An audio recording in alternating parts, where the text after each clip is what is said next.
Hello, everybody, and welcome to the NRG GamerSensei Recruitment Finals. I'm Nathan Zatz Admiral Zamora, and I'm joined by William Amnesiac Barton today. We've got 5 best-of-5 matches coming up from players who are all coaches on GamerSensei, but there is a bit of a twist to this event. Amnesiac, how are you doing today, and are you excited to talk about how this particular tournament's going to be run?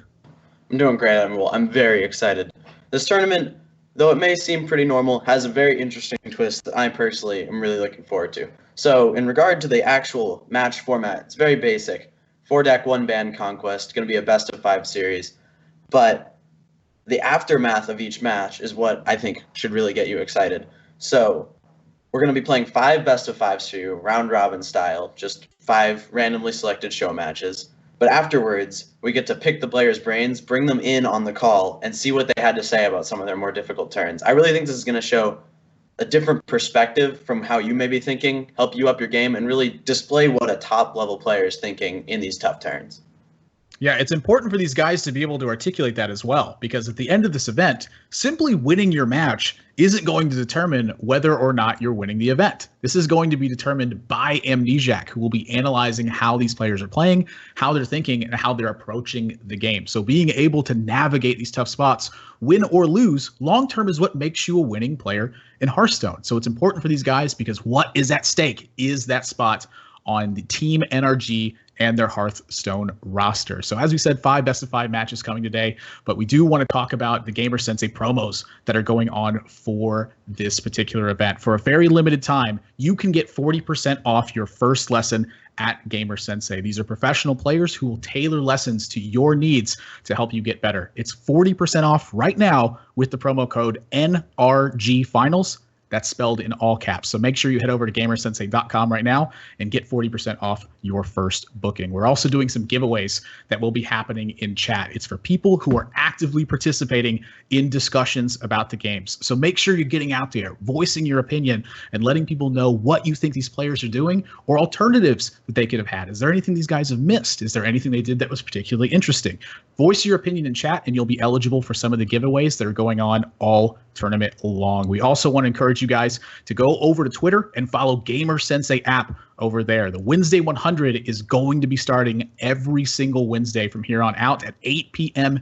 Eastern time. These are going to be players who are coaches on GamerSensei who are going to be battling it out in tournaments. Make sure that you follow the channel here and GamerSensei app on Twitter in order to catch all the action that will be taking place. So as we mentioned, 5 matches today. We have 10 awesome players who are going to be playing. Some of these guys a little bit less known in terms of the popularity aspect of it, but these guys have all been beasts on ladders. I mean, these guys are some of the best players that are out there right now, and that's what we're going to be seeing today. Yeah, I mean, for sure. We got 10 fantastic players, not just players, but coaches, which I think will tie into the second aspect of the tournament, the analysis, really well, because as a coach, you need to kind of put people through your process and help them walk through some of those more difficult turns. So I'm going to be interested to see how their experience as coaches is going to help them with that, almost as important as the actual playing aspect of the tournament.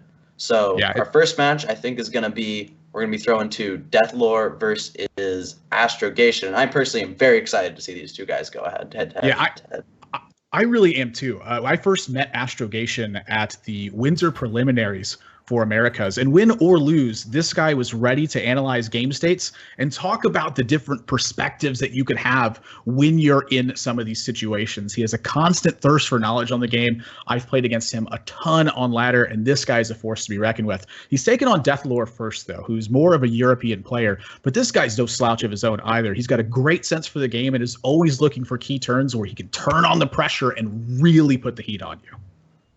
Yeah, I mean, I couldn't agree more.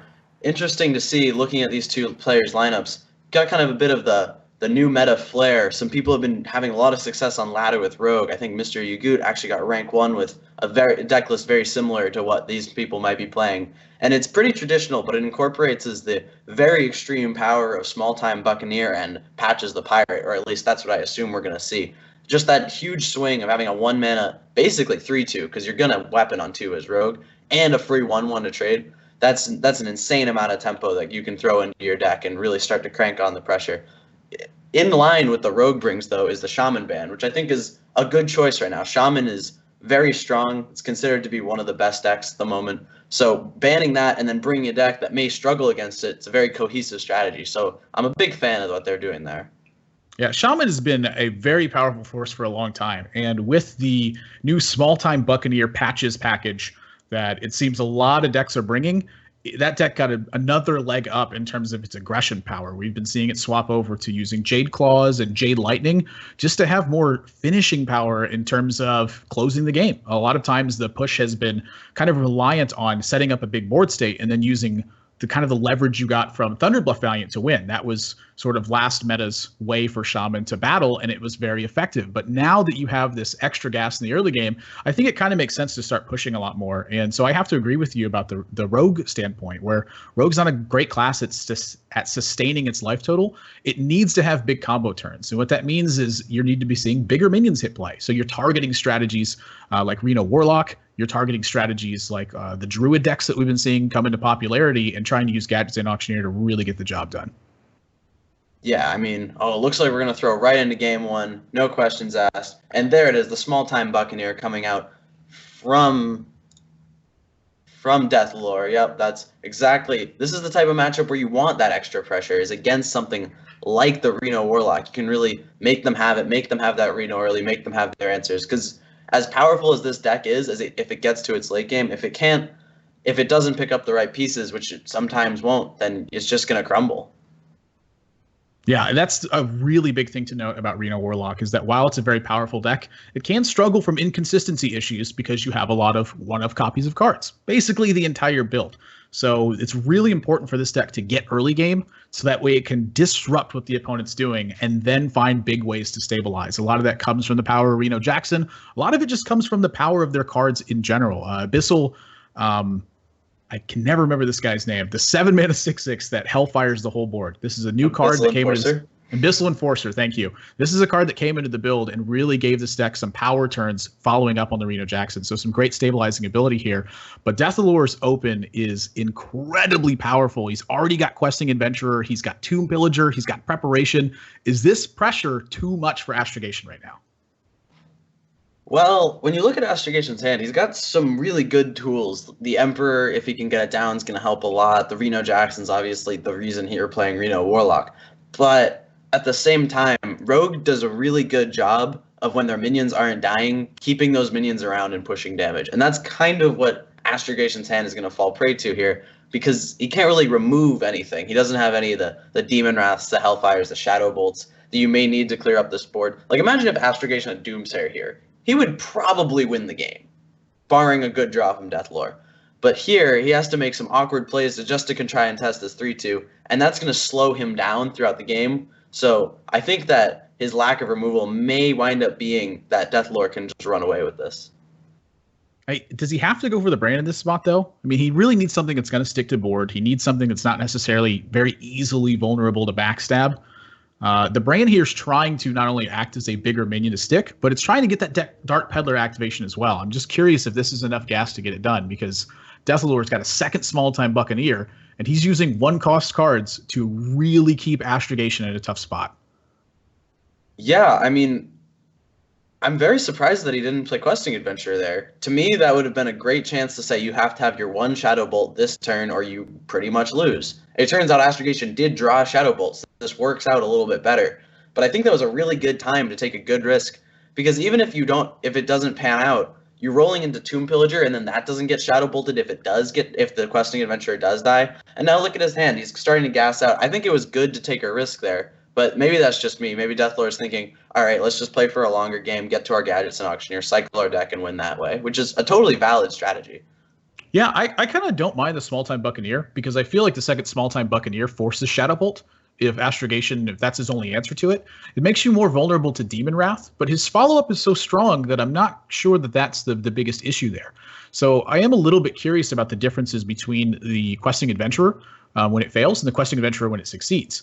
Because his follow-up on turn 5 is going to be much weaker with Small-Time Buccaneer than it will be with Questing Adventurer. And the Small-Time Buccaneer, to me, gives a similar amount of pressure. Yeah, I think my thinking was if he whiffs on Shadow Bolt, you probably beat Reno if you play Questing Adventurer, whereas he might have some hands where he coined a 3-drop. Maybe he has like an Earthen Ring Farseer, which isn't strong, by any means, but it contests the 3-2. Maybe he gets to Reno because he didn't play the Questing Adventure. And I'm just a big fan of trying to kill them before turn 6 so my hand is strong, because I think Reno is kind of the card to beat. Making them have stuff along the way is usually fine, in my opinion. I can definitely get behind that. Astrogation picks up the 5-cost potion with Kazakus, and I believe I saw 4 damage to all minions as one of the effects on that card. Yes, he got the 4 damage to everything and the 5/5 demon. That is insane.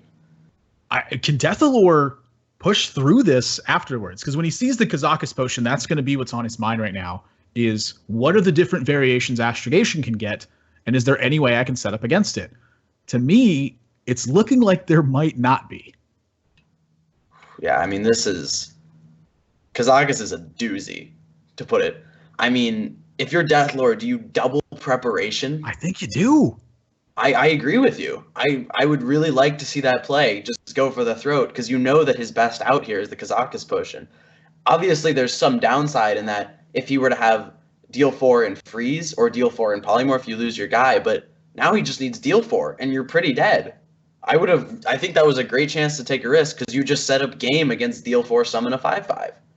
Obviously, there were ways it could go poorly, but your hand is double preparation coin. I think that was a good time to take a risk. Yeah, it's really tough to pull the trigger on that, but that would have been a spot where I think Deathlore had an opening to fight against the Kazakus potion, because Astrogation, if he's been watching the hand, is clearly desperate. He's been playing from the right side of his hand almost the entire game. Now with the full board clear and with the Reno Jackson, this game's about wrapped up. This is lights out. There is no way that Deathlore is coming back. Even if he drew Gadgets and Auctioneer there, he would have to draw the counterfeit coin, multiple spells, and Edwin Van Cleef. And even then, Astrogation at the Siphon Soul. So we'd have to conceal it too. The odds were astronomically low. Not to make a pun or anything. I think it was a good one. And then Astrogation with Dirty Rat here. He's free to try to get information with the Dirty Rat probe, but I feel like he can kind of feel out what Deathlore's hand is right now. It's probably forming together in Astrogation's head about exactly what it is. So for him, it's just add another minion to the board, start swinging away. Deathlore had a really interesting spot. And this is a really good example to show you that despite the fact that he was the aggressor in this matchup and his decisions looked a little bit less thoughtful, that he had multiple turns there to take his time and figure out what was the best setup. And I think Deathlore played a little bit quickly in that game and perhaps missed an opportunity. Yeah, I mean, I think the instinctual thing is, okay, let's save these preparations for Gadgets and Auctioneer. Let's not prep as bananas. But I think that it was a really good force there, because you gave yourself game against what beat you. Like, your board state was so powerful. If his Kazakus potion was weak, you were going to win anyway. So you were fine there. I think beating the Kazakus potion is the best thing, and saving prep only works out if you draw, it's about a 1 in 11 at that point to draw Gadgets and Auctioneer. That's not very good odds, but you could just give yourself a tangible increase in win percentage by trying to beat some of the Kazakus potions. So I would have personally really liked to see that risk. Obviously, very heads up, tough play to make, but he gets punished. And now from Astrogation's side, was there anything in that game where you felt he could have deviated from what he did? Because a lot of that game boiled down to him simply drawing the right card for the right situation. And he was, forced to Shadow Bolt on a small-time Buccaneer. But it seemed to me at every single step of the way, Astrogation was using his resources very liberally, because in that matchup, the Reno Warlock needs to simply spend their cards and live long enough. Yeah, I mean, I think that he just kind of played his stuff and tried to live to Reno, which is pretty much what the Rogue does in that matchup. But let's not dwell on it too much. We're getting into game number 2. This is going to be seemingly a Rogue versus Pirates, and it looks like Deathlore is the Pirate Warrior. This is traditionally a very tough matchup for the Rogue. Can you elaborate a bit on why the Rogue has such a hard time against the Pirate Warrior? Yeah, a lot of it comes down to the Rogue's inability to stabilize a life total versus sheer reckless aggression. And that's kind of what the Pirate Warrior deck is about. It's got a lot of tools that extend their damage. Heroic Strike, Core Chron Elite, Mortal Strike, Arcanite Reaper. Everything's kind of acting as a very efficient damage source. And since Astrogation's deck is based more around taking advantage of certain tempo board states, he kind of has to find a way to turn into the aggressor in the matchup. So he's got a key card to do that with Questing Adventurer, but he's got to get past the initial assault, and that's the tough part for the Rogue. Yeah, I couldn't agree more. When Questing Adventurer wasn't very common, and this matchup did come up occasionally, the general consensus was if the Rogue player didn't draw Edwin, they could not win. Questing Adventurer is like little Edwin. It's not spectacular, but it may be good enough. And Ooh, that preparation's a big draw. I Oh actually yeah. think that changes everything. Beforehand, I would have said Astrogation is dead. Now I think he has some game. That is one of the key things, going prep, make a big guy kill something, and then starting to push damage with that big guy.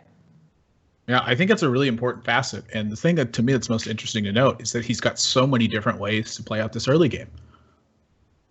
Yeah, I mean, I would like to see him play a small time Buccaneer because I'm looking at next turn. You can go coin questing prep fan potentially if he like makes a weapon and takes a trade. But I do agree with making that attack into the thing. You're just as the rogue player, one life of yours is generally going to be more valuable than one life of your opponent's, and you limit his options to some extent. So I think the trade is fine there.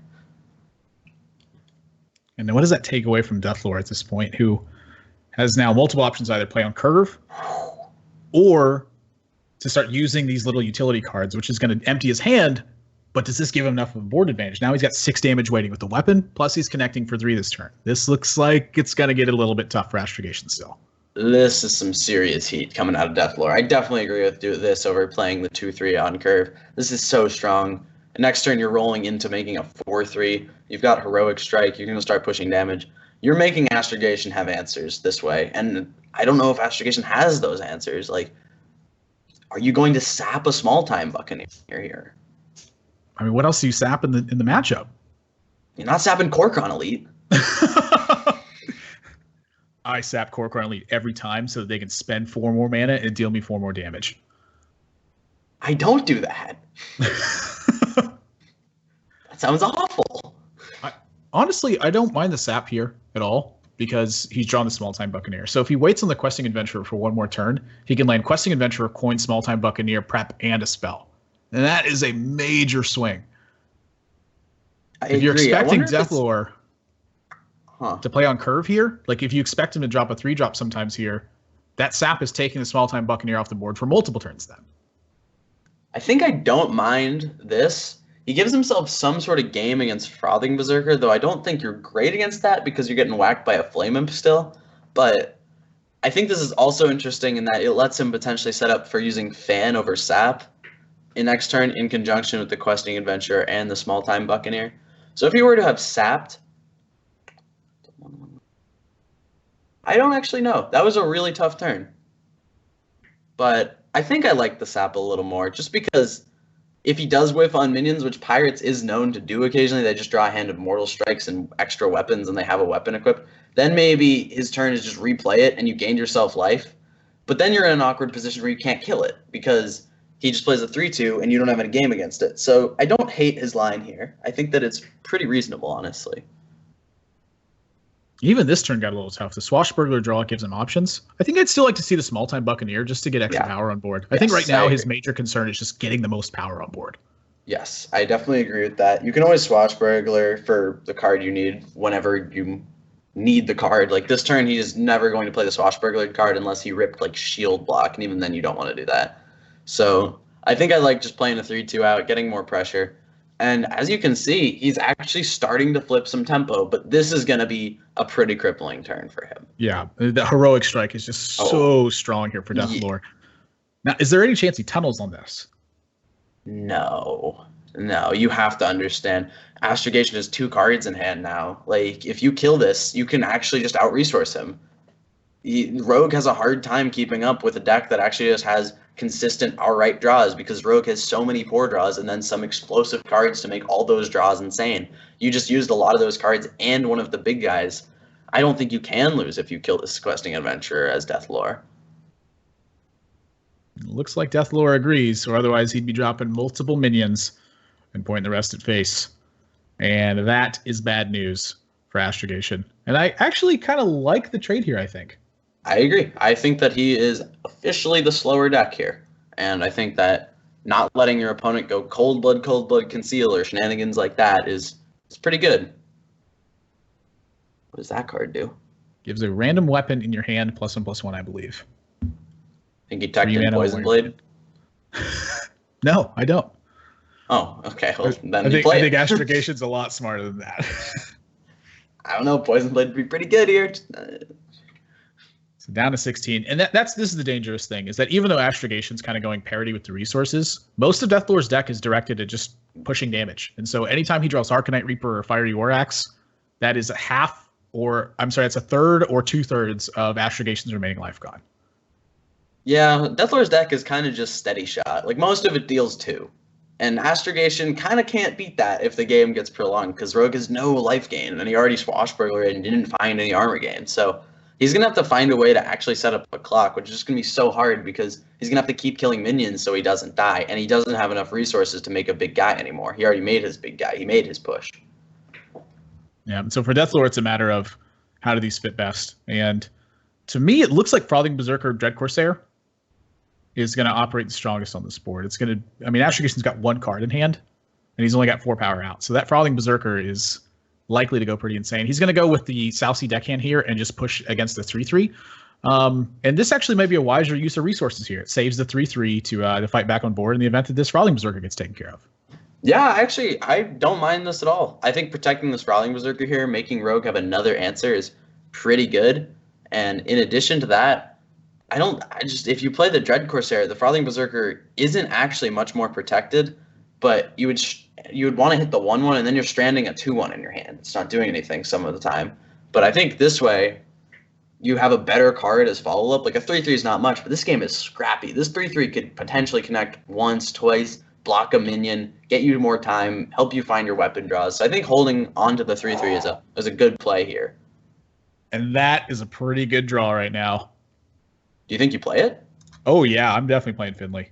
I think there's a lot of value in gaining 2 life there. I think you just go for life tap, steady shot, or 1/1s and just start chipping away. I didn't hate 3/3 armor up. I think armor is a pretty valuable resource here. This game is still just going to come down to a damage race. So if you were to armor this turn and you drew poorly next turn, you could still just gain 2 more life, then play Finley, then play your new hero power.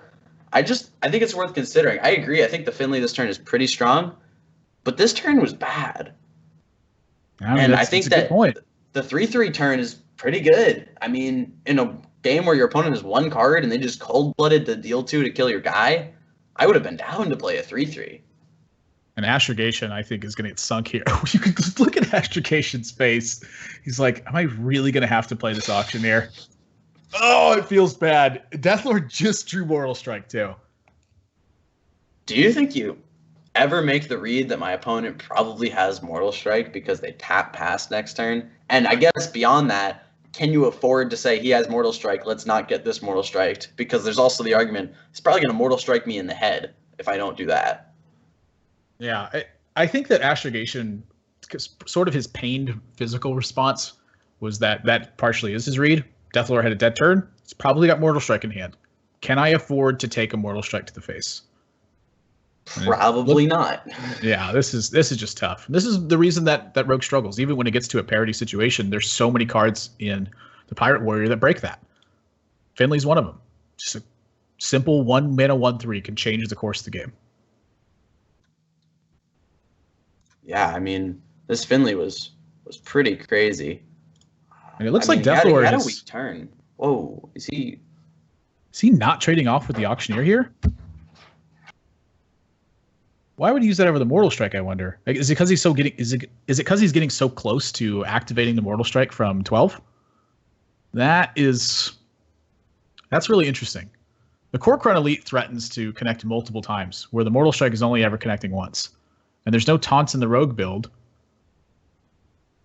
It's kind of a peculiar spot. And now with the Leroy drawn, that should be about enough to end this game. 6 damage, 7, 8 with Finley in the weapon as well. And 4 from the Mortal Strike in hand. So he can almost guarantee himself finding a spot where he can get Mortal Strike active. When Deathlord's at 12 or less, Mortal Strike's dealing 6 damage. So that's 2 life taps away. So the only thing he has to fear is the burst from Astrogation at that point. He's already seen a Cold Blood. Can Astrogation even draw the damage here to make this necessary? And I think the Argent Horse Rider changes that as well. Gets a taunt down, starts getting damage active. More than enough in hand to clear this on turn 9. He's got 9 full mana available to push this remaining damage. And it looks like Deathlord's locked this up. Yeah, I mean, this is looking pretty lights out. I think the decision to take care of the Gadgets and Auctioneer, I mean, you have inevitability as the warrior at that point. The rogue has so few cards, such a small ability to actually end the game, and yeah, I think this has gotta be game. I don't see Astrogation's way out of this. Even if he could live this turn, life tap, damage from hand, it's gonna be too much. Yeah, once again though, we've seen Astrogation kind of just use his resources in the way that they need to be used in the matchup, throwing them on the board and hoping for the best situation. Deathalore so far has had, I'd say, more interesting spots where there's so many different ways he could deviate or take the game, that seeing him play to certain areas is kind of giving you an idea where his mindset's sitting. I think he has a lot of concern with making the most of his cards, and that's a very common thing to fall into, is just simply making the most of it. Astrogation, even here, playing to his very small out of drawing extra damage to get this job done, and Deathlore's hand maybe just being minions. I think Astrogation knows what his fate was here, but for the most part, we've seen Deathlore try to take very careful use of his resources, where Astrogation's using them very liberally because he's not expected to win the game in the matchup. Yeah, I mean, that was some tight technical play at the end, giving himself some real chance to win. It was very unlikely because even if he needed 8 damage, so he would have actually had to draw. If Southsea Deckhand was in his hand, that would have worked, or he would have had to go Gadgets and Auctioneer into Eviscerate into Cold Blood. But he gave himself some chance to win, whereas any other way he would have just lost. So I think it's solid Astrogation seeing that he can make some chance for him to win and just jumping on it, even though it may look weird or be very unlikely. Just playing to your outs is very good because over a long period of time, you'll get that one game you're not supposed to win. Yeah, and honestly, to me, the most interesting spot in that game was the difference between the Dread Corsair and Armor Up versus the Finley, where I personally am going for the Finley almost every single time. We never really considered the alternative of playing Finley and playing Dread Corsair. Yeah, I mean, yeah, I mean, I think a lot of the time when you life tap there, you get a minion, or at least the trap you're falling into in your head is, I don't want to miss a tap. I'm off curve. I'll probably get something to do. But was it really that necessary to take a risk, is what I'm wondering. I felt like he was in a strong enough position to just take a very solid line. But either way, we're getting into game 3 here. Looks like it's going to be Deathlore on the Reno Warlock versus Astrogation's Rogue. Both of them opting for Questing Adventurer builds in their Rogue. That's very interesting because I've seen a lot of lists not playing that. Do you have any thoughts on how that's going to affect this matchup?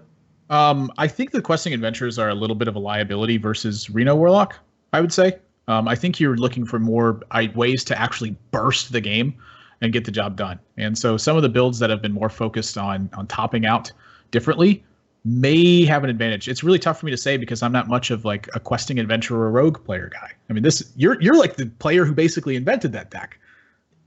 Yeah, pretty much. It was kind of just a joke, and then it was really good, turns out. But I'm personally always been a fan of having Questing Adventurer in my deck. I feel like I just have more chances to win that way. But I do agree, this matchup, if you have Leroy Jenkins in your deck, if you're playing Cold Bloods, if you're playing the more swingy cards, the more bursty cards, that's going to help you a lot. So I think whether or not Astrogation has something like Leroy Jenkins in his deck is going to be a much bigger determining factor than whether or not he's playing the... he chooses to play the Edwin. Wow. This is really aggressive. I really like this. This is kind of an interesting spot because one of the ways that Astrogation loses the matchup as the rogue side is when Deathlore has minor disruption and is able to kind of curve out against him and just start playing minions and attacking a lot. If he doesn't contest this Acidic Swamp Ooze, his next play is Tomb Pillager, and then his next play is Azure Drake. And he wants those minions to hit Deathlore in the head and start pressuring the life total, force Deathlore to have answers. If he doesn't play this Edwin, that Ooze isn't dying anytime soon. And that means it's getting in a lot of damage. So when he plays this Edwin here, he absorbs all that damage and allows his curve to look a lot better when he's got the Tomb Pillager and the Azure Drake here. That's a really unique spot. I was a big fan of that. I mean, looking at that hand, I'm thinking, all right, turn 4, we're going to play Tomb Pillager. Turn 5, we are going to play Azure Drake. How are we going to best set up for this? Well, we probably don't want a 3-2 and play. Let's play this Edwin. I don't have time to play this later. I'm probably playing Gadgets and Auctioneer shortly after those cards. So it's like a really heads-up play. Most people wouldn't be willing to make that play, but I really thought that was very solid, and it was a good use of his hand because he just didn't have much reason to keep the Edwin. He didn't have the preps or anything. He just had solid stuff. Yeah, I think back to the olden days of Handlock versus Miracle Rogue, where Strifecrow was a big proponent of simply playing minions to start getting repetitive damage and to contest the board position. And it was really unique to watch him play because he would constantly try to fight with a minion on board. And Astrogation, well, kind of taking a nod to that almost, where the Edwin here just fighting for board, just using his resources. He's got plenty more card draw coming, and he's got 2 questing adventurers. So making that sacrifice, is it really cost him? No, I mean, not with this hand context. He's got double Azure Gadgetzin, Tomb Pillager. He picked up a questing adventure. He's got gas. His concern is I fall behind. I'm playing minions into 4/9s and 8/8s, and I'm getting smacked in the head for 20 every turn. Wow. This is another aggressive tempo play. And I think what he's thinking here is if I play Azure Drake and he just has any removal spell, I'm going to be behind with no way to kill his Twilight Drake. But this way, I'm making him answer my 3/3. I'm leaving myself with a decent board state, and I've still got gas to follow up. But I'm not sure if blowing the Cold Blood here is necessarily worth it. That card is very key late in this matchup. I mean, he's got to find some way to unlock the damage at some point. But if he can force Deathlord to an answer on key turns, he might be able to get through that. And so when he makes this questing adventurer, the thought in Deathlord's head is, what is going on right now? Like, what's behind Astrogation's hand? Like, he has to anticipate a big auctioneer turn here, I think. Really, I would just read it as he's got a lot of stuff. He's just playing stuff. So, I mean, I think either way, you probably have to Hellfire this. Yeah. I mean, I don't think you just play a minion into sap there. That seems pretty atrocious, honestly. So I like the decision to kill it. But I think if I'm Deathlord, the one thing I know is I am not playing Dirty Rat anytime soon because he has stuff. Yeah, that is like a disaster play. And just turn after turn, Deathlord is slowly starting to fall out of the favorable state. I mean, the Twilight Drake early on, that's one of the more problematic minions for Astrogation in this matchup. So when he's able to take care of it and then find this board state, he might have just kind of almost turned the corner. His auctioneer turn is going to be disgusting when he unleashes it. Oh, yeah, for sure. I mean, he's had all the time in the world. The Tomb Pillager, Azure Drakes, picking up cards to go with it. But Deathlord picks up what I would probably consider, having played this matchup quite a bit in the past day or so, the best card in the matchup, which is Kazakus, just because everything Rogue has is 4 health, and they rely on stealthing it. Oh, I would not have done this. I would have much rather see him play Kazakus this turn.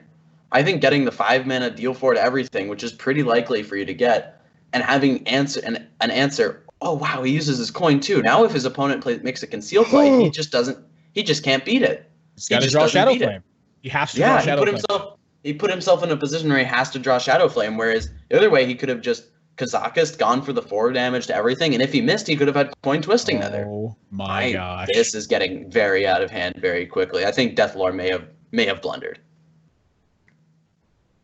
I mean, he didn't think through this style of position. I mean, I think it would have been hard for him to beat a big Gadgetzin auctioneer turn in general, but you have to have a backup plan to it. The Twisting Nether can provide you some amount of insurance, or playing the Kazakus even can give you a second way to clear the board. So you could have a turn 7 sweep and then have a turn 8 sweep with the Twisting Nether.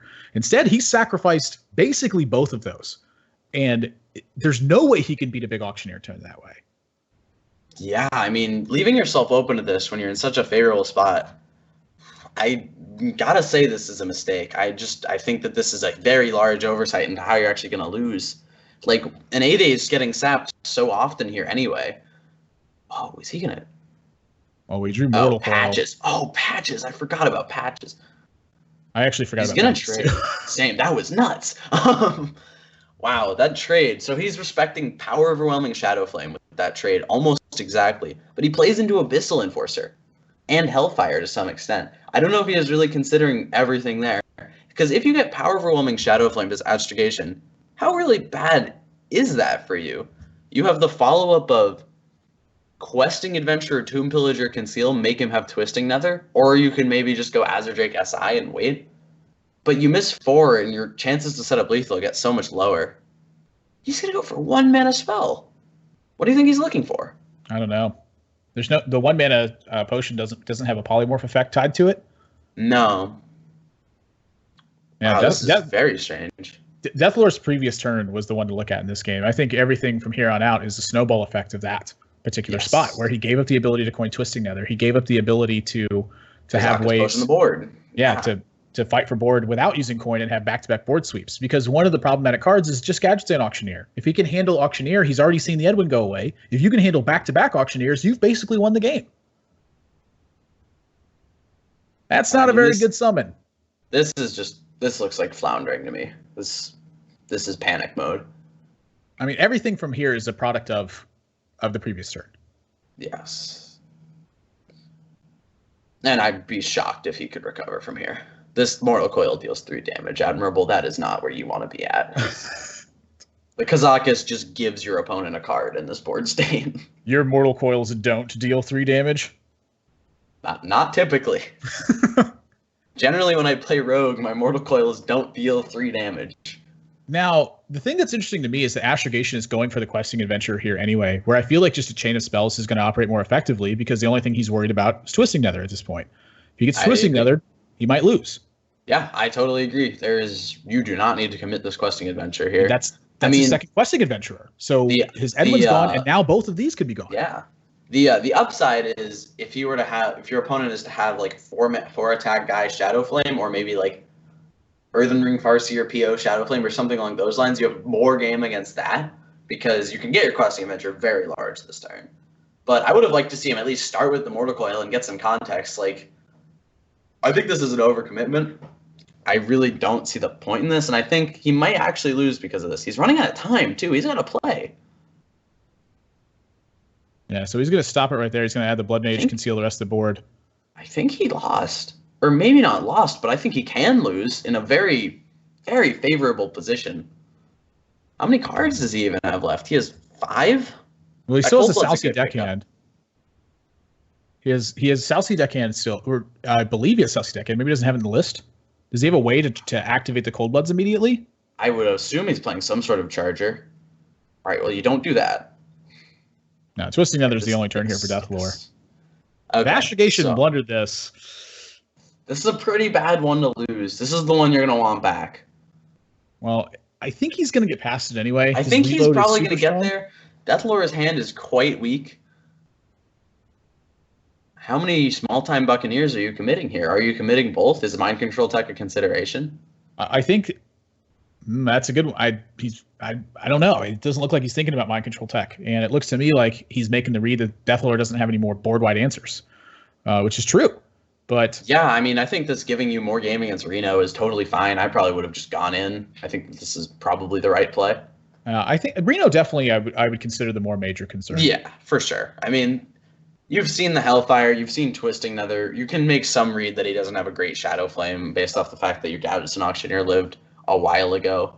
So I think that just trying to beat Reno more of the time, which is going to be very difficult, but I think having more game against that is a big deal. He's in a Dirty Rat here.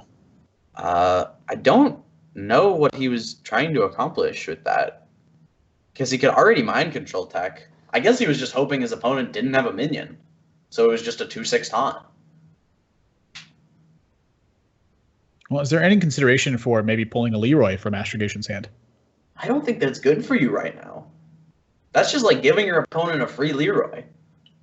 You don't have the AoE to support a play like that. Oh! That's pretty good. Wow. So can Astrogation piece it together? Let's see. So the best sap is on the 2/6. Then you have Fan of Knives, and then you can eviscerate the 5/4, which is optimal. You can weapon up, and then you can push through. Yes, he has lethal. It's very simple lethal, too. I would be very shocked if he did not see this. It's just making the math work. Oh, I see it now. I was like, where are you piecing this from? And I realized that. He has the Cold Blood. Yeah. I was like, well, he can't backstab. And I was like, the Mind Control Tech is a 4/3 after this is done. I get you. Does he still have... Okay, yeah, no, this is also damage efficient. This is fine. Okay, yeah. Either way. Good spot for Astrogation. Making sure you don't panic in a spot like that and rope out, trying to figure out the lethal. Just being very calm, saying, this has 4 life, let's deal 4 damage to it. This has the most health, let's sap this one. And a well-executed game, apart from that one potential overcommit with the questing adventure, but he pieces it together, and I think the real story of that game was Deathlore not leaving himself with an answer to Gadget's an Auctioneer. To be perfectly blunt, that was a very large mistake. Yeah, I can't really argue against that. I mean, I think that giving yourself potential to answer back-to-back auctioneer turns is the way that he wins that game. He's got Siphon Soul in case another big question comes out. He can potentially shut off the card draw. The one thing he's going to have trouble with is taking care of the resources. And so if he commits to the turn the way he did, like the auction turn was just disgusting. It allowed Astrogation to set up multiple ways to play around AoE stuff and push through. But then on the Astrogation's side, giving up the Edwin early meant that he needed to save a second questing adventurer for the right spot. And when he forced the Twisting Nether with it, I think his board was strong enough to force Twisting Nether anyway. If his consideration is to Power Overwhelming and Shadow Flame, or just a strong Shadow Flame in general, it's more likely that Deathlore has Twisting Nether than he has a Shadow Flame turn that way. But maybe he concluded there was no Twisting Nether because he saw the coin. Going into I think that's a pretty reasonable read. If my opponent didn't play Kazakus, left themselves with no game against it, I would probably, and then they didn't Power Overwhelming Shadow Flame it, I would read they can't have Twisting Nether because that's a bad play, which I think it was. And he might have made that read, but also at the same time, what if he drew it? I think he could have very easily just beaten it. It was an interesting game. I think that was the most interesting game we've seen so far. Whoa, that's big. Yeah, that is not the draw you want. Are you sure? Do you want a 9-cost minion? It's not always 9. It's 9 a lot. Is it 9 here? You can get it down to 5. You can prep it out. Yeah, get him. Great. Didn't know it then. So Deathlore are going to just play like the pretty standard opener for Rogue a lot of times in this matchup. Get anything on board and start to get the ball rolling. Astrogation typically is going to be suffering in this matchup. He's got lots of ways to stabilize versus aggressive decks that are simply pushing. Very few ways to stabilize versus decks that can have chains of combos. And Azure Drake, Mire Keeper, and Ancient of War, not really the cards that take care of that either. This is a tough matchup for Astrogation. Yes, totally agreed. The key for Astrogation here is to be able to kill the minions of Deathlore. Currently, his hand deals a combined of... Oh, okay, now it deals 4. Prior to that Pharaoh Rage draw, he dealt 0 direct damage from his hand. So it's going to be... This draw in particular is going to be tough, but he also has the ability to draw a lot of cards. Maybe he can pick up the answers he's looking for, ramp into some strong turns with this double Nourish. But yeah, in general, the Rogue's ability to just not really care about the Druid minions, just play spells on them and then push through with their minions is why this matchup is so favored. And it starts with a world of many things to do for Deathlore. A lot of times the thought process here is going to be how the Tomb Pillager is going to operate if he goes face with his Small-Time Buccaneer or simply trades. And I think this is a spot where Deathlore can really consider going face. Because if Astrogation takes time answering the Tomb Pillager, that's going to take his whole turn. Yeah, I mean, I definitely agree with that. I think also there's the consideration of next turn, that 3/3, if it lives for some reason, you have Drake Prep Fan, and you have two preps, so you're not really worried about using one. And you are definitely the aggressor. Like, I think this is a good chance to start piling on the pressure, putting him to the test. Because if you trade, you might just be missing 3 damage against a lot of turns. And what's the punish, really? The swipe is the same. You would just...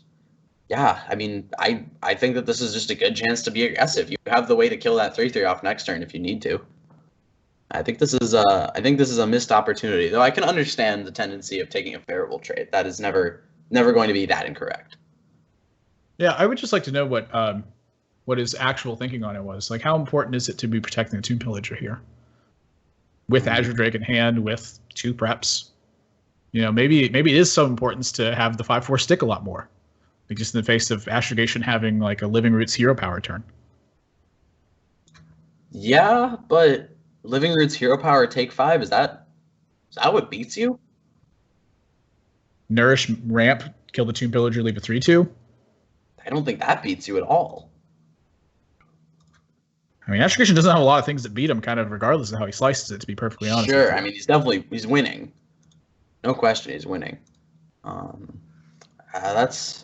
These are honestly not the strongest of draws. I mean, his hand, if he can get the 7/8 down next turn, that could be huge. But I think for Astrogation, you might be looking at a full reactive turn here, just trying to clean up the board, hope your opponent has a hand kind of like this where they can't do much. But you can also make the argument of that's not really a winning play, because if they play Gadget Auctioneer, I literally cannot kill it.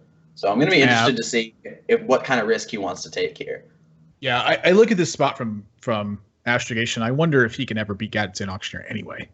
Yeah, I mean, I'm a big fan of in these less favorable spots. The gamble I like to take a lot of the time is, all right, you have to have a minion. If you have a minion, you may beat me. This is kind of a hedge. He's cleaning up some of the board, but he's also trying to develop against it to keep some amount of removal. I think this is okay. I'm not convinced that anyone. Oh my god, that's some heat. Yeah, that one. That one may kind of wrap this up. That might be like that. That's pretty tough. That is the Gonna card. choose to, That's just the card Druid doesn't beat. Yeah. He's going to choose to prep the fan. He only gets to develop the small-time Buccaneer along with it and Redagger, but I'm a big fan of prepping the fan. You have 2 preps. You get a 3-2. You get a Flame Imp in play. I would prep out a Flame Imp here every time. So this is a good spot from him. And, yeah, this is going to take some miracles for Astrogation to claw his way out of this. Yeah, and unlike the Miracle Rogue, this is not Miracle Druid. This is just play my big thing and hope it stops the board Druid. Does the big thing stop the board here? Well, that guy's accepted a big quest, and he's leveling up quick, so no, it does not. I wonder if you ever Azure Drake for swipe, so you can swipe and innervate and hope you're not dead, and then stabilize behind Ancient of War Feral Rage. What about Wrath? No, Wrath doesn't do it. Raven Idol for Mulch or Naturalize. Naturalize, of course, being horrible versus Rogue. Yeah, Naturalize would not be a winning thing. If there's a Mulch in his deck, he could consider just Nourishing.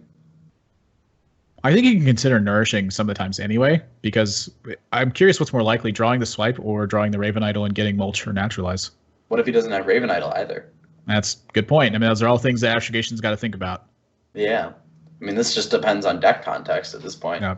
I think going for the Swipe is what he's eyeing here. Not bad. Well, that could take care of it too if he iterates the Feral Rage, but he's under way too much pressure to really stabilize from this point. I mean, he's going down to 10. 1. Yeah, he's going down to 10. He's at 1. That's way less than you want. He's not dead, though. He's not. I mean, he has some chance. He doesn't have anything, but he's not dead.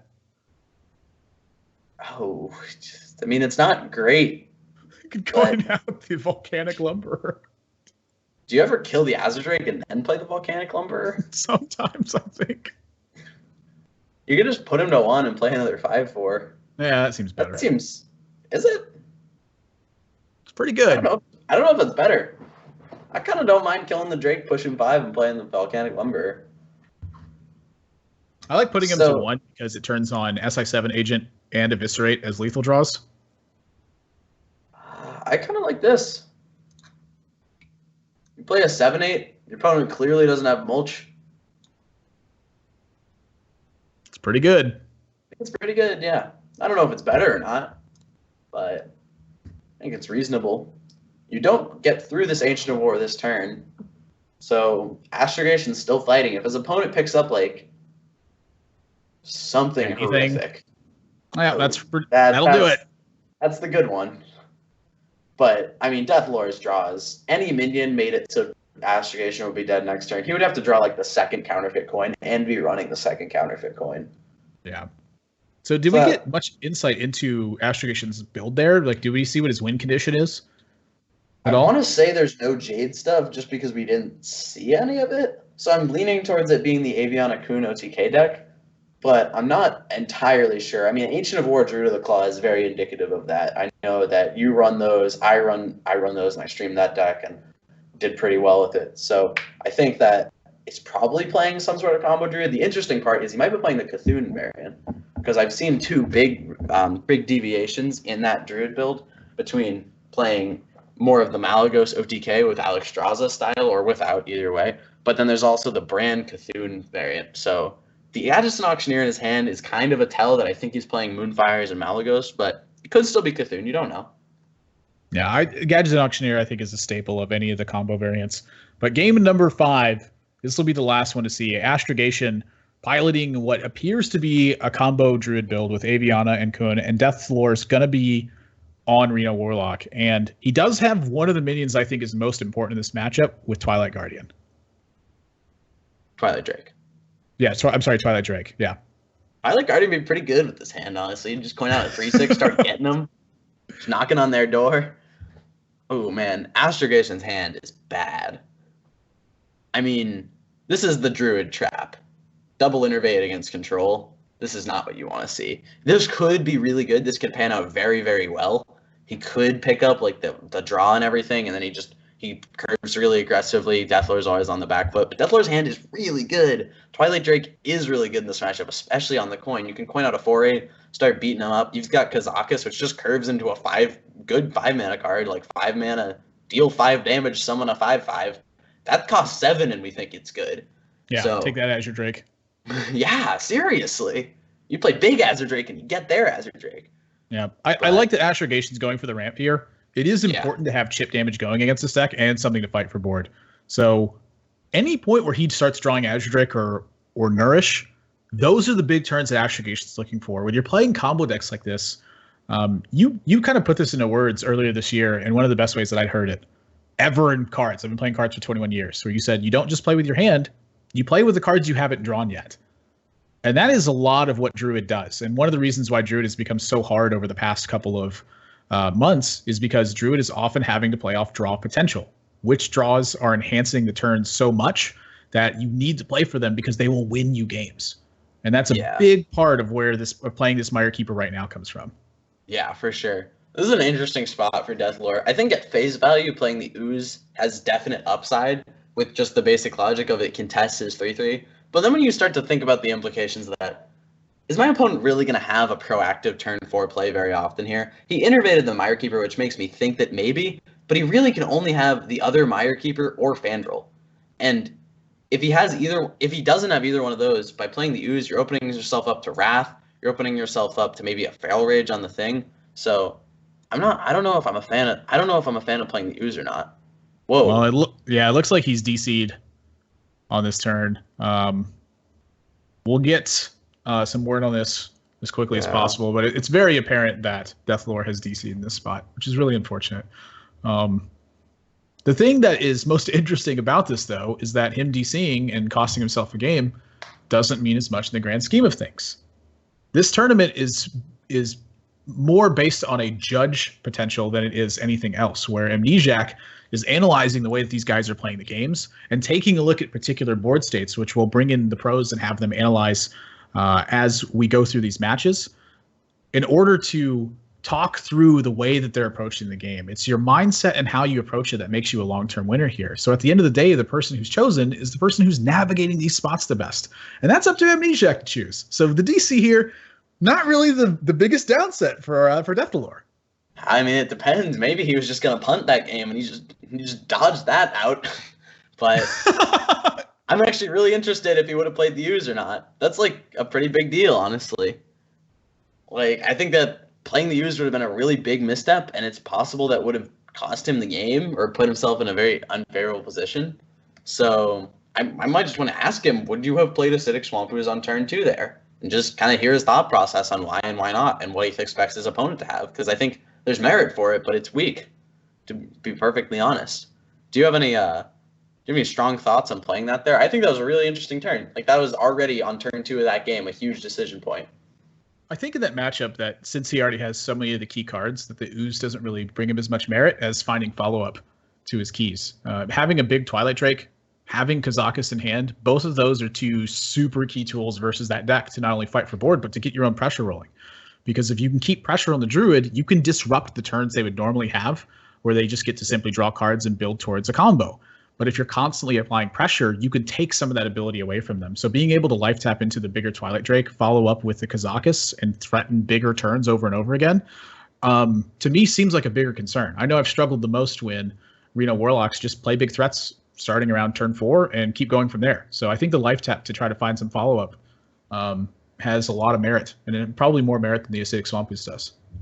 Yeah, I mean, I definitely agree. I think big stuff generally is just very hard for Druid to deal with, so making a bigger Twilight Drake makes a lot of sense in that capacity. But also just when you consider the implications of what the Acidic Swamp Ooze is going to bring you, it's most of the time just playing into what your opponent wants to do. Like, Wrath is just as much in their range as a 4-drop, really. So I wouldn't be too surprised if that just gets very hard punished, lets your opponent draw a card, kill your guy for free, and you miss a card, which is just a strict deficit. So I think that there's a very good chance you're just hurting your own chances to win by playing into what your opponent wants you to do. while at the same time, you just don't have that much upside because getting extra health on that Twilight Drake to trade is very similar to just killing the 3/3 outright. So I definitely would have liked to see the life tap. I think making big, stronger plays against Druid in a shorter time frame than playing little things over and over again is going to be a lot better yield long term. But definitely an interesting turn. You could go both ways. You could argue it both ways, and you wouldn't necessarily be wrong. It just depends on how you're approaching the matchup, how you're thinking about your hand. Yeah, I think it's a really good point to make, is that oftentimes different paths will still lead to the same spot. I know I've seen Purple a lot of times when he's playing the Reno Warlock matchup. He just simply curves out versus Druids and keeps them on the back foot the whole game and wins that way. I've seen him take the game very slow and grind out their resources. There's a lot of different ways to get to the same destination, and it's just going to come in context. I think that facing down the 3/3, the Ooze actually means less than if you weren't facing it down. I think, just to build off what you're saying there, I think game and hand context is a very big deal. I've looked at my hands where I have Ooze, Imp Gang Boss, Defender Vargas on the play. I'm like, yeah, this is good. I'm snap keeping this. Because, again, sometimes Druid just can't kill your 3/2. But you know it's going to die to some capacity. He either has a removal spell or he's going to play a minion and it's going to die.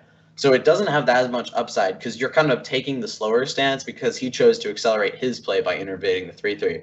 Whereas if he has a slower hand, you want to try and keep him on the back foot, keep his resources low, force him to waste things, which is where curving out can get better. So it's really a feel thing, how to play matchups versus Druid. In general, I'm a big fan of being the aggressor. And I don't think you're actually taking a more passive line by not playing the Ooze. I think by tapping, you're almost taking a more aggressive line. You're just being aggressive in a different way that's harder for them to handle, is the big takeaway there. Yeah, I really like the way that you're putting that too. To me, it just feels like the window has been shifted back from playing Ooze as your curve to playing Twilight Drake as your curve. That's a really interesting spot, to be perfectly honest with you. I wasn't really thinking about it that much. It's just instinctively, I'm like, I think you life tap and play Drake. And when you kind of go through all the breakdowns that you're giving out, it kind of gives me a big idea of where your thought process is, because I've seen you take so many weird lines like that, where sometimes you'll play it, sometimes you won't. And every single piece in your hand is accounting for that in the matchup as well. I think it's really cool. The matchup, we're going to try to get it remade as quickly as possible. There was a DC on Deathlord's end, but the whole purpose of these matches is to see how these players are approaching the spots and really thinking about it. It's much less about who's winning the match and much more about who's making the most of their situations. That's going to be judged by Amnesiac as these guys compete for a slot on NRG's Hearthstone roster. So we want to get the game made as quickly as possible, and as soon as Deathlord's back and these players are ready, we're going to have that up. We have an estimated time of around 2 minutes for that. So I kind of want to recap the spots that I have been seeing that I feel are particularly interesting. Number one was in the first game where Astrogation coined out Bran on turn 2 simply to fight the pressure on board. And coining out that Bran ended up giving him a catalyst to just playing on board with the resources he had and eventually stabilizing with Reno. Had he not coined the Bran, or had he played Dark Peddler, he would have suffered so much more because it would have gotten run over by what Deathlord had. And then also in the turn, I believe it was turn 6 of Deathlord playing Pirate Warrior versus Astrogation's Rogue. He had taken care of a 6/6 questing adventurer. Astrogation was low on cards. On turn 6, he found himself with Dread Corsair and Sir Finley Myrtleton in hand. And obviously, there's only 3 different options here. It's play Finley with the hero power, it's play Dread Corsair with the hero power, or it's play Finley and Dread Corsair. And then how do you actually sequence that out? So do you have anything to touch on with those 2 spots that struck you as something that he could have done better, or something that he did right, or where was his thinking going? Yeah, for the first one, I think one of the things that I've learned a lot from playing a lot of Constructed and a lot of different metas is just most of the time it's kind of just right to jam your cards and just make them do stuff. Like, especially in that spot, like, you could think along the lines of, all right, let's hold this back because I could be drawing into my AoEs, I can draw into Hellfire, I can maybe pick up some cards. But then you look at your tangible hand and you say, if Bran lives, it has payoff, so I'm forcing a kill directly. Not just in theory it has taunt because he has to kill it, but in actuality I can punish him if he leaves this Brana. So he's going to have to be dealing with that. And on another vein, just a 2/4 was strong there on a very basic level of trying to contest the board and get to your strong turns. Like, when you look at Astrogation's hand, if he gets to turn 6, he's probably winning, especially when Deathlord opens strong, because just because Deathlord opened really powerfully doesn't necessarily mean that he's going to have the strongest late game, because he has cards in his hand. He doesn't have cards in his hand that he would have had he opened slower. He, instead of having like the preparation gadgets in hand, he just has a 3/2 on 1. So you have to make sure that you're playing to context and trying to live through turns like that, rather than just in a slower matchup, maybe you don't coin the Brand. Maybe you just tap there if he's having a slower draw, because you're going to need bigger things to combat his stronger turns. So it kind of became like a more micro scale fight where coining a 2/4 made a lot of sense. But I think that was a very context-based play and a pretty heads-up one from Astro. Touching on that second point, I think that turn where he had 3 options was really interesting just because all 3 options were pretty good. I think that I personally, the one I saw first was let's spend all our mana and gain 2 life because this game is a race and gaining life is good in a race. That was pretty much where my head was at. My logic was once he draws Arcanite Reaper, he's going to win. Once he draws Fiery War Axe, he's favored. Once he draws any of this long-term direct damage, so let's get as much life as we can, make sure we're in as stable of a position to move forward and start our push from there. You saw the direct line of being really aggressive and Finley looking for that hero power, starting to weave that in, which I think is fine. I don't think that's a bad line by any means, but we saw he kind of got punished for it. Like, his turn was significantly weaker than a turn where he either plays the Dread Corsair and hero powers or where he plays the Dread Corsair and plays Sir Finley Murgleton. So that was also a really interesting turn. My instincts were just, let's prolong the game because long term I'm going to win and the race is favoring me, so I don't have to take risks and potentially have a weak turn. So much analysis from one turn and 2 cards in hand. If you guys had any idea of what's going on through the mind of a professional player, you just heard it. Everything broken down right there. And that's why Amnesiac was top 8 at the World Championships. Getting into game number 5, it's slow early turns where this is very much an overall game plan style of approach. Deathlore has chosen Life Tap multiple times, found himself with a 4-8 Twilight Drake. Astrogation picked up a Wild Growth and is starting to scale into his bigger turns. Not really much happened in these early turns just because there was very few decisions to make. But as we start to build through these board states, this is where we're going to start to see some more tricky stuff. Yeah, for sure. I mean, for Deathlore, if you play the Dirty Rat here, it is a disaster. That is not what you're doing. And I think this is fine. You get the Sun Fury in play, so now you have 6 power on board to potentially take that out. You don't want to bump into the bear, so because then it just gets an attack back, which is unfavorable for you. He really didn't have a strong follow-up turn, but a lot of the time Reno Lock isn't. Like, their strong 4 is Twilight Drake, Kazakus, maybe Refreshment Vendor's alright. Sometimes some cute Farseer stuff can be good follow-up, but this is honestly pretty in line with what you're expecting from Astrogation, which I think is why he was fine with playing the 4-6. There was no really good punish. It's not like abusive sergeants in this deck or anything. Yeah, it's a really good point to make about not attacking. Is there any merit to attacking, though, considering mulch, or is getting mulch this early not that big of a detriment to you? I don't know if it's about whether or not it's a detriment so much as just this way he had to have mulch, and the other way he had to click a button. So I think that putting yourself in a position where just on board you're making yourself very much so weaker isn't great. But this is a very kind of underwhelming hand from Deathlore. The most power he can play this turn is like 6. Is that a hungry crab he got off the mulch? Yeah. Yeah, it's a hungry crab he got. So he's going to go with Doomsayer here. And he life taps as well to add or throw away the hungry crab rather in this spot, mostly because he's playing the Doomsayer here. And he's hoping the Doomsayer snags him back some tempo. But I would suspect that's not going to happen this turn. Think there was any merit to playing the Ooze, Doomsayer, and Hungry Crab? Disincentivize your opponent from killing the Doomsayer? I don't think so, just because of the fact that if the Doomsayer resolves, you really didn't have good follow-up. Like, do you really want to Reno when you're at 20 on turn 6? Like, that's not great. Like, if you had Emperor, I think I'm definitely jamming all my stuff, making it so he hopefully doesn't kill it, because then you just have such good follow-up. But I think life tapping has a lot of merit just because he needs to find stuff to do. But wow, this is bad for him. Yeah, he does have mind control tech here, though. Oh, so wow, mind control you're tech right. can That's a good call. Really be beneficial. I'm actually curious if Astrogation should not have made the 1/1s with alongside Fandral in light of that. He wants to Fandral down so that he can grab the big turn with Nourish on the following. But did he make himself vulnerable by adding the extra 1/1s to the board? What are the 1/1s really accomplishing in this situation, and what can it make you vulnerable to? This was a really weird spot from Astrogation where I think foregoing might have been slightly better, just to hedge against unlikely situations like that. Yeah, I mean, it's really interesting. And then there's the other argument of, if I mind control tech, do I really win very often? And obviously 50% of the time you probably lose the game, but there's also the consideration of, if I take the 4-6, he still has Fandral in play. I can't kill it. He's probably going to Nourish. Or no, if you take the 4-6, it was fine. So actually, he had a 50-50 with mind control tech to be in a really favorable spot. Instead, he's doing this. To me, this says, I'm in an alright spot. I don't need to take this 50-50. And I don't know if I agree with that or not. I would say Deathlore's under some serious heat. It's going to be hard for him to find a spot where he can both heal and be stabilizing the board so he's not taking too much damage on the backlash. But man, it's really tough. I'm not really sure, honestly. Like, I feel like the mind control tech gives you the ability to win the game, and when you fail the mind control tech, you don't necessarily lose. You certainly fall into a big disadvantage, but is this spot giving you a better advantage 50% of the time? I wonder if he's also considering that he might just be able to mind control tech next turn. Like maybe the 1/1s just stick around. That's definitely not an invalid. That's not an invalid thing to consider. And Mark of the Lotus providing quite a punch here for Astrogation. This gives him a lot of ways to keep going. I mean, his board is huge. He's got Nourish in hand. He just picked up Starfire. This is bad for Deathlore. Yeah, I mean, we've seen Astrogation in these spots time and time again. He likes taking those little trades. He likes hedging against weird stuff. But then this one time, he chose to play into mind control tech and give his opponent a blowout turn, which is a little... I don't know if it was right or wrong, but it's kind of interesting because it was somewhat inconsistent with how he seems to like to play the game in general and play these tougher turns where he doesn't seem to be the type to take risks. I think he believes that long-term he's favored in these matchups. He gets to make more decisions than his opponent, kind of look for spots to outplay his opponent rather than taking silly risks.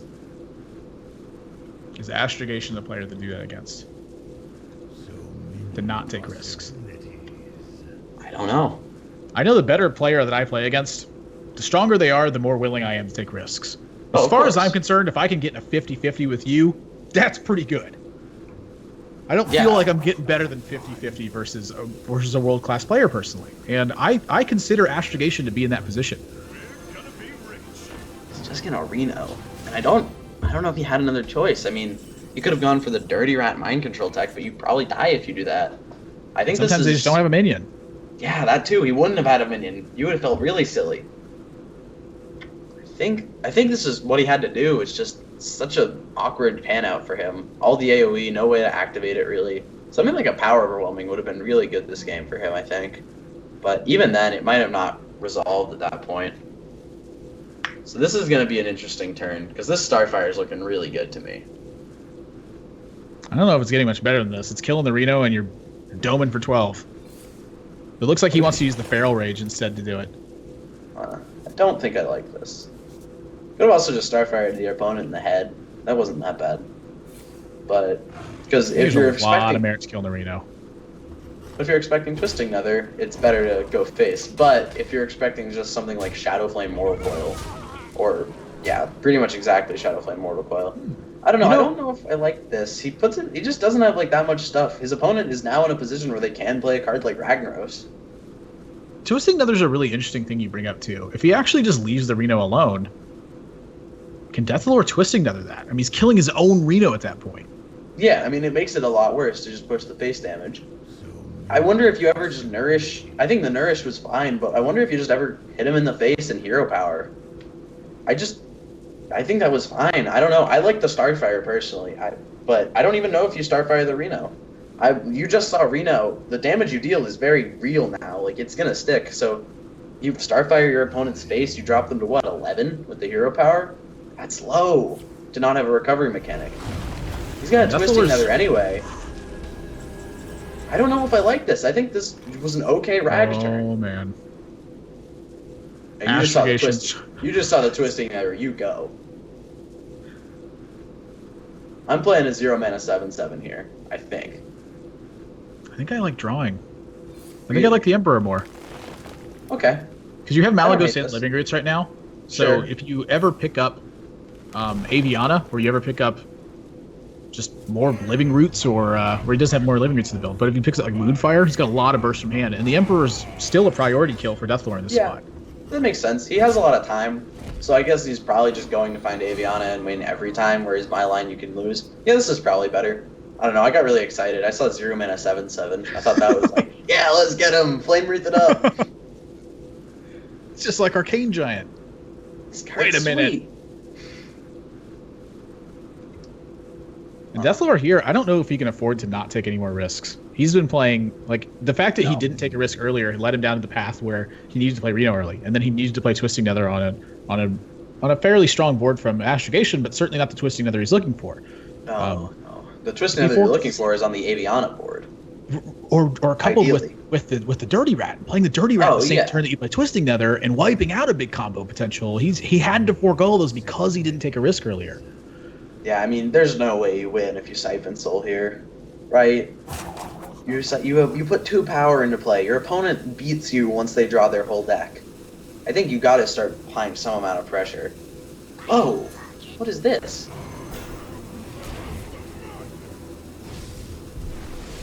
Well, that's still pretty good. I mean, it worked. With Astrogation having the kind of turns he had, Deathlord, I think, can make a stronger conclusion about the kinds of minions in Astrogation's hand. If he pulls a key piece, maybe he can stabilize through it. Like, what are the Emperor Dicks doing if Malagos or Aviana or Kuhn gets pulled from the hand? Yeah, I mean, I guess his logic is if it doesn't pull Malagos, I just siphon the Emperor, and if it does pull Malagos, that's great. Maybe I can fatigue him now. But I think if you're Astrogation, this is definitely your green light to start whacking him. Oh, yeah. And the thing is, without Twisting Nether, and your opponent now has no Malagos, I think that they're going to look at it and say, all right, I guess let's just punch him. Let's just make him have it. And, I mean, what even is it at this point? Like, what does Deathlord really have left? How does he answer this board?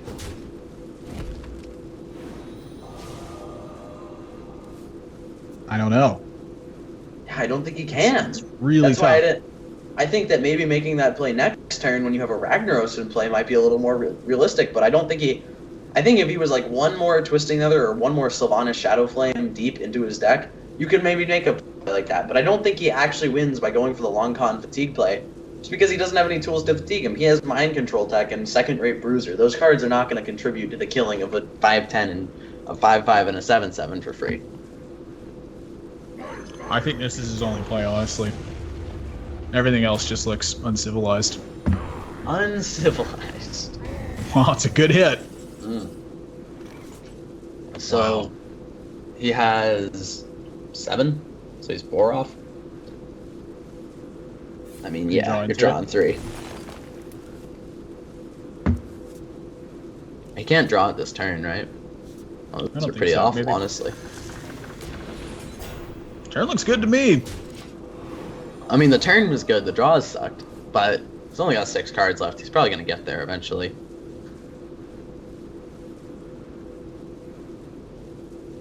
The Mire Keepers are really bad. I mean, at this point, Abyssal Enforcer or Hellfire just turns those into dead cards. So those were pretty dead draws from Astrogation. I don't know if you can afford the Hellfire here. You have a very finite amount of life. I don't think he can afford the Hellfire here, but eventually he's going to have to. And the Reno's already gone. I think you have 2 main options. I think you can Mind Control Tech, Shadow Flame, Demon Wrath, take the flip. Or you could Emperor Shadow Flame. Are you seeing anything else? So many possibilities. I don't really know how he gets on board and takes care of the board position, unless he just Shadow Flames his Ragnaros. No, I think you Shadow Flame and you take the flip, right? Or you isolate the 5/10? I mean, we've seen Deathlore over and over again avoid taking those risks. You have to take that risk here. I mean, eventually, I just don't know. That's my thought, is eventually going to have to. I mean, Astrogation, you're in an unfavorable matchup, and Astrogation's pushing you at every step of the way. Something's got to give. I think it looks like he's going to go with the flip. Yeah, I think this is one of the 2 valid... Well, you never win if you Shadow Flame your Rag and Demon Wrath. That can't work. He's going to take this risk. I'm interested to see... That's going to be Doesn't pay off. But I'm gonna... I mean, that was the right risk to take, I'm pretty sure. I'm just not sure if Mind Control Tech, Shadow Flame, Demon Wrath was better, or Emperor Shadow Flame. But I'm leaning towards what he did there being right. So my takeaway for this game, after Astrogation takes his 3 games to 2 now, is that there was an opportunity for Deathlord to take a 50-50 earlier in the game. When everything got panned out, he had exhausted a ton of resources and still had to take a 50-50 to try and stabilize. Whereas the earlier 50-50 would have given him a chance to almost win the game. He would have been at such a massive lead. Where would Astrogation have actually come from in that game? Because he would have been behind on tempo. He would have been behind on resources. Everything could have snowballed from that point.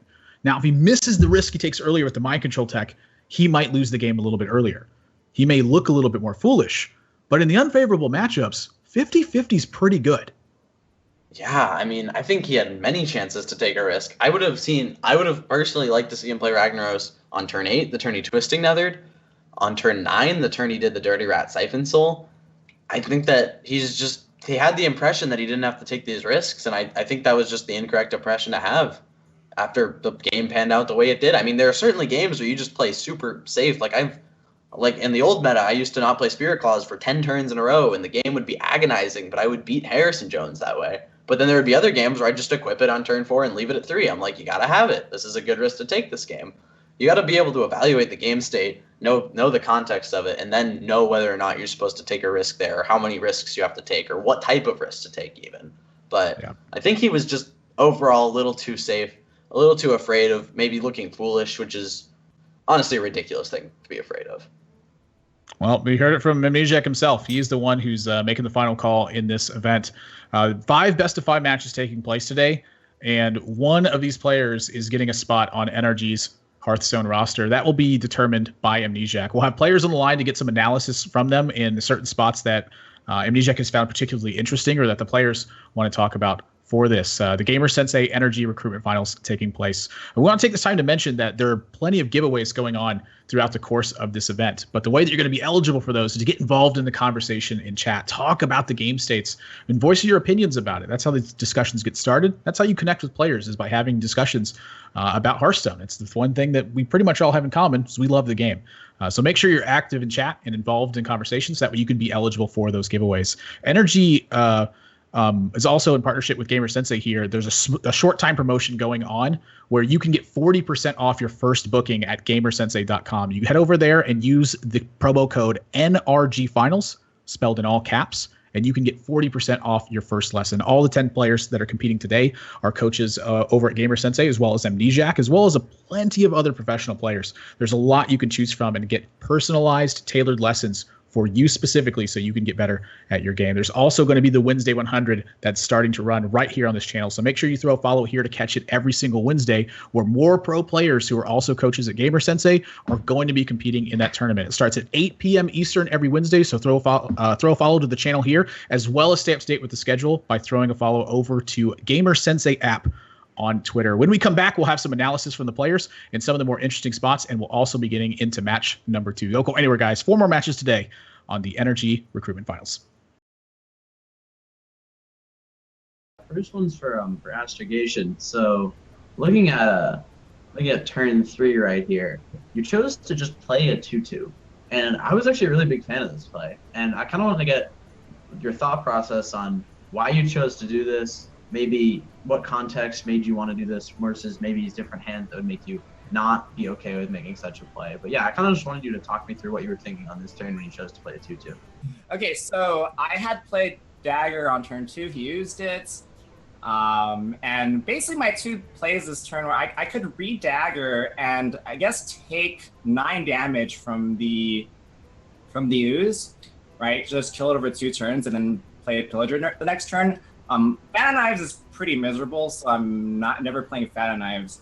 Against Reno Lock, I think one of the main risks of this matchup is like getting comboed at some point. I mean, the Reno usually has to play aggressive and put you in combo range and then get you. You usually win a longer game. So I decided that taking 9 damage from the Ooze was not a good idea. And yeah, the Edwin can get bigger later, but there's nothing in my hand that works well to make Edwin big, right? I don't have a counterfeit coin. I don't have the coin. I don't have preps. I don't have backstabs. I don't have anything in my hand that gives my Edwin any potential. So playing the Edwin to save 9 health is actually just the best, in my opinion. And it contests the board. I get to play Pillager uncontested, and it's pretty good. Yeah, very good. I think that's a very accurate read on your hand, knowing that it's not really getting better for a long time. Also looking at, did it come into your mind at all that you have 4 or 5 and then maybe you can just auction your on 6 anyway, so you're not really gonna have time to play it, let alone will it be very good? Yeah, exactly. It's more like planning out the future turns and yeah, I mean, I guess that said, I remember there's a part of this game later on where I played into the Nether turn, and I'm not really proud of that one, but I think I played this game reasonably well up to that point, yeah. Yeah, I would agree. I think you played everything really well, and the Nether turn was bad. But yeah, I mean, this was really good. I was a really big fan of this. So yeah, overall, just wanted to hear your thought process on that. Thought that was really solid. I don't know where the other guy went, so we're going to keep talking about this. So do you think Fan Knives is so miserable here? And would you ever consider daggering up, but not taking the 9 damage, just leaving the ooze? Did you consider that as a possibility at all, of just leaving the 3/2 there? I thought about so I mean with Fan Knives, right? I want to play Pillager next turn. So if I play Fan Knives and I don't kill the ooze, he can just like trade coil. Like he can do a lot of things. I mean, in fact, he would go into 4 mana next turn, right? So he could even like play Drake, trade coin coil, and then I'm just like way behind, right? So that's Fan Knifing by itself is not great. The same thing with just daggering and not taking the damage. I'm still gonna take a round of damage from the ooze. And if I don't kill the ooze now, I'm basically like hoping to top deck like a backstab, right? And that's also just, I don't know, it just, again, the Edwin just wasn't getting better. So I just, yeah. Yeah, I think that's really good analysis. I definitely agree that the ooze being there is a detriment looking at your hand. And since you don't have like a tempo efficient way to deal with it, this is kind of just what you had to do to keep up.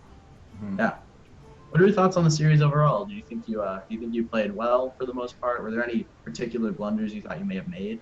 Yeah, there were actually a number of blunders. Well, this one, in this game, again, not playing around the nether, I hadn't eaten any food up to this point today, so I guess I was a little bit.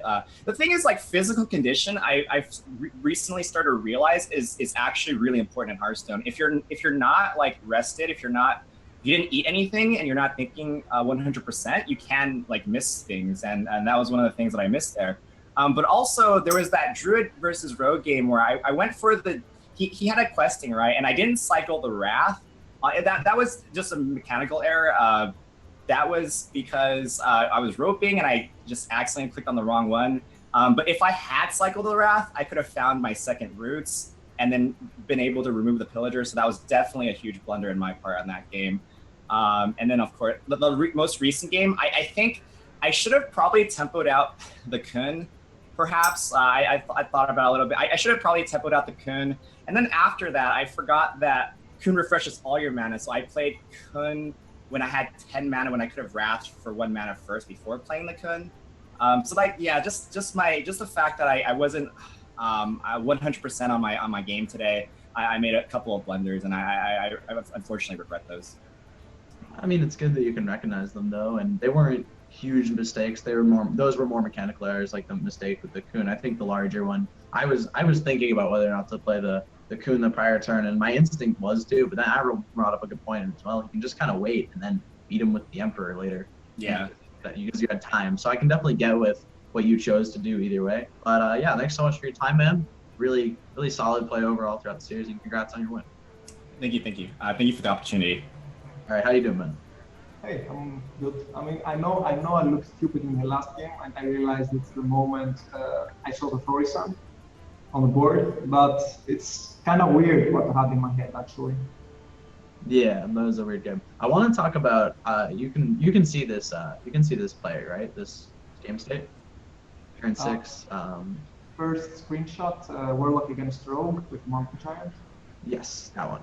Yeah. So prior to this turn, in your hand you had Mountain Giant, Dark Peddler, and Coin, and you chose to go Peddler, then Giant, Coin, the Villager. Kind of walk me through why you thought that was the best play here. Okay, so basically I start with Peddler over Mountain Giant because it's the same thing. So I want to like changes like my play. So Peddler into Mountain Giant is something I want to do. And the reason I coined that the one drop was because I felt that this particular one drop felt strong and it really contested the board. But given how the game went, it was probably better to save the coin to have downs like coin contesting another. So I think that was a misstep because it reduced my chances. Although I feel that my opponent's deck has like probably double Conceal and double Questing Adventurer. I already seen both Questing Adventurers, so I'm expecting to Conceal as well.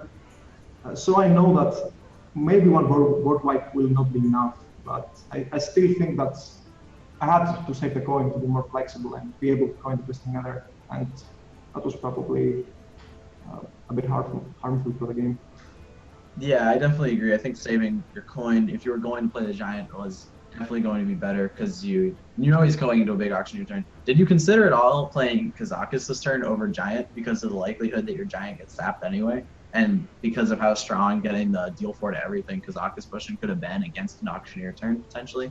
Did that run through your mind at all? Yes, I did, and I had to share the twist with the twisting nether actually over doing that, because I mean, if I don't play Kazakus, then I can just twisting nether instead, and then Kazakus. But I just think the worst of the two plays, I guess.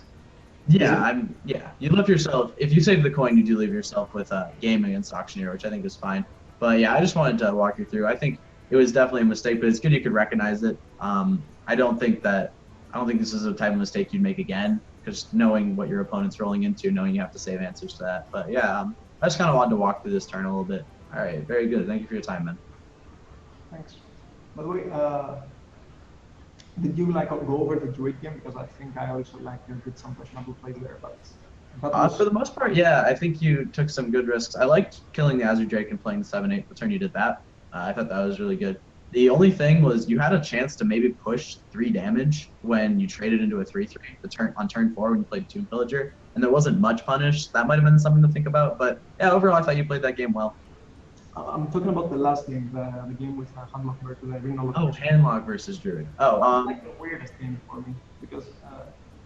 Yeah, we just think that you didn't take enough risks that game. And you're kind of playing too safe. You twisting nether to kind of weak board. You were very hesitant to pull the trigger on rag. I would have personally ragged on like turn 8 and turn 9, where you went like twisting nether and then dirty rat siphon. So I just think looking for more chances to take risks in a matchup like that would have been really good. But overall, it was fine. Yeah. The point is, no, I think I played poorly. Like if the list were open, then I misplayed. Like definitely in that spot. Yeah. The point was that I did not expect that exactly to play my opponent. The reason was that before the regame, I was expecting like this kind of druid, like the Kun druid with Aviana. Yeah.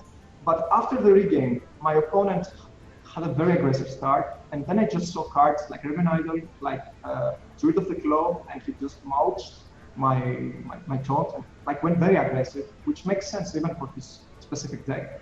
Yeah. But seeing both Hunters and Riven Idols and two making very, very aggressive plays, I even considered the option of like the possibility of his deck being token. And if his deck is token, then I'm definitely like winning the game and go for a twisting nether. And sure. From my spot, like it seemed like he's playing token druid a fair amount of the times. And if he's playing the Kakun druid, I probably lose anyway, because I think it's a very tough matchup, especially the way it went, since I had a very slow start.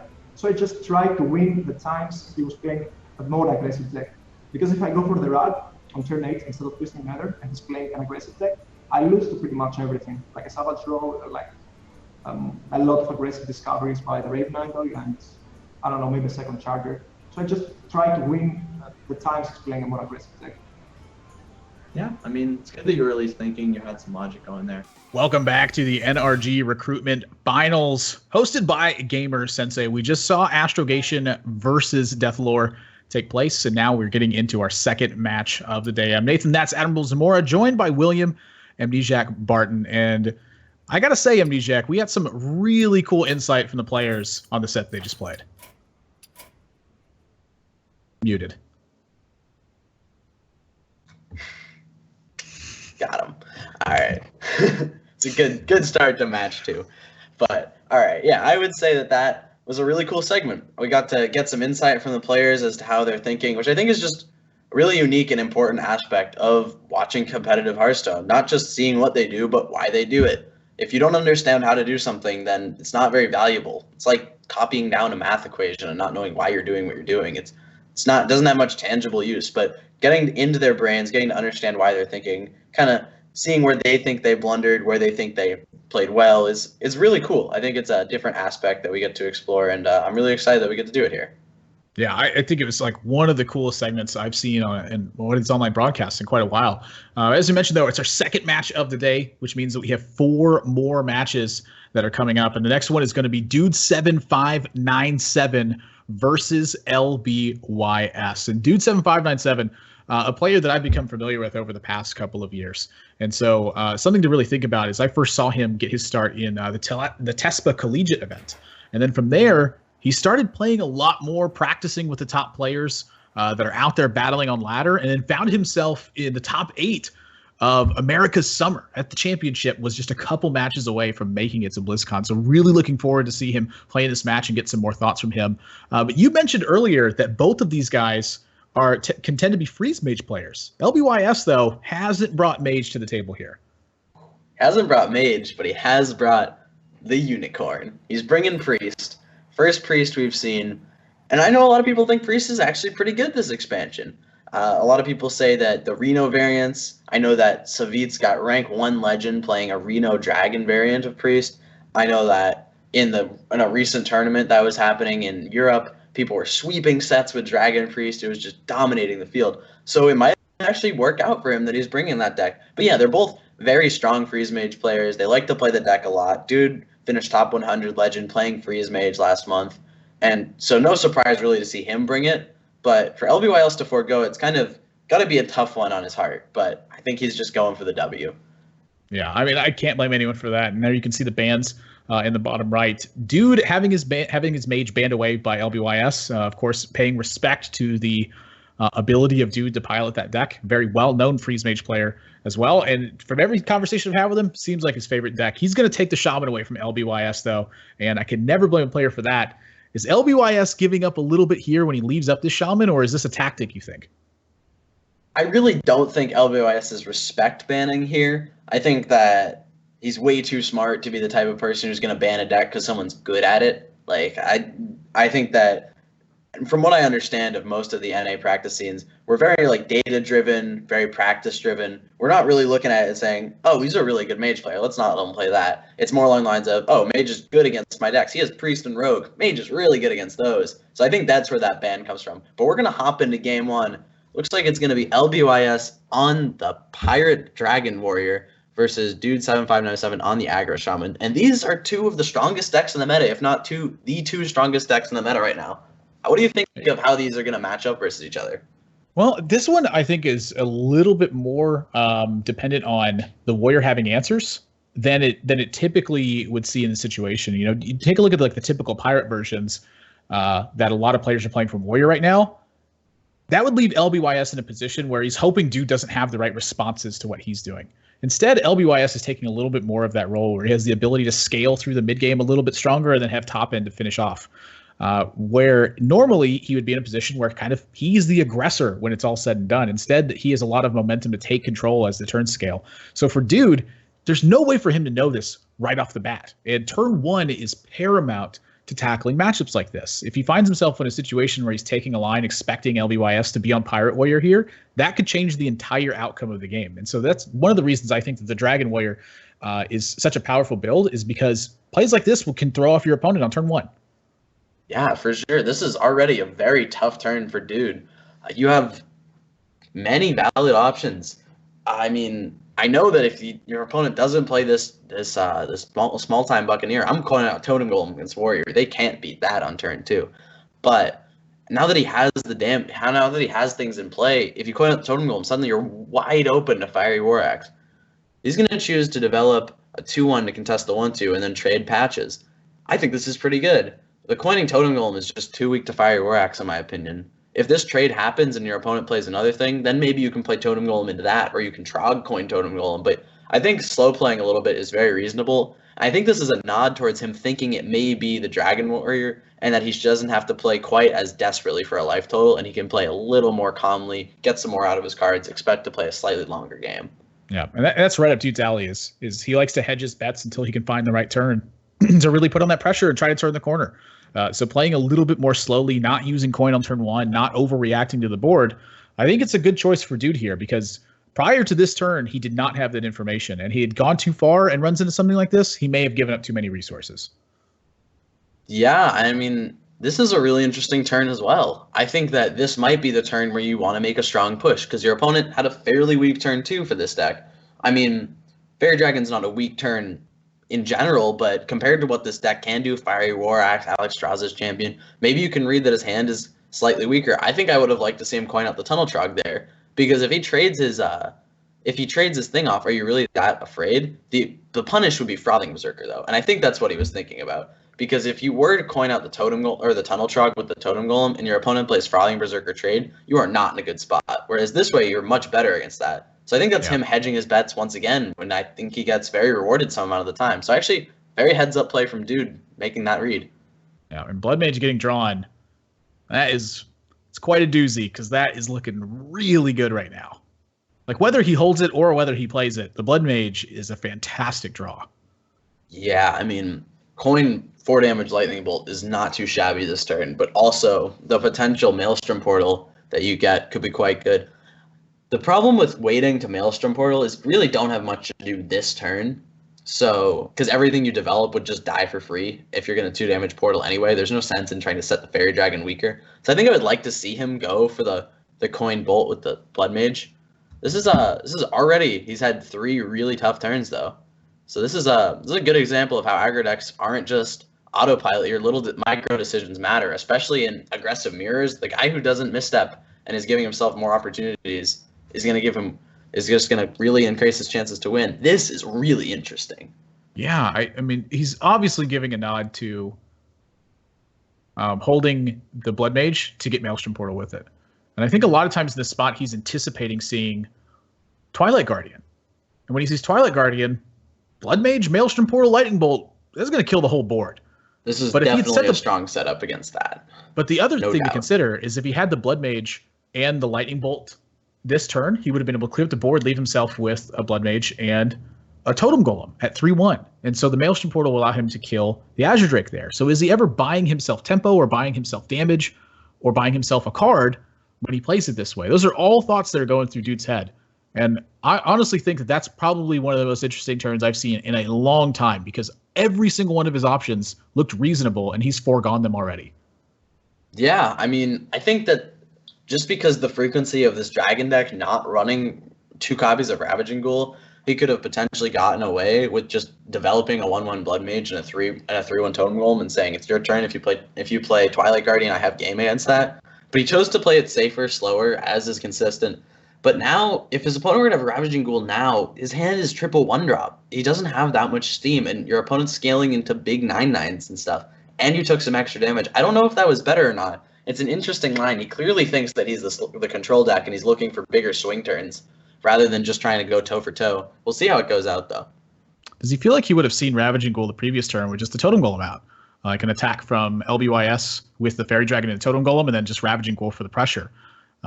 Did the fact that that didn't happen on LBYS's side, and you also didn't see Twilight Guardian, mean that that wasn't there? Maybe that's his read. I don't know if that's a great read to make personally, just because I think playing a 3/4 into a 3/4 is pretty solid in of its own right. But it looks like this is going to work out for him. He's pretty much at the board state he would have been at. That is a strong draw for him right now. Yeah. That lets him take care of that Korkon Elite, develop power, keep pushing, start to turn the corner a little bit. But this isn't much of a different pan out as opposed to just had he Lightning Bolted, but I think he just missed some damage. He did play around Ravaging Ghoul a bit, but he wasn't that bad against Ravaging Ghoul, right? I mean, he would have repopulated with Tunnel Trog, Small Time Buccaneer. So I think that was a really interesting turn. I don't know if I agree with his decision, but I'm going to be really interested to talk about that turn later. Yeah, I agree. I think it's already a great spot. And, I mean, the turn's here looking like it's going to be rough for LBYS. He's gonna be in a heap of trouble. Yeah, I mean, this is the type of board Dragon Warrior doesn't want to see spread out across many minions. They just have Dragon Warrior's a great proactive deck. They get you real good, but when they're getting got, it can get pretty tough. Yeah, and if you're not going to get them, then they're going to get got. That's a pretty good draw, though. Yeah, the one thing is that LBYS does have a lot of life to play with here. Yeah. So taking any advantage he could get, really important. This turn's interesting. I don't know what's better here. I'm trying to think if trading off and armoring up is better than the Twilight Guardian. Playing the champion and then armoring? Yeah. Because if he plays the Twilight Guardian, he is kind of giving it away to the board here. Yeah. I don't hate that. I like playing the Zostrous mate for sure. And then you hit the Totem Golem. What if you could Alex Strauss champion the Blood Mage, but I kind of don't hate just championing 3/3 and armoring. And then next turn you get to attack the Blood Mage and play a 3/6 taunt and armor, and maybe you can just kind of go for the long game. That's what I'm looking at. Yeah, I think that's pretty solid here. He's gonna go for the max tempo play. This is another thing to consider, because this lets him go Draken Crusher and Nazoster's Mate. My concern with this is you're often not gonna get a good attack with this Nazoster's Mate next turn with this line, just because a lot of the time you're gonna want to trade off that 3/1 to play around things like Ravaging Ghoul. So this is very optimistic. And he also could be thinking maybe he just plays another 1 health thing, but this is definitely the most aggressive. I want to end the game as quickly as possible, not looking for a long con type play, which, makes sense to some degree. Dude with the Flame Tongue and the Feral Spirit draws here has so many wonderful turns that it kind of looks ridiculous. Everything here looks good. This is brutal.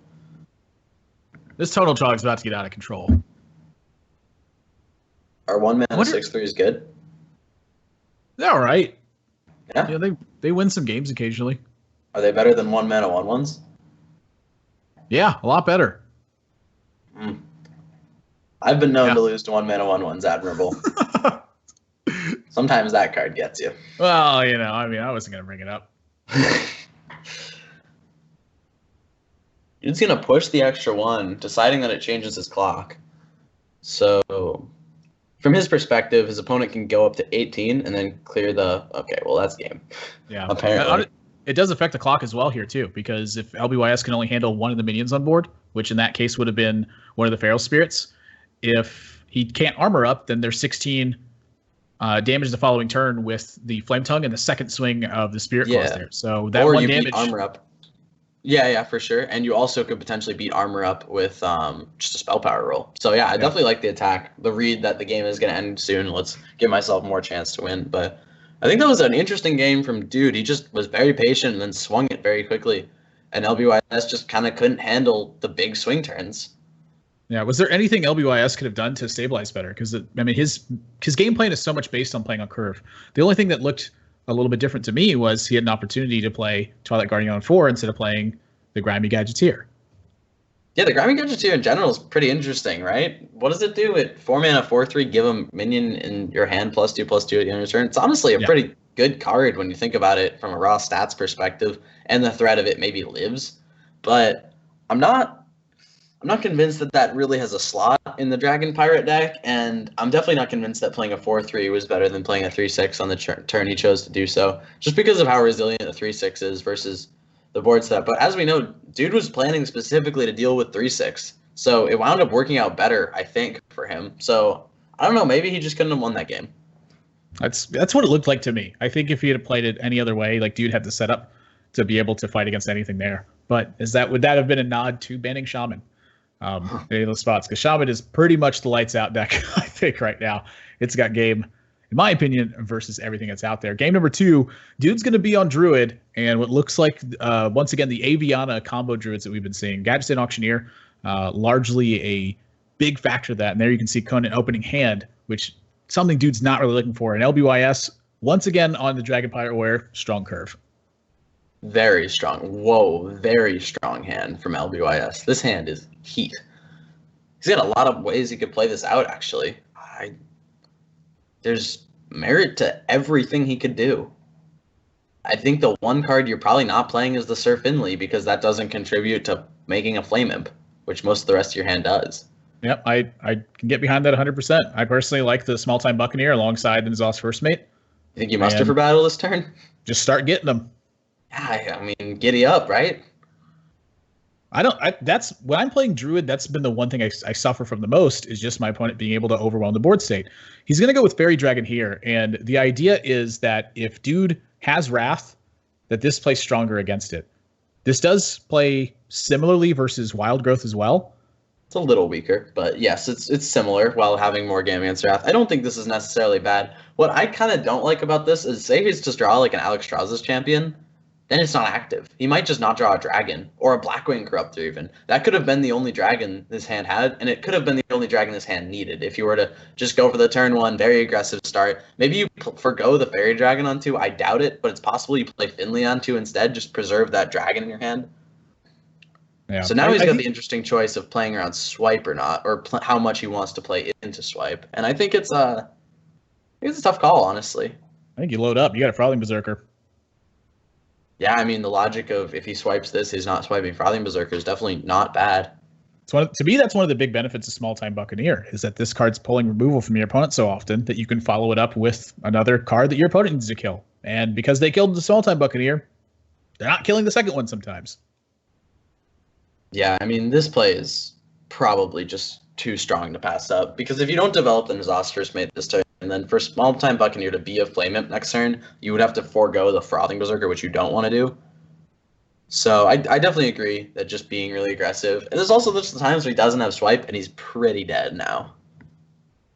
And that's the situation we're in right now. Indeed. Dude does not have swipe, and this is going to get out of hand.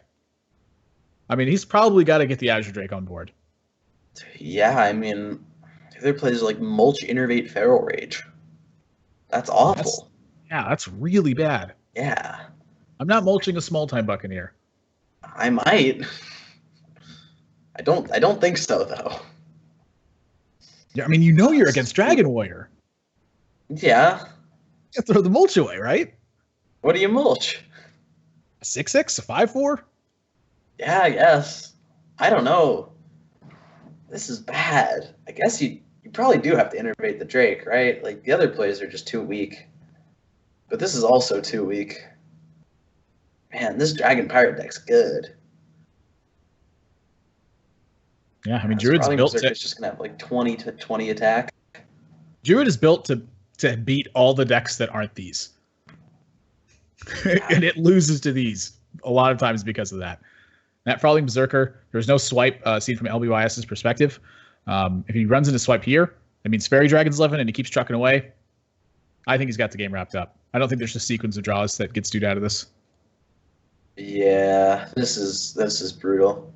Did he choose to hold the weapon swing last turn? The turn he played in his Oscar's Mate, he did not swing with the weapon. Really, that's interesting. I generally would think I would make the first attack against Druid just because your deck has 3 other weapons that you're drawing into. But I can also respect that he didn't have it, and if he was to draw just like a minion curve, he wants the weapon charges. So it's kind of an interesting decision point.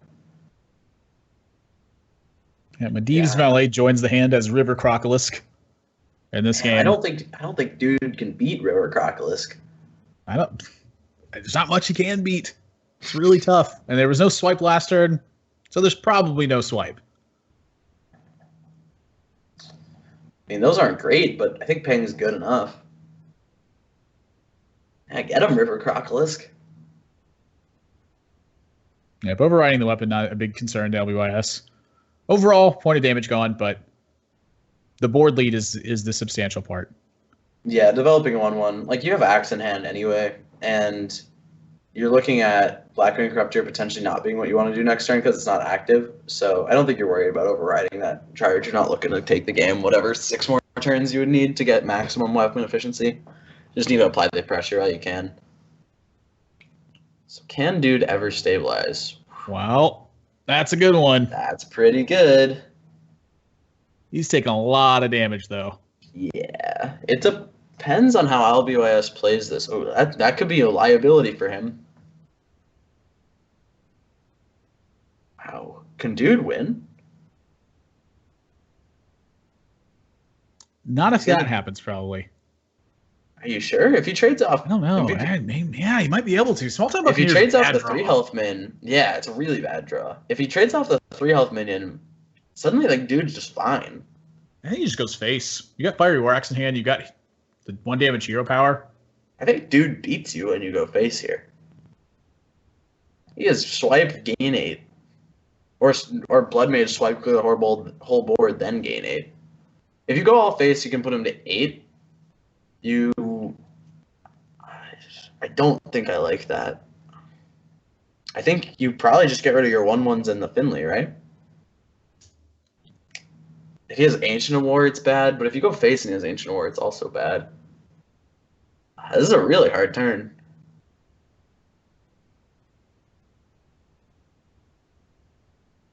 Yeah, he's mopping up the Azure Drake. From I think you have to LBYS's kill the Azure Drake. See, for me, in LBYS's perspective, Swipe is going to hurt kind of regardless of what happens. This definitely plays the best against lone swipe, though.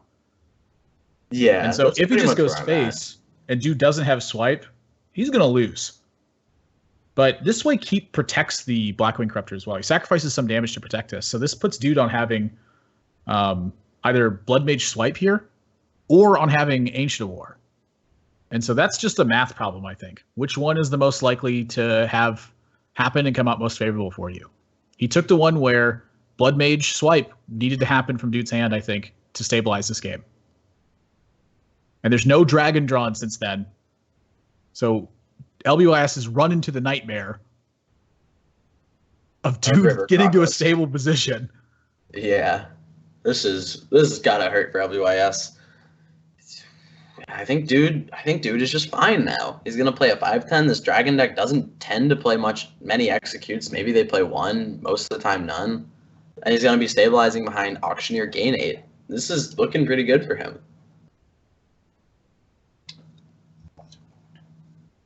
Yeah, drawing swipe was the way for dude to win this game. Without that, he would not have gotten there. And that one damage missing from Alex Shaw's champion means that this Ancient of War is living this turn. Yeah, I mean, this is brutal. And LBYS, while Grom is powerful, he didn't draw a card he could develop this turn, which is, I think, what he needed. I think he needed something like Azure Drake Axe into Rag or Grom or something of the kind. Yeah, the Fangel's too appealing here. I mean, you have the Coon coming next turn. This is like, that's the best draw on the deck, I think. Yeah, for sure. This is definitely better than the Auctioneer. You get to keep your Ancient of War alive on board. He would have to ping, which he doesn't want to do. And you get to attack for 5. Oh yeah, that's 5's a lot. That's a third. He could have attacked for 2/3.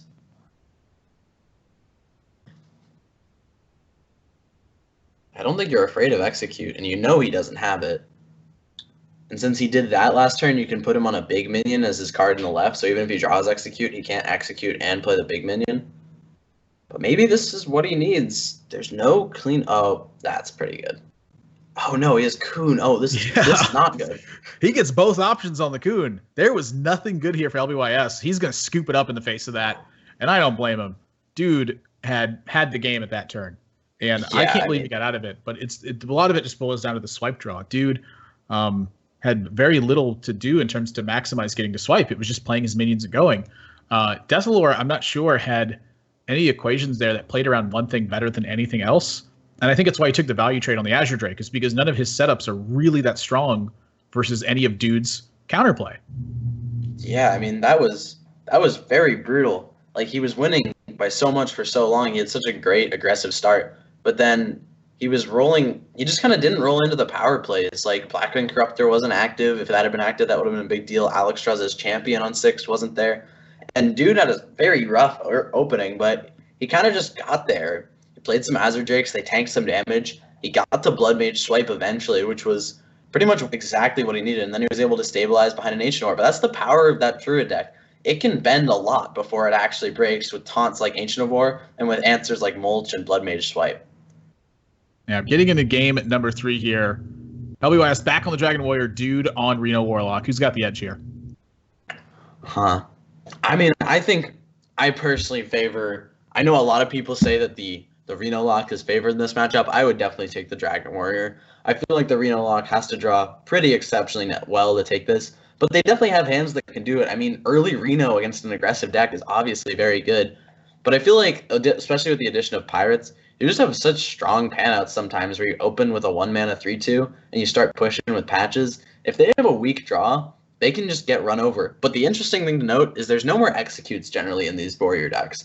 So cards like Twilight Drake are actually going to mop up a lot of damage, as opposed to them generally in the past having been a liability.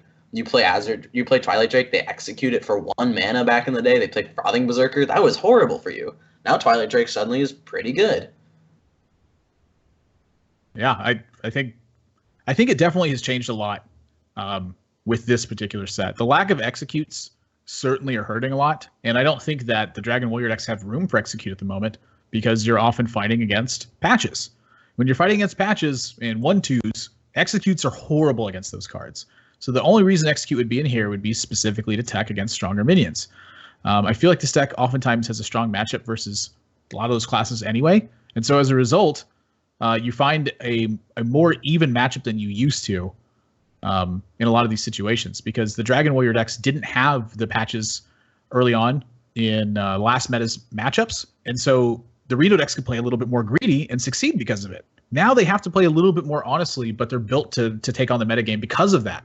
And I think that brings it in line to this weird state where dude needs to have some of these minions to chop through the board position as he moves along. But at the same time, LBYS's deck has a much stronger curve and can get off to a much better start because of that. It's a really weird matchup that I'm looking forward to seeing this season. Yeah, is that a Doomsayer in LBYS or in Dude's hand that he chose not to play on turn 2? I think it is. Yeah. Yeah. Yeah, he's coining it out now. That's really interesting that he chose to forego it. I mean, he was looking at a Fairy Dragon. His opponent would have needed some pretty specific stuff to kill it. And if it goes off, are you not just in a very good spot with the coin Twilight Drake, followed up by Imp Gang Boss, Hellfire? It's interesting that he felt making a bigger Twilight Drake, being patient, maybe looking for a Ooze swing turn on specifically Axe, which was a good answer to it. But in addition to Axe, he would have needed 1 damage, and the only card in the deck that could deal that 1 extra damage is actually just Patches, and you don't look for that in your mulligan. So it's an interesting choice to not. Yeah, I mean, I don't know. I think the Doomsayer a lot of the time goes off there, and you're in a very strong spot. But dude, once again, choosing to play patiently. The only thing I could see to look at was if he's trying to set up specifically Hellfire this turn, because after he uses the Fiery War Axe, the only card that's going to kill the Doomsayer afterwards is Kor'kron Elite. And so when he sees Kor'kron Elite here, the board looks exactly like this. He gets to Hellfire cleanly, and LBYS has to have a 5-drop to reload. So that's really the only thing I could see set up here. But if that's happening, the 5-drop, when it happens, looks really brutal. Yeah, I mean, I just think you should have Doomsayered on turn 2. I think that a lot of the time it's huge payout, and then you coin out a 4-6, and you're in pretty good shape. Now you've got a 5-4 staring you down. I mean, I think, do you Soulfire? The Soulfire is a card I'm a really big fan of, personally, in the deck in general. So I'm glad. And then we can see here it's quite strong. Yeah, you do Soulfire, because your hand's not very good, right? Right, but the issue with this turn is when your opponent's 5-drop is the Blackwing Corruptor, you end up at 15. 15 is not the number you want to be at. It's not, and it's because of Draconic Crusher. So Dude's line, I think, was really fine this game, and it did put LBYS in a position where he needed to curve out to have this happen. But when he curves out, you kind of lose. Maybe Dude's thinking is if he curves out, I'm probably going to lose anyway.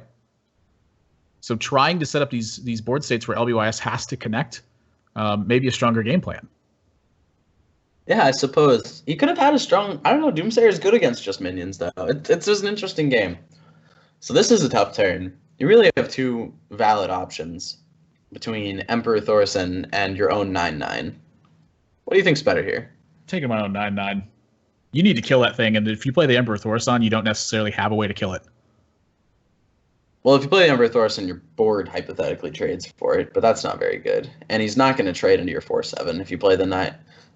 Yeah, I mean, if you Faceless, the punish would be he takes the value trade, but he's not ever taking the value trade. He's going to dunk you for 9, and he's going to play stuff. So in that case, you need the 4/7 to make another attack. But then when you consider your follow-up, what's your follow-up to the Faceless? I guess you just have to hope you draw something good. I don't know. Maybe the Emperor is better just because you get to follow up with Rag. Is that ever better? I don't know. I'm looking at trying to draw the right card here because I think that in this position, Dude's going to end up losing the game. Maybe the Emperor can act as a taunt here sometimes. Maybe LBYS is fearing it. His back's so far against the wall right now, maybe Dude's hoping that LBYS just makes a mistake. If that's his out to win the game and that's the most likely one, I don't have a problem taking it. Honestly, I don't think any of his plays are very appealing this turn, so going with Emperor versus going Faceless doesn't really matter much to me. I think whoa, I do not like that attack. 9's a lot. Yeah, I think you hit him for 9. Clearly doesn't have Siphon Soul. Does he see that Emperor as there being a Reno there? I don't. I just see it as a card. I don't read anything into that turn. He could have Reno, he could not. You don't Reno there. You definitely don't Siphon. You definitely Siphon Soul if you have it. So you know that you're not going to get burned by that. I don't know. I mean, putting him to 9 just puts him to the test so much better. Now, if he just has something like Shadow Bolt, which he could very realistically have, because you haven't really given him a great Shadow Bolt yet. I don't know. I think letting the Curator play linebacker there and letting the 9-9 just score a touchdown was pretty good.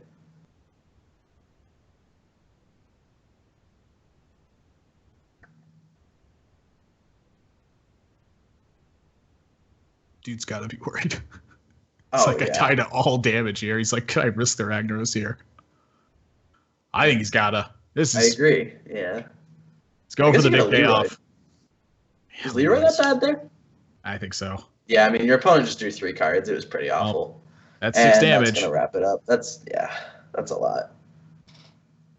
I don't know, maybe he could have Leroyed. Would have left him with 2 1/1s versus he's got like nothing on the board. Maybe the brain alongside of it of the King Boss. Yeah. His hand was too weak. I like the Emperor, I think, on turn 6, though, just because he was rolling into Rag and then maybe Faceless your Rag and just Sniper Rag him out of the game. Like, that was some real reactive potential you had, whereas every other player just playing stuff, which is like not doing anything for you. So I think the Emperor was better. I think he made the right choice there. I disagree with LBIS's choice to not just go face, though. That didn't make much sense to me. Because he doesn't have Siphon Soul. Well, sure, right? But if you look at it that way, like, say he goes face and then Reno hits. If that's the case, he just gave away the ability to kill the Emperor, and then he gets a second discount. What can you do with a second discount? So killing the Emperor, if you believe that Reno's in hand because of the Emperor play, I think to me means you're setting up a stronger board state versus Reno. But maybe that's too much tunnel vision. I don't really have a problem trading off the Emperor. I guess with the Curator drawing 3, that has a lot of upside in taking the game a little more conservatively. With the Finley, you get a lot of longevity a lot of the time. Yeah, I think the trade was probably fine. I don't know, I personally probably would have gone face, but I can definitely understand his decision to trade with the Curator specifically being his turn 7 play.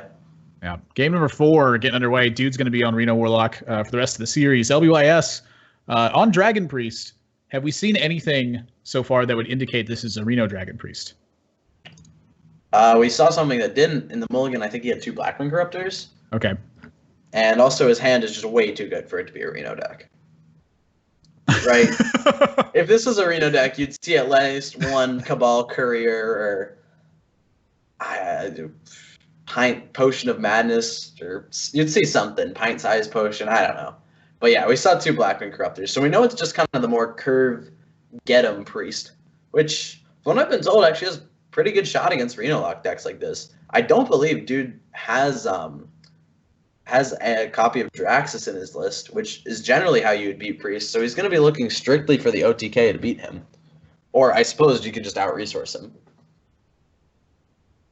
Yeah, this is about as good as Doomsayer, I think, is getting in this matchup. It buys you back some tempo here. This card is so good versus Dragon Priest. Yeah, they just have no way to deal with it outside of Shadow Word Pain. Like, they're not going to Korkron Elite it. Is just rolling into a 3-5. You know there's no pain. This 5-6 does line up very well for LBYS.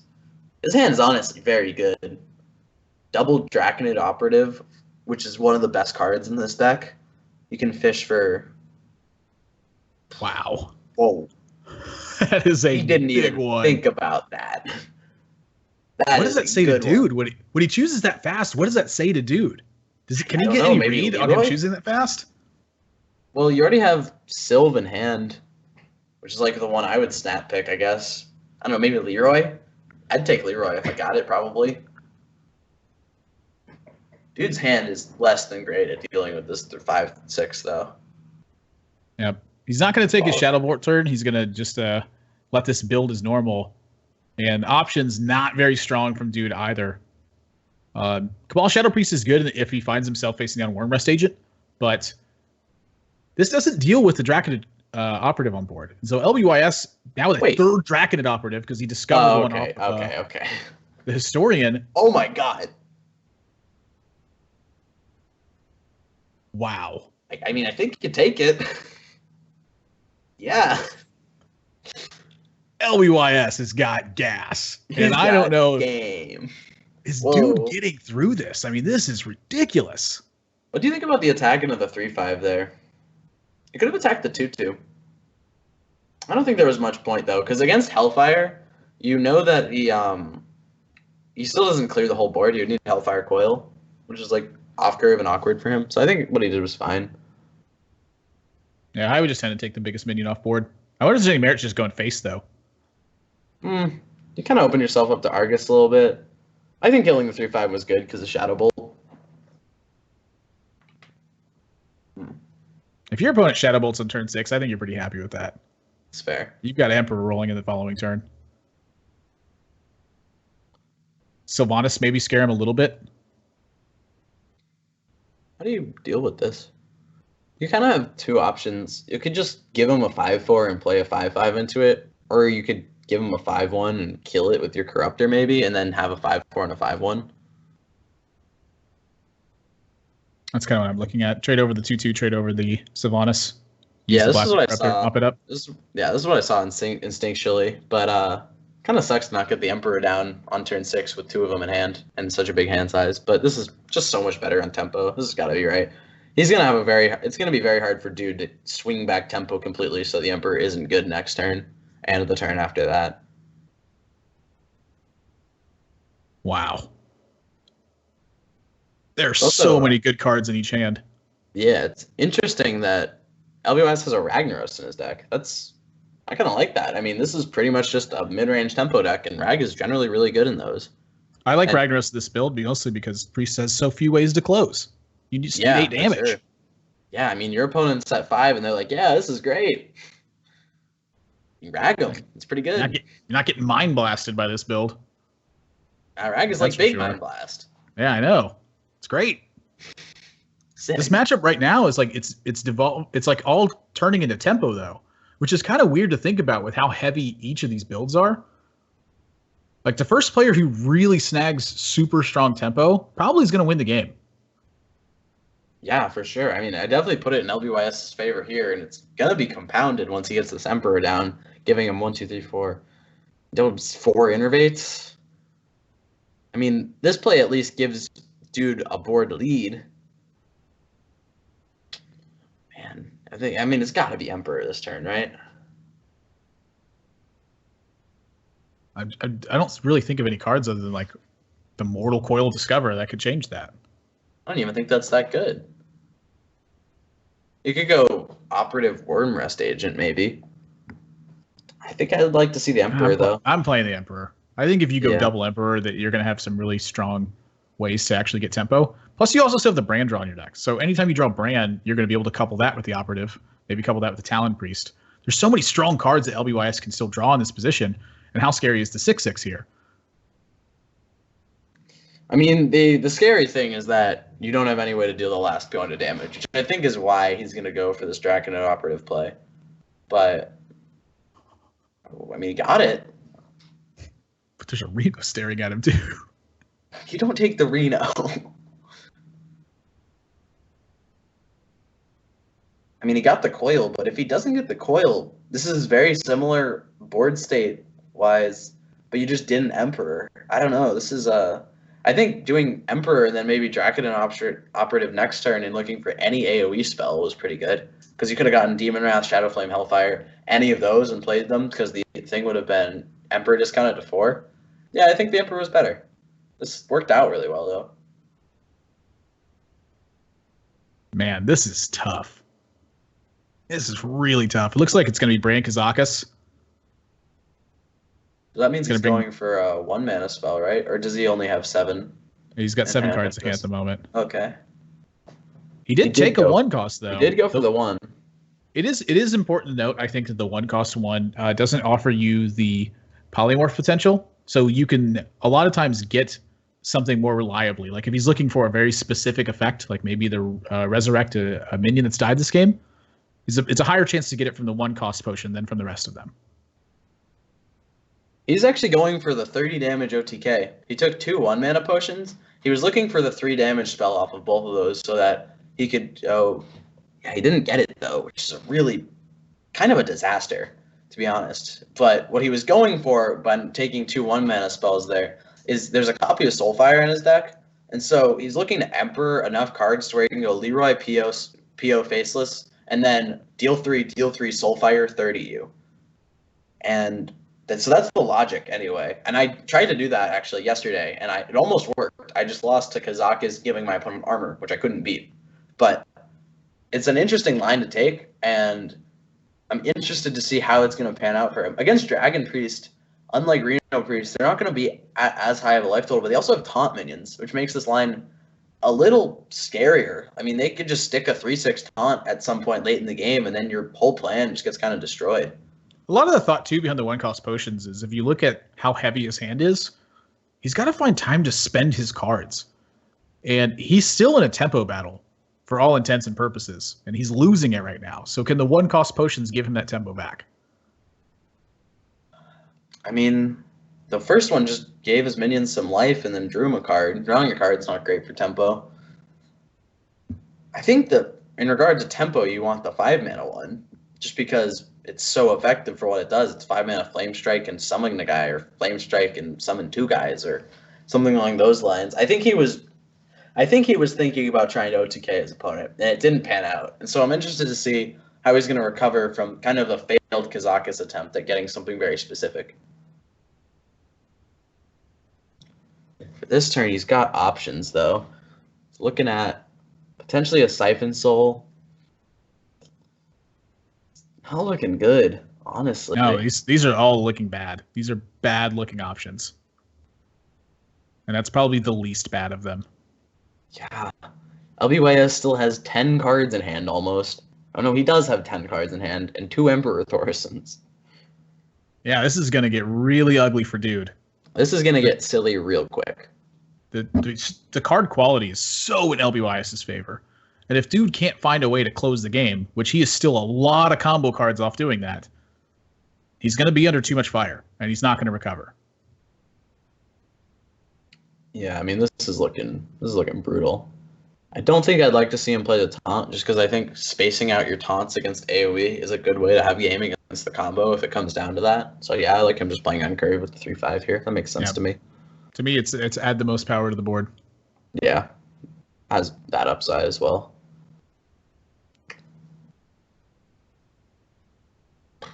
Man, this is rough. Well, that's a big one. It's pretty good. He's still Leroy and PO off of killing him. And he'd have to get through all the taunts. So he's also twisting Nether off. How does he best navigate this? He has Reno, so he can take damage. The issue is just going to be answering the plethora of stuff that LBYS has still to do. Looks like he's going to whip out the Kazakus potion. I mean, that's pretty strong this turn. Guess I mean, wipes out. Man.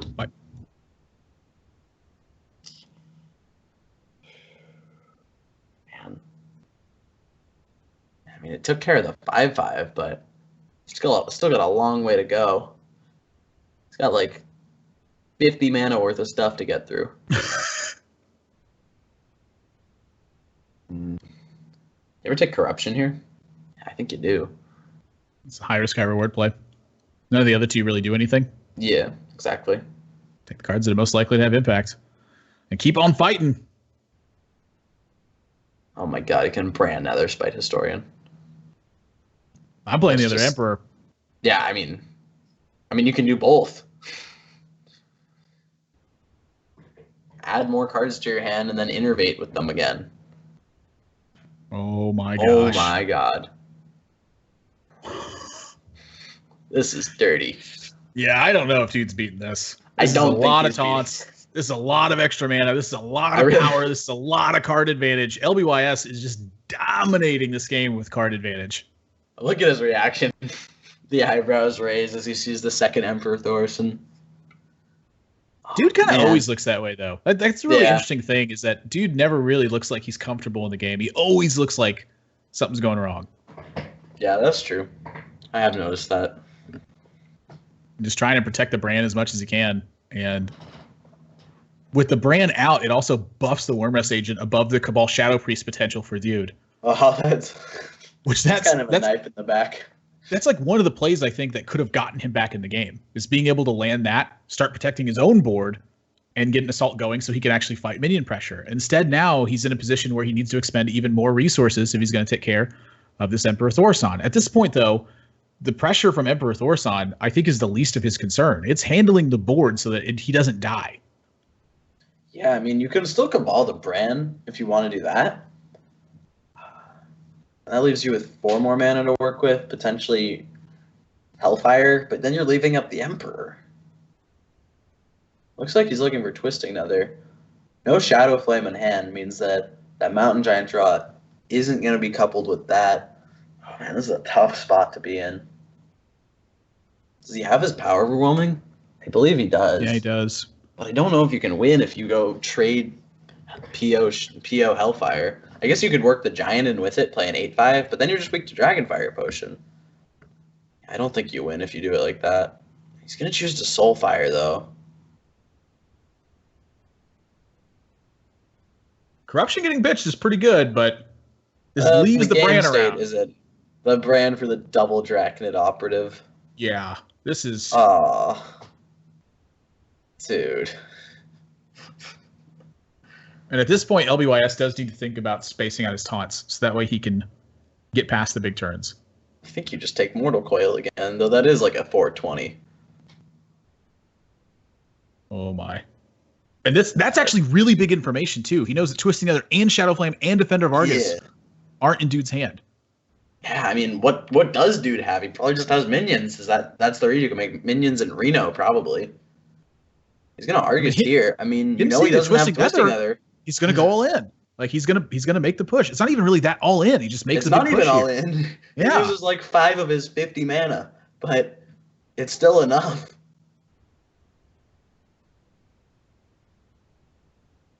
Dude has no idea what he saw. Yeah, he might just be like, maybe he thinks I'm Twisting Nether. Draconid Operative is busted. That card's really good. He's also played 5 of that effect this game. Man, this is brutal. Just playing with Dude's deck. He's like, hey, I'll take the Emperors. Yeah, thanks for this Defender of Argus. Finally doing what Priest was meant to do, except he's doing it in 5 mana 5/6 form instead of 3 mana do nothing form.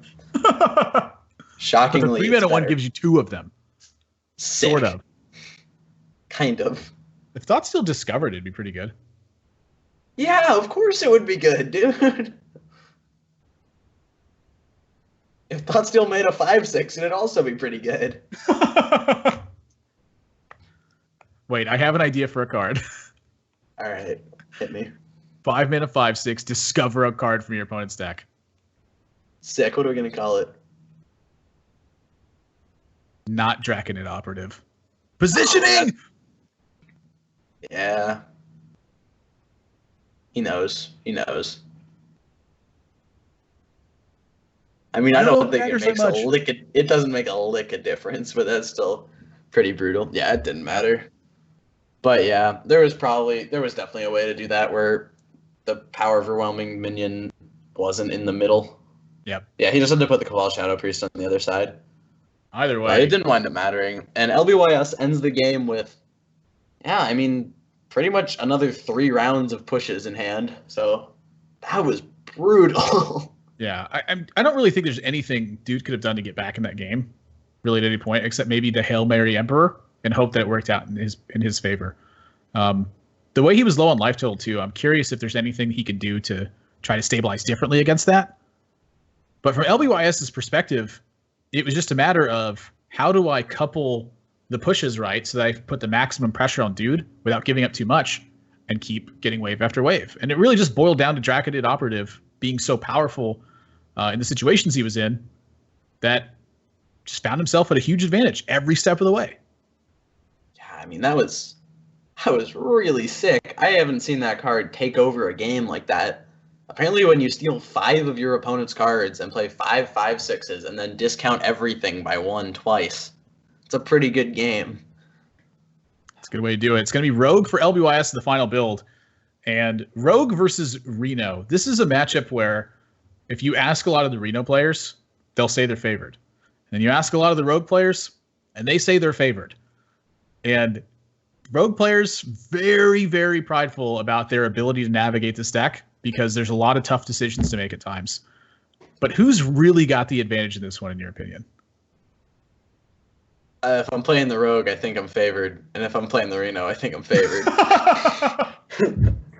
But objectively, I gotta say Reno's favored now. Kazakus flipped this matchup around so much. I think prior to the release of this, when Rogue didn't have patches and Reno didn't have Kazakus, I liked the Rogue end a lot more.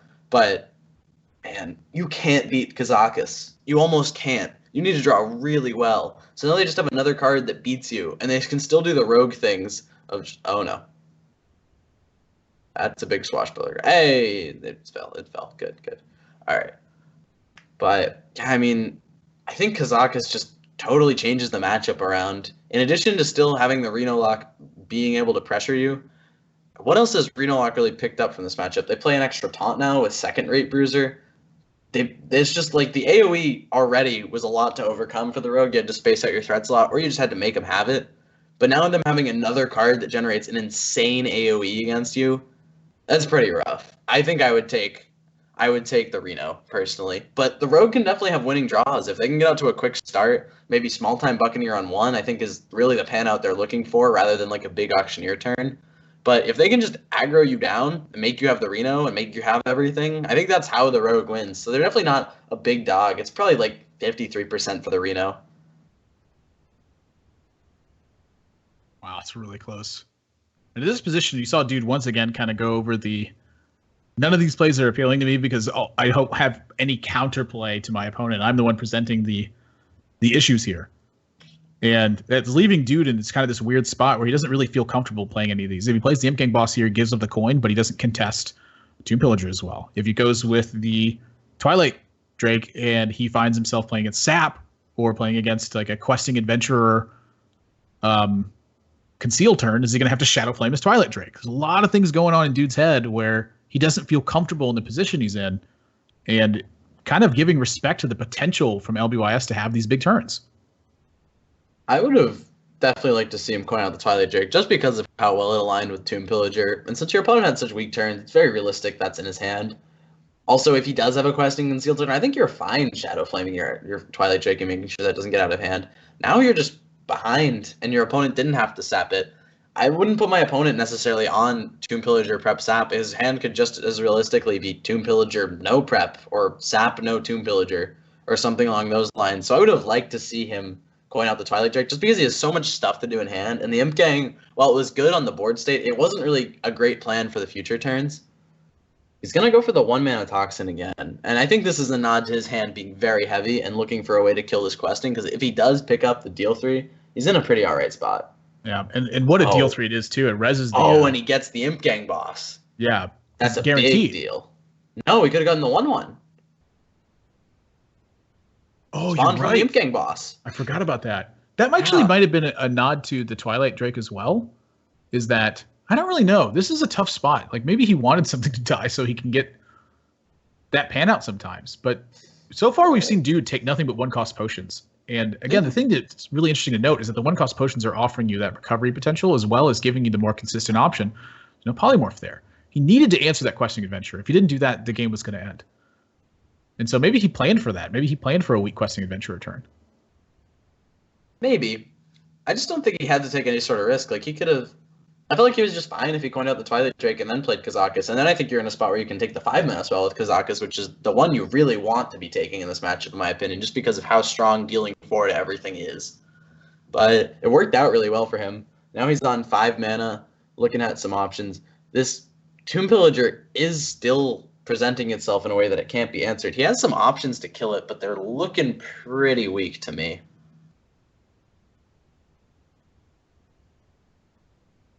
This is rough. I don't think I'm leaving the Tomb Pillager around. The problem is the development turn. How weak is it? And he's actually going to go for Mountain Giant because of that. I mean, the strong way to kill the Pillager and still develop was to go Twilight Drake Power Overwhelming and deal 1 damage with your Power Overwhelming, which I honestly don't think was that bad. I don't think Tap Shadow Bolt was very good because your opponent probably has more minions. I wonder if this was ever worse than just playing Twilight Drake, even though it was more mana efficient, because you're always trading with it, right? You can't initiate a race here. Maybe you can. How? No, it doesn't make sense. He has a very strong play here, though, I think. I don't know. Like I think that you can initiate a race sometimes. With the Shadow Flame and Power Overwhelming in hand, like I think he's free to actually to start pushing and play the Reno here. But why? You can. I mean, he didn't see Sap on his Mountain Giant. He knows that LBYS doesn't have that card in hand. What turn are you really fearing? Like, if he has Gadget Stand Auctioneer and Conceal here, you have the Shadow Flame.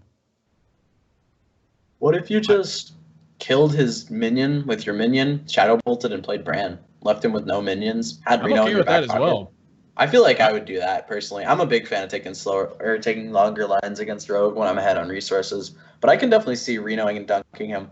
My problem with Renoing and pushing that much damage is, so you put in a 17, you do set up lethal, but if the 3-2 were to die, then you wouldn't have lethal. So if your opponent ever goes like some sort of push face, kill my 3-2, set up lethal, then you have to Shadow Flame anyway, and then maybe he gets there. I don't know. I feel like the pan out could go poorly for you, but it's unlikely to. And this is lights out. That was not a good turn. God's Auctioneer picked up very little gas to play with. LBYS Councilman on this board is doing nothing. And Dude with all the options. I think Dude's free to kind of play this how he wishes. This was so good for him. I think big Twilight Drake heal for 6 is probably the play. That's a lot of brand value. And this was all despite the fact that Dude didn't go for the Twilight Drake turn. So he didn't have a way to contest the Tomb Pillagers. He had to build into that. Yeah, it's interesting. Just wound up getting there anyway. I think the Shadow Bolt pickup was a really big deal. His opponent not having Sap was a really big deal. If he sapped his Mountain Giant, I think Dude could have maybe lost. Though he does still have Reno in hand. So probably not. But yeah, I mean, it's interesting. It's interesting the line he took. It worked out really well against the 3-3 questing, the way he played it and what he managed to pick up. But I feel like this game could have gone poorly for him had the lines panned out a little differently.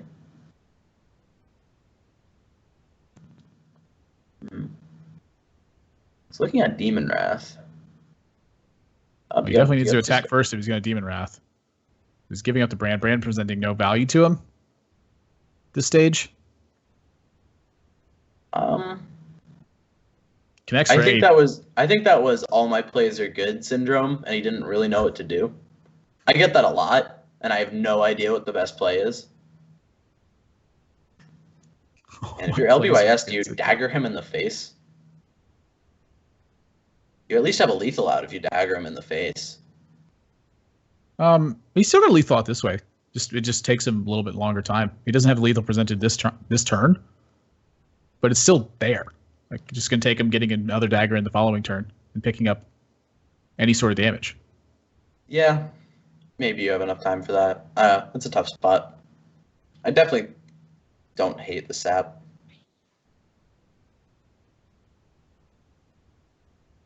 I mean, if you're Dude, you're trying to think of every way you lose, and I think you probably wind up Renoing, just because I don't think you can lose if you trade in Reno. But I don't think Rag is bad either. I mean, your opponent's would need double Cold Blood and Abyss with the Leroy. To me, that's a reason to Reno. Yeah, that's what they need to win. That's where I'm at. If that's how my opponent wins, let's not let them win that way. You're not tabling. You are tabling lethal. You have PO Ragnaros. So yeah, no, I think healing is definitely what you want to do here, just to not give your opponent that small out of winning. Yeah, the life tap's going to spell Reno 100%. And picks up the Leroy, so I imagine that's just about going to wrap it up. Yeah, this is looking pretty lights out. I mean, that's going to be the Hail final Mary. push. Yeah, this is the long 3 at the buzzer. And this one's not even going to hit the basket admirable. It's going to go into the crowd. It's going to be one of those shots. I mean, does this ever get you there? So there's no removal. I mean, if there's no AoE in Dude's hand, that's how you get there. No, but I'm trying to think, does he ever have enough damage? So he draws Eviscerate, and then, so it's +4 onto 12 plus, so you're at, okay, so you have 4 cards, plus 8 on board, so you're at 12, and then your damage from hand would have to deal 18, and it would deal, no, he would have come up short by like 2 or 3, I think. Yeah, Dude dominates game number 5. Not playing the Twilight Drake. And that is so weird to me. Like, almost every single time I've seen that matchup played, Twilight Drake has been the standard there. And instead, he did it so differently that it ended up going to this questing adventurer line from LBYS, where if it sticks, he's going to win. So dude has to then find the 3 damage from the Kazakus potion. If he doesn't find the 3 damage, he almost loses on the spot. I'm curious if that's the best board state he could have gotten into. Is he playing around too much in that final game to really justify that? That's sort of my question. So I'm hoping you have some questions for him when he gets to that spot, because I think there was a lot to ask there. We won't be joined by LBYS for the analysis post-game due to some of the technical issues on LB that we're having with LBYS. So we will be rolling into analysis with Dude shortly after this match. Before we go to a break, we do want to remind you guys this event is being put on by GamerSensei, and for a limited time, you can head over to GamerSensei.com and get 40% off the first lesson that you booked there. All the players that are competing today are coaches over at GamerSensei, as well as Amnesiac, as well as many other professionals that are there. So 40% off, pretty big deal, but it's a short time only. Head over to GamerSensei.com, use the promo code NRG Finals. That's all caps to get 40% off. Again, very short time on that. You're also going to want to make sure you throw a follow to the channel here, as well as follow GamerSensei app on Twitter. The Wednesday 100 is going to start every single Wednesday from here at 8 p.m. Eastern time. You're going to see pros compete in a tournament every single week. And it's there for you to watch. The playing these matches for you guys. So make sure you check it out. Wednesdays, 8 p.m. Eastern time. There's also free giveaways that are going on in the chat. The way to be active, eligible for that is just be active in the chat. If you are discussing the games, if you're having conversations with others, you are then eligible for the giveaway. So make sure that you're active in chat and here discussing the lines that we're taking. When we come back, we're going to have some analysis from Dude7597 as Amnesiac picks his brain. Don't go anywhere, guys. It's the NRG Recruitment Finals by GamerSensei. Okay. Yeah. So it was the turn where it was this turn. It was turn 3, and I kind of wanted to just pick your brain a little bit on this turn. It was a really tough one. So the turn prior, what I was thinking was you chose not to coin out the tunnel trog along with the totem golem because if your opponent played Frothing Berserker, that'd be really bad for you. Is that pretty much correct? Yeah, pretty much. Yeah, that seemed about right. So this turn was really interesting. You eventually choose to totem, but I think that another valid play you had was maybe just Lightning Bolt with the Blood Mage. Can you walk through why you thought just being patient and looking for Blood Mage Portal into maybe a Lightning Bolt turn was better over just Lightning Bolting this turn and then maybe having stuff on board to contest his next minion? Yeah, Thanos Bolt was definitely something I was considering. It seemed like a pretty easy play at first, but I find in this matchup that it's really easy to run out of cards because they tend to play like overstated minions like Twilight Guardian. And Champion can like really outvalue you easily. So I don't think smoking them down works as well. And that's something I learned from Tic Tac, who finished Rank 1 Legend with Dagger Shaman in July. Like he really likes to play for the board control versus Dragon Warrior. So I'm thinking if he plays Twilight Guardian next turn, I can just get a little bit more value out of my spell damage. So I can just go Thanos Portal and then bolt the Twilight Guardian and trade with the Monkey. Yeah, that's definitely true. This was a really strong setup against the Twilight Guardian. Did you have any sort of, I guess, were you considering at all that maybe there's less copies of Ravaging Ghoul now in this Warrior deck, and that maybe going Thanos Bolt and leaving yourself with a 3-1 and a 1-1 is ever a tough board state for him to deal with because he's down that? Maybe you can snowball off that? Yeah, I was definitely thinking about that, especially more later in the game, because you'll notice I had like a 2-1, like the 3-1 Totem Golem and the Thanos on the board for several turns. Yeah. So yeah, that was on my mind, but I ended up taking the value line, which I think worked out pretty well. Yeah, I mean, this definitely worked out really well. I thought it was really interesting just showing the patience that you can have in this matchup. I think that's pretty much all I have. I thought this was a really well-played game. I'm not sure that I would have personally done the Blood Mage line, just being patient, but it worked out really well, and I can definitely see why you did it. So yeah, hats off. Good job on winning the series, and good job, man.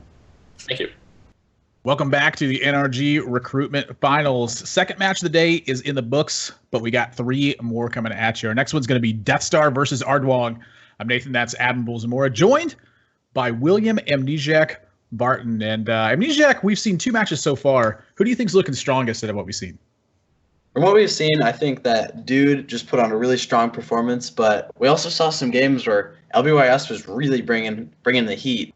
Played 5 Draconid operative effects in one game. He crushed Dude that game. And then in the first series, we saw Deathlore versus Astrogation. Astrogation taking some tight lines, and more importantly, able to recognize when he was maybe misstepping a little bit and able to learn from that, which is a really valuable skill as a Hearthstone player trying to compete at the highest level. But I would say out of the players we've seen, Dude and Astro looked really, really strong to me. Yeah, I definitely am agreeing with you in some sense. I also really like the analysis from Astrogation. I think his attitude really positive for it, and looking outside the game as well for stuff that can help him inside the game, mentioning just his physical conditioning in that note, saying that not having eaten at a proper time maybe pulled away from his focus. That's something to keep in mind for people out there, is that there's a lot of little things that can change the mindset of some of these players as they're coming into some of these matches, and maybe sometimes take away from their overall mindset and approach to the match. So as we roll into our next one, I'm sorry, I said it was Death Star versus Ardwong. That was a misspeak. It is FKI Shadow versus Hot Meowth is going to be our next match. And Hot Meowth, top 8 at the World Championships this year, but once he got to the main stage, play looked a little bit shaky. Yeah, I mean, I was there with him. He was definitely feeling the pressure on stage. He said he had a hard time thinking through his turns. Just felt kind of blindsided by how many people there were in the crowd and everything. And I mean, that's going to happen. That's a very high pressure environment. He didn't have much experience competing. So, I mean, kind of sucks, honestly. I think he was pretty disappointed in how he performed. But to see him bounce back is really good, in my opinion. And he's going to be taking on FKI Shadow, a player who I don't know much about, but from what I can tell on GamerSensei, has a fantastic coaching track record. And I'm really excited to see if he can translate that coaching style into a solid play. Yeah, a Greek player who I've played against a few times on ladder, and he makes the I believe it's Hearthstone Puzzles. .net he's the guy who makes the lethal puzzles, and they get posted on Reddit. Very popular trend that actually happens within sort of creating things inside the game. Very mathematical mind, and really focuses on that aspect of the game. Is very data driven and wants to focus on that spot. As far as tournament play is concerned, though, we haven't really seen a ton from him, but I do know a lot of his background comes from mathematical analysis, and loves looking at chess and bridge and poker and games like those. And so bringing that into Hearthstone, I think it's a really big facet where some players kind of rely more on their instinct and their experience, where some players rely on figuring out the data and having that be a driving force in their game. And I think the best players do both. And it's interesting to see if he can implement more of a feel aspect to it and letting his instincts pilot him at some points, and then also using his data-driven analysis to take care of some things. But it looks like we're going to be jumping into Game 1 in just a second here. In regard to bans, I believe Hot Meowth's Druid was banned, and the Shaman of FKA Shadow was banned. I mean, I can always get behind banning Shaman right now. I think Shaman is ridiculous. Shaman is ridiculous. So is this hand from Hot Meowth, though. This hand is gas versus the Pirates. Not a great matchup to start with, but this is the hand that wins you the games, in my opinion. Oh, yeah. Edwin, of course, one of the biggest win rate cards, I think, for Rogue is just the ability to have that single card make such a big impact. If you draw it and you have really anything to back it up with, it can be such a huge minion. In this case, Hot Meowth's got Backstab, he's got Coin, and he's getting 2 extra cards to go with it. So if he finds a turn to land that Edwin Van Cleef and it goes unchecked, that is basically lights out for FK Shadow. Yeah, I definitely like the pitching of the other two and just keeping Backstab and Edwin. You could have kept Blood Mage Backstab with the logic of if he plays Alex Strauss's champion, I can kill that. But I really don't think he's looking to play Blood Mage and Backstab. He's looking to Backstab something, then coin out this Edwin, start applying some pressure. And I gotta say, I think Hot Meowth's hand is like one good card away from looking really strong. But FKI Shadow's got some heat on the other hand, too. He's got turn 1 Flame Imp plus Stone Tusk Boar. And that doesn't sound very strong, but when the Stone Tusk Boar is free, it's very... FKI Shadow just put on an eye patch. I love this guy. Now that is great. He is fully embracing the spirit of Hearthstone. When I did my review for the set, I said my favorite card was Patches. I said my second favorite card was Small Time Buccaneer. And FKI Shadow is right there with me. That is some mad respect, but he has a long way to go. Hot Meowth's hand is really good. And there's the patches, too, to contest the other patches. Does that mean that Hot Meowth has to put on an eye patch now? So here's an interesting question. Do you backstab here? You give up the potential with the Edwin, but if you were to just make the attack into the 1-1 with the 1-2, then you can no longer backstab, which is maybe a concern sometimes. I kind of agree with his decision not to, just because I feel like a lot of the time he's not attacking your 1-1 here. He's either playing Disastrous Mate, killing it. He might be playing... Maybe he is attacking into a lot, actually. That's tough to say. Against Disastrous Mate, he's not. Yeah, he's definitely not attacking into it versus Disastrous Mate. I actually like leaving it up. I think that leaving it up gives you a stronger potential to have a bigger turn. If you backstab, you save a couple points of health, but your turn right now is really easily set up for at least a 6-6 Edwin here. Yeah, I mean, the upside of keeping the backstab, and even if you don't backstab that, maybe you backstab something else. It's the upside of making a big Edwin, especially with the sparring partner pickup, I think is definitely something to consider. When he draws a small-time Buccaneer. Well, when he draws a small-time Buccaneer here, can he delay it at all? Does he want to delay it? I don't think you want to delay it. I think you want to play an 8-8. So you're prepping here? I'm prepping here. That's a bold call. Well, you can't prep anything else in the hand. I'm turning prep into big. I'm turning prep into big banana every time here. To big banana. I think you save it for the questing. At least I know that I would save it for the questing personally. I think you have a strong enough follow-up with just sparring partner and small-time Buccaneer, small-time Buccaneer dagger. It's an interesting spot. I mean, that's definitely something worth talking about. Notice that most of our really interesting spots here are coming early on in the game. A lot of these micro decisions that come into play. You look at the matchup as a whole, and when both classes are really slow, that's when you see these very elaborate late game states that reach weird positions. But every single time we've seen a matchup that's focused around the early game so far, we have seen options, very interesting options on one of the players' sides. Oh, okay. Well, that's good. That's brutal. The prep keep's going to work out. Then again, having an 8-8 would have been pretty good. And what other draws could have affected that as well? I mean, I'm thinking Eviscerate would have done the same thing. Eviscerate would have been good, yeah. So he had 4 draws that made 4 draws that made the preparation just insane to keep. Yeah. This also pulls heat off of Korkron hitting your Edwin Van Cleave. Because now if Korkron's going to come down, it basically needs to hit that questing adventure. Yeah. I mean, this worked out really well. I'm not going to lie. That's an Arcanite Reaper drawn. It's got a copy of Arcanite Reaper. So it's Dragon with Arcanite Reaper in it. The 5 drops in this deck are already so solidified, though. Yeah, I mean, Azure Drake and Arcanite Reaper are very conflicting game plans.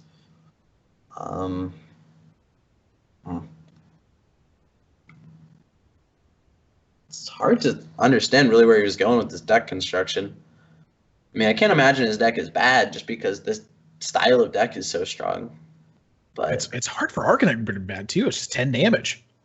Yeah, but I don't know. I don't think I like it very much in this deck. I think you just want to scale into 4/4s and 9/9s and draw some cards of Curator. I don't really think you want to deal 10 ever. I mean, sometimes it's going to be really good for you, no doubt. Arcanite Reaper has its spots. Surprise factor, I think, is a big deal. Maybe. I guess in a format like this, they don't know deck lists. That could be a really big deal. I don't think it's going to pan out this game, but a lot of this just boiled down to Hot Meowth having really all the decisions to make. Did he want to make an Edwin? Did he want to save and build it a little bit bigger? I would like to see him not taunt the Edwin. I think you're riding the Edwin to victory here. I think you want to protect it. I don't think you need it to protect you. Well, he's protecting the 2 small-time Buccaneers with this. Those guys are going to clock. That's true. I think this is fine, too. I would have personally taunted one of the Buccaneers. Yeah, this is rough. I mean, do you Arcanite Reaper here? I think you pack it up and get ready for game number 2 here. You're just not beating this opener. Yeah. I mean, if you're Arcanite Reaper, you go to 2. You're never winning. Yeah, I mean, if that would have been Blackwing Corruptor, it would have made no difference. That would have been an Azure Drake, makes no difference. This start was all Hot Meowth. And honestly, the thing that's most surprising to me is that despite all the aggro decks that are in the format right now, that Rogue has a way to thrive. And we've seen 4 players so far recognize that Rogue is potentially a big deck. Yeah, I mean, it's brought the heat in some of these matches, but it also has picked up its fair share of losses from what we've seen. I mean, it lost the Reno Warlock matchup twice. I think it's dropped the other games, but I can't remember. He's gonna forego the weapon here. Yeah, I don't think it matters too much which way he does this. He's got the sparring partner protecting anyway. He's going to be able to connect with Tomb Pillager this way if he sees Blackwing Corruptor. There's just no counterplay from FKI Shadow's build. That really punishes him either way he goes. Honestly, he might have been able to win this game if he didn't do anything that turn. Just passed. Just tack and pass. He probably still would have won. Like not even daggering. Just a strong setup. Just playing with fire there. Sometimes you just got it. When you got it, you get them. That's fair. When you got it, you do get them. That's pretty indisputable. If you play Monkey, you're just dead. You're just dead, FKI Shadow. This was a rough game of Hearthstone. That's something that Dragon Warrior's trying to take advantage of, though, is when your opponent doesn't have their best hands. When they have those average draws, when they have those below average draws, and they have slightly above average draws. Dragon Warrior is not a deck that meets your opponent's best draws. But it is a deck that challenges the rest of them. Yeah, you get run over and you don't have much comeback mechanics. Of course, you don't beat their phenomenal draws all that often. FKA Shadow is taken off the eye patch. Yeah. Just is that an insight into his conquest pick order strats? Perhaps defecting away from the Pirates. But yeah, there's honestly I think there's very little to say about that game other than the difference between 8-8 Edwin and 6-6 Edwin. I think most of the decisions are pretty straightforward from both the builds there, and that's kind of Rogue doing what Rogue does. It wants to have big turns, and as a result, it does have some built-in failure rate. When you draw poorly with Rogue, it looks like a really awful deck, but when you draw really well with Rogue, sometimes you wonder why you're not playing it. Yeah, I mean, when he picked up the sap, that was pretty lights out. I still think making the 8-8 was better just because it was tangibly better in the hand. And I don't think he was in a spot where he had to play the cards in his deck just because of how powerful making an 8-8 would have been and taunting it with sparring partner against an aggressive deck. But I can see his logic. He got very rewarded for it. So, yeah, I mean, well played. Saw pretty solid lines. Was able to put on a lot of pressure with an aggressive hand. Didn't take it too slow or anything. And, yeah, I mean, that was just a brutal game for FKI Shadow, though. Like, I don't think he could have won that. No, there's no way he could have won. I don't think there's any way you could manipulate his cards into a winning position versus that. And that's just the power of Edwin. So if you like big decks that do big stuff, maybe Rogue's for you. Maybe you make a questing adventure Rogue like Amnesiac did, and it actually just catches on and becomes the Rogue deck. You just run it up to top 5 legend while you're streaming. 3 different times. What a weird build. It's going to be the Warrior Mirror. We'll see if Hot Meow's built the same way. It seems to me that the deck of choice for players who are reaching the higher echelon of legend ranks have started to move over towards the Dragon build for every single Pirate Warrior. Yeah, I've seen mostly Dragon Pirates. I've actually seen less Pirates in general, which is a little weird. Just like less aggressive Warrior, more aggressive Shaman, more of that Aviana Druid, more Reno Luck, and more Priest as well. But if I do see Warrior, I'm assuming they're Dragons at this point. It's just kind of accepted that it is an extremely powerful build of the deck. I personally think it's really, really strong. The first time, I'm 16-1 with the deck on ladder. Like, that shouldn't happen. So, the deck is definitely pretty insane. Yeah, Hot Meow's going to keep a fairly standard opener here with a small-time Buccaneer and Alex Strauss as champion. How do you snag value in this matchup, and what ends up being the winning case when you're playing this? I mean, a lot of times it feels like the slightly slower start actually has an advantage sometimes because they're fighting for value stronger. Yeah, I mean, old Dragon Warrior Mirror, I played it a lot at one point. I just played it a lot in like one day, and I kind of figured out a lot about it. And it was all about the swings, and it wasn't like the thing about it, which was really interesting, was all the cards in your deck died to Fiery Warax in the early game. So what really mattered was Fiery Warax trumped everything. And if they had Fiery Warax, you needed the higher value minions, not a quicker start, because they would just blow you out. Sometimes the faster starts were just good enough to get there. But the really interesting thing to me is most of the way you pick up value in this matchup is through the swing 3 damage cards. It really still was the case in the past, which was Axe and which was Blackwing Corruptor. That was how you get big swing turns.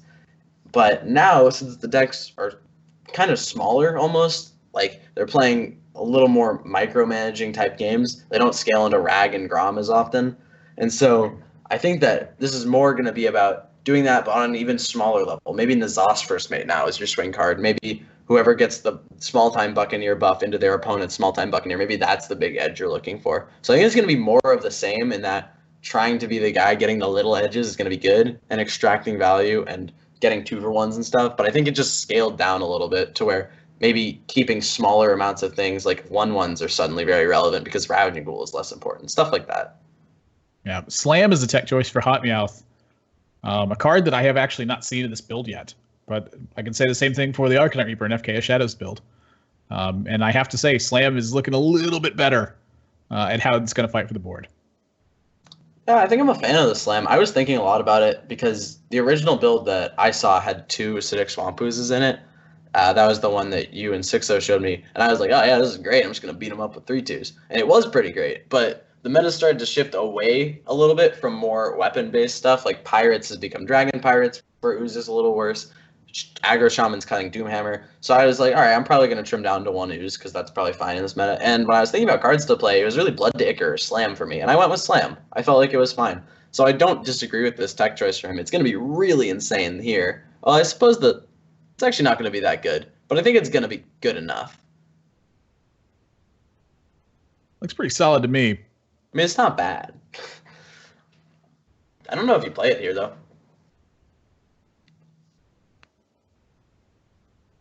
Apparently you do. Yeah, I mean, I think I agree with playing it just because looking for a 4-drop is very relevant. And were you to just hit an armor, you're not guaranteed to get a good slam next turn anyway because you're probably just playing another 4 health minion.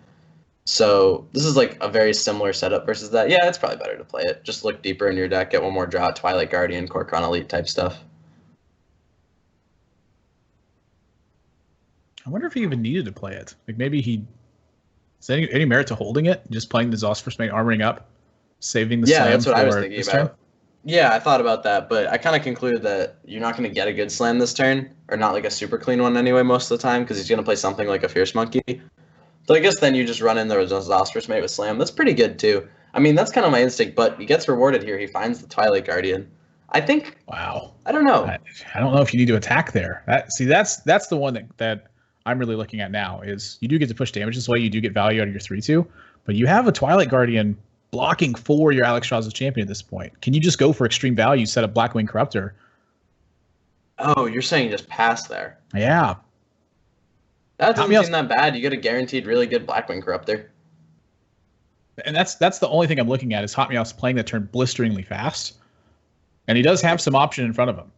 Yeah, I mean, I think he autopiloted, said, all right, favorable trade, use the weapon, play a 3/6. But, yeah, I don't think it was actually that bad to just hold. I mean, the opportunity cost you're losing is 4 damage. You don't really ever get punished because Execute's not really in the deck. Whoa. He wants to guarantee the Blackwing Corruptor next turn, but is that too conservative? I think FKI Shadow is actually in the opposite spot, where it's actually fairly brilliant to attack there, to make sure that you land it. You know, if you run into like Fiery War Axe and like an Alex Shaw's champion or something weird, you may lose your whole board, and then the 3/6 runs away with the game. And this way, he gets to bring it to almost a parity board state where he's taking more damage, but maybe he can get the control of the game back. It's kind of a weird spot, honestly. Yeah, I mean, I think you're pretty committed to Blackwing Corrupting. I suppose if you Arcanite Reaper this turn, you can Arcanite Reaper and Blackwing. You can swing with your Arcanite Reaper and Blackwing Corruptor next turn, but I don't think you have the life total to do that. No, I don't think so either. It's really close. You could set the Arcanite Reaper and pass, but that makes no sense compared to playing Blackwing Corruptor. Yeah, so mirroring the plays of Hotmeowth's start has given him the freedom to drive the trades. And that is a lot of the matchup, is simply driving the trades. Yeah, this is looking pretty lights out. I mean, I don't think you kill it. You don't have a very good kill on it, right? No, I think you have a good block against it with the 3/6 is really good against 5. Speaking of which, the Arcanite Reaper. It's pretty miserable, yeah. Stings. Oh, what if he has upgrade? Arcanite Reaper upgrade's pretty good against XL. I mean, it's not very good against the 5/4 hitting you already, though. That's the one thing I'm worried about. Yeah, I mean, you probably die anyway, but... Yeah, just taking too much damage. Slam definitely looking a little bit better in this mirror match. Yeah, the Slam was pretty good. Got him a card deeper in his deck, found that Twilight Guardian. He's got the Blood to Ichor too, so he is giving quite a big nod to this potential mirror match. Yeah, it's interesting. I wonder what he's not running. Maybe he's not playing any copies of Six Swamp Ooze. He also didn't ban away FKI's Shaman. Yeah, he So banned away having his Blood Druid, right? Yeah, Priest. Oh, he banned his Priest. Really? Huh. Interesting.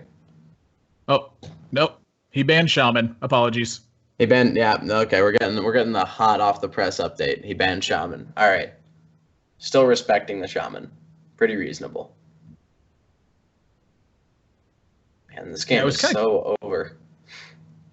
I was a little bit curious how the Druid build fits in and the Rogue build fits in if he's not banning Shaman. It's like, wow, really just ripping it? Yeah. It's like, well, I crushed this matchup. That's banning it away.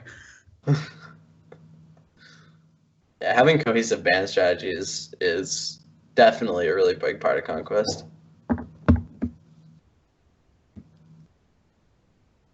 And FKA Shadow did ban Hamias Druid.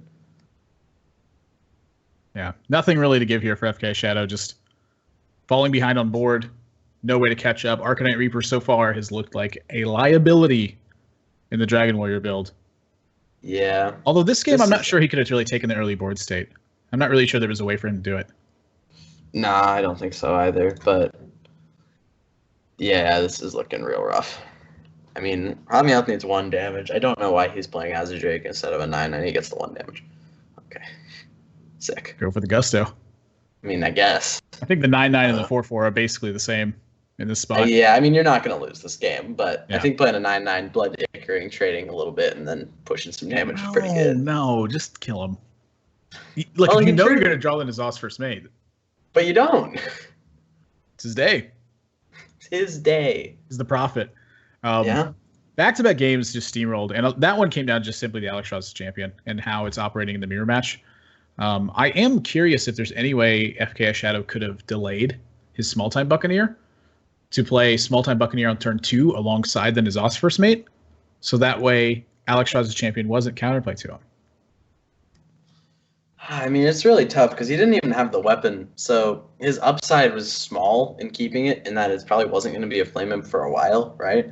But I mean, he could have definitely, that could have been something on his mind, because his opponent also did have the small-time Buccaneer in play. But I think what he was thinking was, if I don't play this now, his patches is also going to remain in play, because I'm not going to get my patches out of the deck to kill his patches. And so I think he's just looking at it as, I'm probably going to get snowballed if I don't just play this and take some sort of risk. Because he was behind. His opponent opened really strong with the Buccaneer on 1. So I think risking that maybe he has a week or 2 and you can capitalize off that was pretty reasonable. Yeah, it's kind of a weird spot.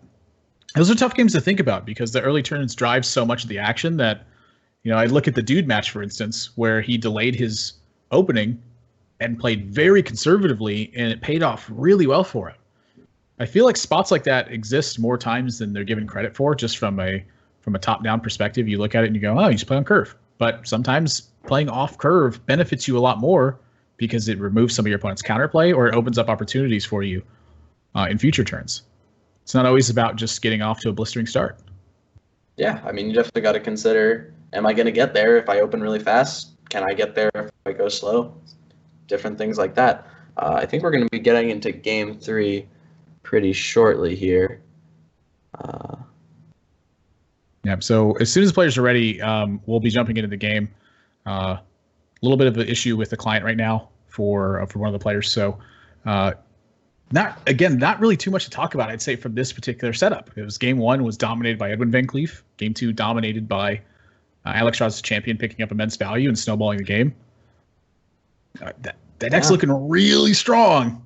Yeah, that deck is definitely good. But we've seen FKI Shadow drop 2 games with his variant of it. And the only really thing that we've seen that's kind of gotten him both times is he just has an Arcanite Reaper in his deck. And it hasn't seemed good. But obviously, small sample size, he probably wouldn't have won those games anyway, realistically, had that been something else. So I don't think you can jump in with your pitchforks and say, burn him. He's got Arcanite Reaper in his deck. I don't think we're at that point. We haven't seen a big enough sample size. And I'm sure, in general, it's probably pretty good against Rogue. I mean, that card's good against Rogue. If Rogue does not have a fast start, that's just dealing 10 damage. Yeah, and they generally don't have counterplay to that. You know, I will say this. I do remember at PAX Prime where Dragon Warrior was kind of it just got off its peak and players started to play Rogue a lot more. One of the reasons why is because people figured out that Rogue had a pretty good matchup against Dragon Warrior. You just played your stuff and blew up one of their things and just beat them up. And one of the ways that Dragon Warrior won that matchup was you just got off to a fast start and pushed a lot of damage. If Rogue is going to be popular in a tournament like this, if your opponent doesn't have one of those big Edwin or Questing Adventurer starts, Arcanite Reaper offers you a lot of reach that Dragon Warrior did not have prior to that. Yeah, for sure. I mean, I played that matchup a lot when Rogue was starting to get popular and when Dragon Warrior was kind of at its peak as well. I was one of the people who was a big proponent of, I thought Rogue was slightly favored at the time, and I was also one of the people who pioneered cutting SI7 Agent because it was weak in that matchup and putting in a second Shadow Strike because it was strong. But let's get into game number 3 here. It's going to be Hamielf on the Aggro Shaman versus FK Shadow, queuing it up again with this Pirate Warrior. Now, I think that these, once again, are two of the strongest decks in the metagame. You'd be really interested to see if this Arcanite Reaper comes into hand in this matchup, because I cannot imagine it's anything but a liability. Yeah, FK Shadow, did he already mulligan? Oh, no. No, he did not. Okay. So Patch is not the opening hand. That's the disaster. We've yet to see that from any of the players today, who's actually drawing the patches. Now, I have found drawing patches to be quite weirdly the worst draw possible. Like, you have one less real card and you didn't get it for free. Like, it comes with that heavy failure on it. Yeah, I mean, it makes sense. When you draw it, it's not great. I don't know. Sometimes I draw it and I'm like, I'm just going to Flame Tongue Totem this. It's kind of not that bad.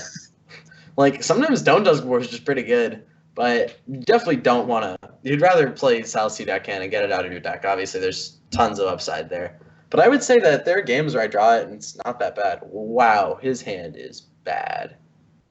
Yeah, there's no way to fight the board. Fairy Dragons is his best play this turn. He has nothing to do on turn 3. FK Shadow's just, if he doesn't pick up Ravaging Ghoul here, he's pretty much brutalized. Yeah, brutalized indeed. Jeez. And that's not a Ravaging Ghoul. And FK Shadow is going to get steamrolled. Man, these games were brutal. You know, he's got a great attitude about it, though. He's just laughing. Yeah, he's just laughing. Hey, what can I do? Guess I'll play this 3-2. Respect. I mean, that's a good attitude to have. You know, there are games where sometimes you can't do anything about it.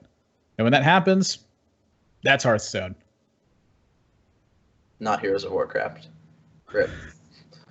Rockbiter Weapon in Hot Meow's build, Spo pretty much set the tone for the aggro Shaman builds. They have a splash of the Jade cards in here, Eye at the top end, a couple copies of Flame Wreath Faceless. Rockbiter's not in that build, though. And so when Hot Meow draws Rockbiter here, I'm curious if he's moved to the Doomhammer variant. Some of the lists have been playing Doomhammers and less Flame Wreath Faceless, and more focusing on the potential to have an uncontested damage source. Yeah, I mean, I've definitely seen both builds. I've seen more Doomhammer today than I did maybe a few days ago. But I think overall still the Doomhammer variants are less popular. I haven't personally tried it very much. I just know that the Doomhammer less version is really good. I don't think cutting the 7/7 is great right now just because of how strong it is versus Reno Warlock. Interestingly enough, neither of these people actually have Warlock in their lineups. But when you coin out the 7/7 against Reno Warlock, they are done. It's a long time before that thing gets killed. Sometimes it gets big game hunted. That's not even good. But it's interesting to see that he maybe is moving away from that. But yeah, Rockbiter is a hard tell that there's Doomhammer. That card is not good enough to play on its own. And Argent Horse Rider. This is more old school. The Argent Horse Riders, in my experience, have played really well in the mirror. Mostly you can delay the kill on Small Time Buccaneer. And if you're able to fight for the board position well enough, Argent Horse Rider can kind of rule the board. It does a great job at cleaning up minions and buying you long-term value. Yeah, I mean, and if Doomhammer's your game plan, you need long-term value. You have to be able to get to that card. It's going to choose to not play it here. I thought Horse Rider Spirit Claws was pretty good this turn. You know he doesn't have Ravaging Ghoul. You could just make a bigger board, coin Aya next turn. Instead, he's just going to totem over the Horse Rider. It's just going to be weaker. He's going to use his coin so he can't Aya. I feel like this is kind of opening himself up to potentially losing. Is this to fight Blackwing Corruptor? I just think you wanted to coin Aya next turn. I think he's trying to set up versus Blackwing Corruptor. Like in my way of looking at it, Hot Meowth's going, that's his most likely play. It's the only way it's going to help him get back in the game. If he does that, I have Argent Horse Rider Maelstrom Portal. But do you really want to kill the...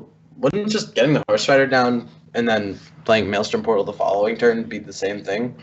Or maybe you have the Horse Rider down, then you can Lava Burst it, or Lava Burst him, or Feral Spirits and go face, or... I think there's a lot of things you could have done. Roll Spell Power Totem. That could have been something he's thinking about too. The closer he gets to spell power, the more likely the Spirit Claw is going to dominate. Yeah, that's fair. You know, even if you rolled the Taunt Totem here, the Taunt Totem was really strong as well. Yeah. He just had a strong lead, and it was uncontested by FK Shadow. Kind of could do whatever he wanted, honestly. All of his lines kind of lead to victory. I suppose. I don't know. I didn't like the totem that turn. Ah, man, but FK Shadow is in a world of hurt here.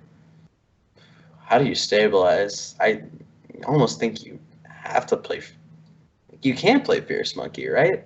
You have to kill... I guess you could Alex Strauss's champion the 0-2 and then play Fierce Monkey. Yikes. Yeah, that's rough. I don't know. I kind of like the Korkron in the Alex Strauss's champion. That's what I was thinking, too.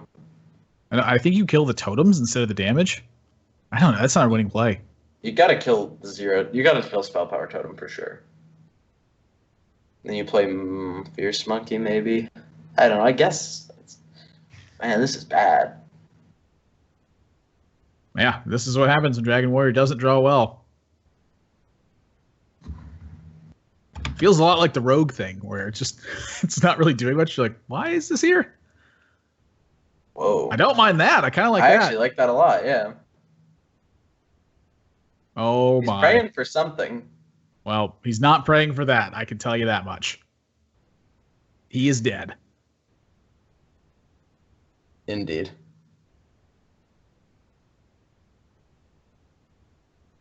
Yeah. Got a 2 lava great bursts will do it. He's got a solid attitude about it, though, so that's good. Hey, Patches, am I right? Patches, am I right? Did deal 6 damage this game. That's a lot of damage. Yeah, jeez. He's just lived the whole time. That's crazy.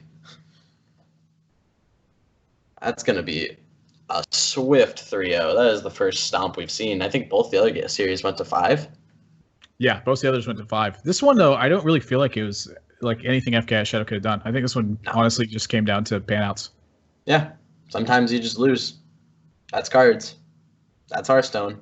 And the attitude here, I think the attitude's the big takeaway thing to look at here. Yeah. Where FK Shadow just kept his wits about him, and you live to fight another day. Not every single day you're going to win in cards. It's about long-term consistency. It's about making the right decisions long-term. And I think at the end, when he attacks face the Korkron Elite, he's showing that he is thinking about winning the game still. Yeah, he was still in it. That was really good. Yeah, for sure. That's pleasant to see that he was able to keep his calm and still be playing to outs instead of just getting upset about getting some unfortunate draws, his opponent getting some fortunate draws, winning some unfavorable matchups. But, I mean, you're going to lose sometimes favorable matchups, sometimes 4 of them in a row at top 8 of the World Championships. And then you just got to bounce back. It just happens. Wow. A little bit of salt still coming from the old MD Jack. I'm never going to get over it. Let's be real. Bringing up old stuff. That's why I have no expectation to get over it.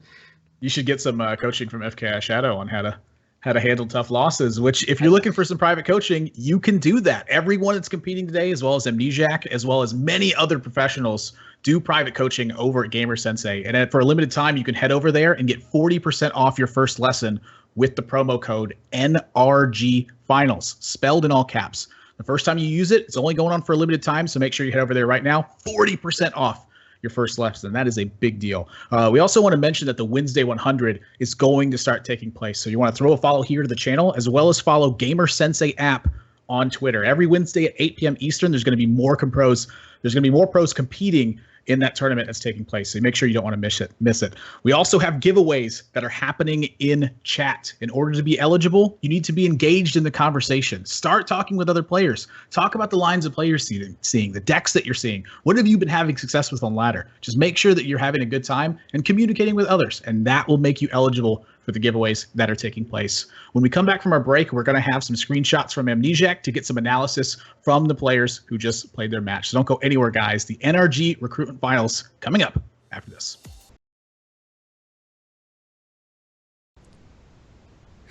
It's the NRG Recruitment Finals. I'm joined by William Amnesiac Barton. That karate chop could have killed a man. We also got Hot Meowth and FKI Shadow here to give some of their insights into the match that they played. Amnesiac, what have you come up with for these guys?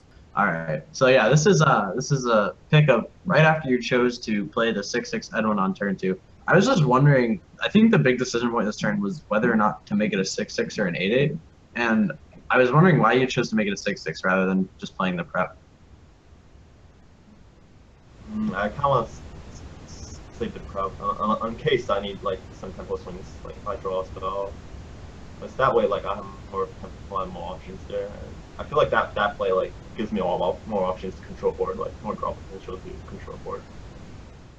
Yeah, but don't you think that if you just make an 8-8 and then you taunt it next turn, that's like pretty strong, and then you don't need to draw the spell in the first place to get the tempo swing? I usually don't like relying on one minion. Do you think he's going to execute? Well, I don't like the list is not public, so there might be a chance. But I know like most of the lists don't have execute. But I don't really like being more minion heavy. Like I like just having more options, like more spells to control. But that's definitely like it's not bad to just play and taunt it up. Yeah. I just like saving more resources. Like even though like you don't have any spells in hand, like there's more potential that way. Yeah, that makes sense. Just looking for a longer conservative line. All right, yeah, that makes sense. So can we get to the next screenshot? Next one's for FKI Shadow. FKI Shadow, do you remember your turn 6 in the third game? I think so. Yeah, I remember that. The third. Right, good. So we're just gonna free ball this. So you chose to play Alex Shaw as a champion and attack a 0-2 totem, and then play Corcoran Elite and attack your opponent for 4, setting him to 15, and you were at 14. And you had the option to play Fierce Funky that turn and kill the 0-2, or you could have traded it to Corcoran. I thought that your play was by far the best one. And I want to just compliment you on, you got some kind of bad draws that series. Is kind of rough, but you're still able at the very end to like look for the winning lines and try and make some winning plays, which I thought was like really impressive, like to not get tilted and still be looking for winning lines. So I wanted to commend you on that for one. But I kind of wanted to get your thought process on what was going through your head when you chose to be aggressive like that, rather than just taking the more conservative line and trying to grind them out. First thing first, I will say my kids that was a really hard series that won 3-2 by Hot Meowth on a 1 out of 32 rag. First thing first.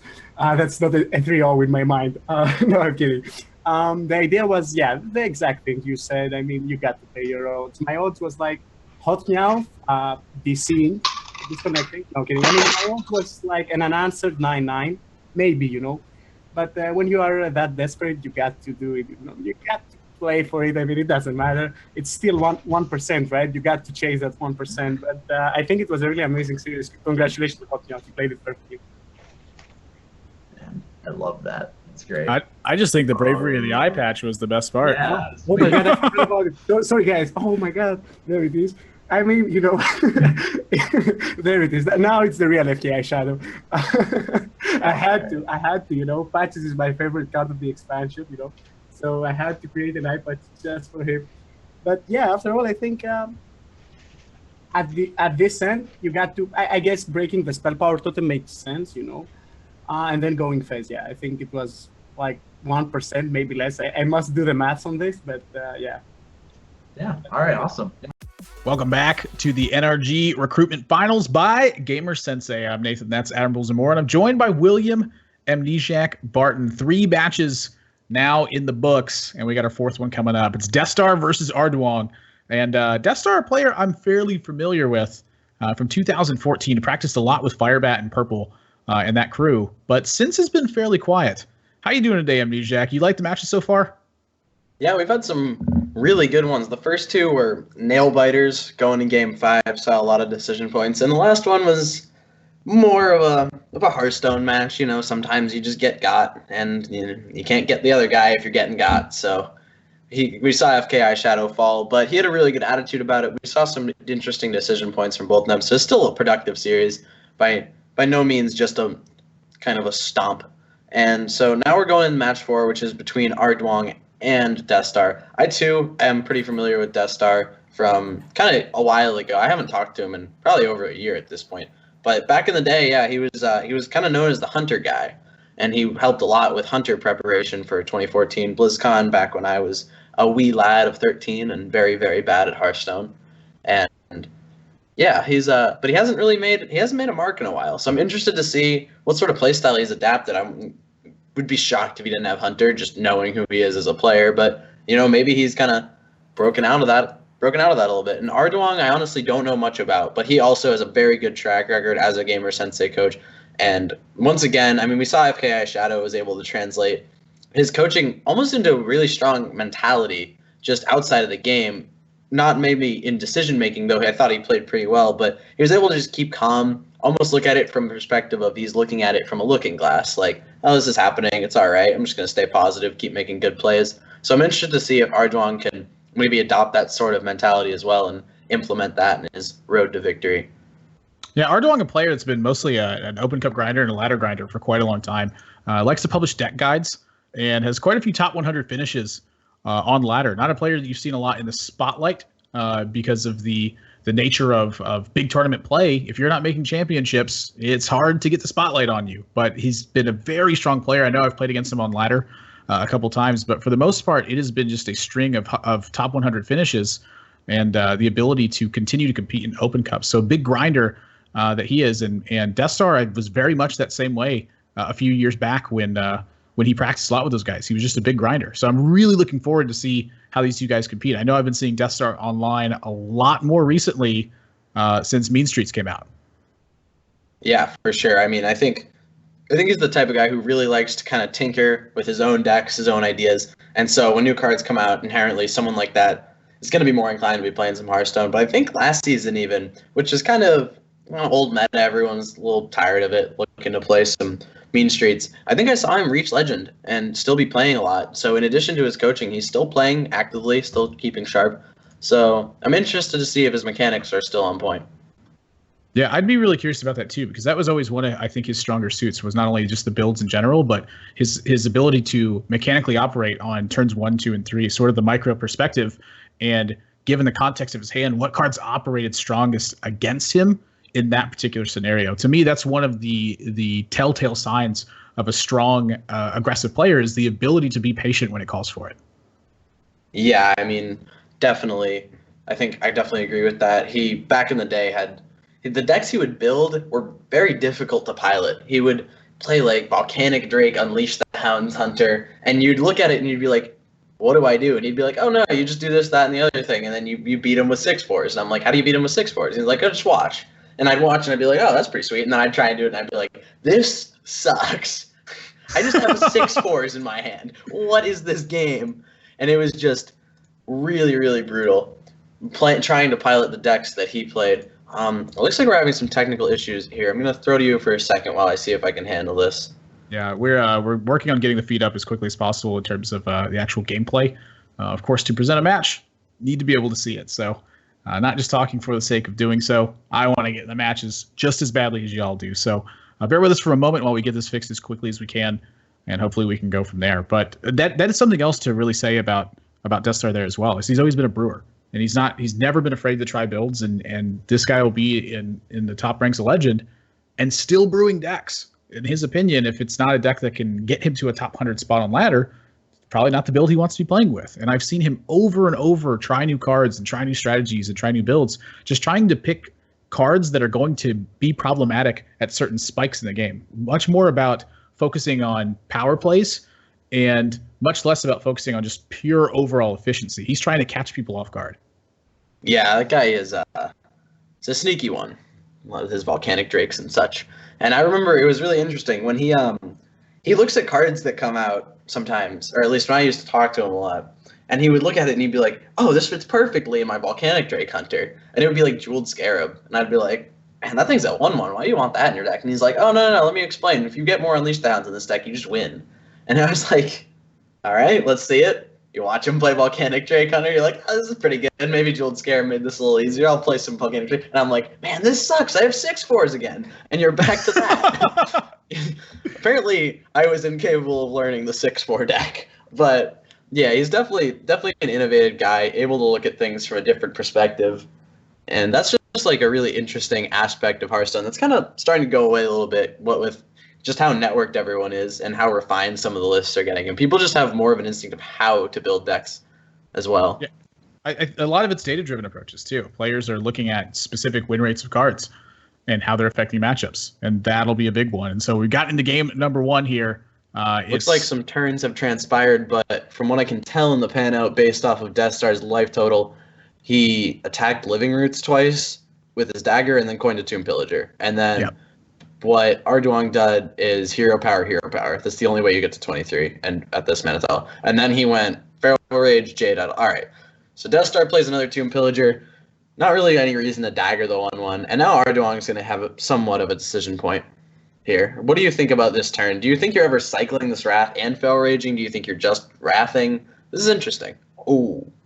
Well, that might change the whole course of the game. Honestly, I think I'd like to see the Emperor here more than the Ancient of War. I kind of agree with you. Like, if he trades, is that really that bad for you? Because that's using one of your minions as removal for one of his minions, which is generally a favorable thing against Rogue. And now you're just very... I mean, you're not that weak to Sap, but when you consider what Sap does, it winds up with you probably playing the Emperor into the 5/4 anyway. And so this does wind up being weaker to Sap because you take 5. So I think that playing the Emperor there is pretty reasonable. I also think just killing his minion had some merit with the Feral Rage, and then next turn you plan on rolling. If he plays Azure Drake, you can just play Emperor Innervate Wrath.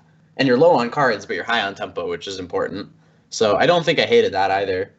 Death Star going to choose, rather than daggering and playing the 1/1, to play the 3/3. And I think this is just a nod to swipe. Yeah, I think it's also a nod to the idea that pressure is how Death Star is going to win this matchup. You know, he just expended a swipe to protect the Tomb Pillager and to push 5 damage. So he's got to follow up on that strong. If he goes with a dagger up here, he's going to be a lot weaker on board. And SI7 Agent, not a card that's particularly exciting in this matchup. I think any opportunity to get value from this card is something that Death Star should often be taking.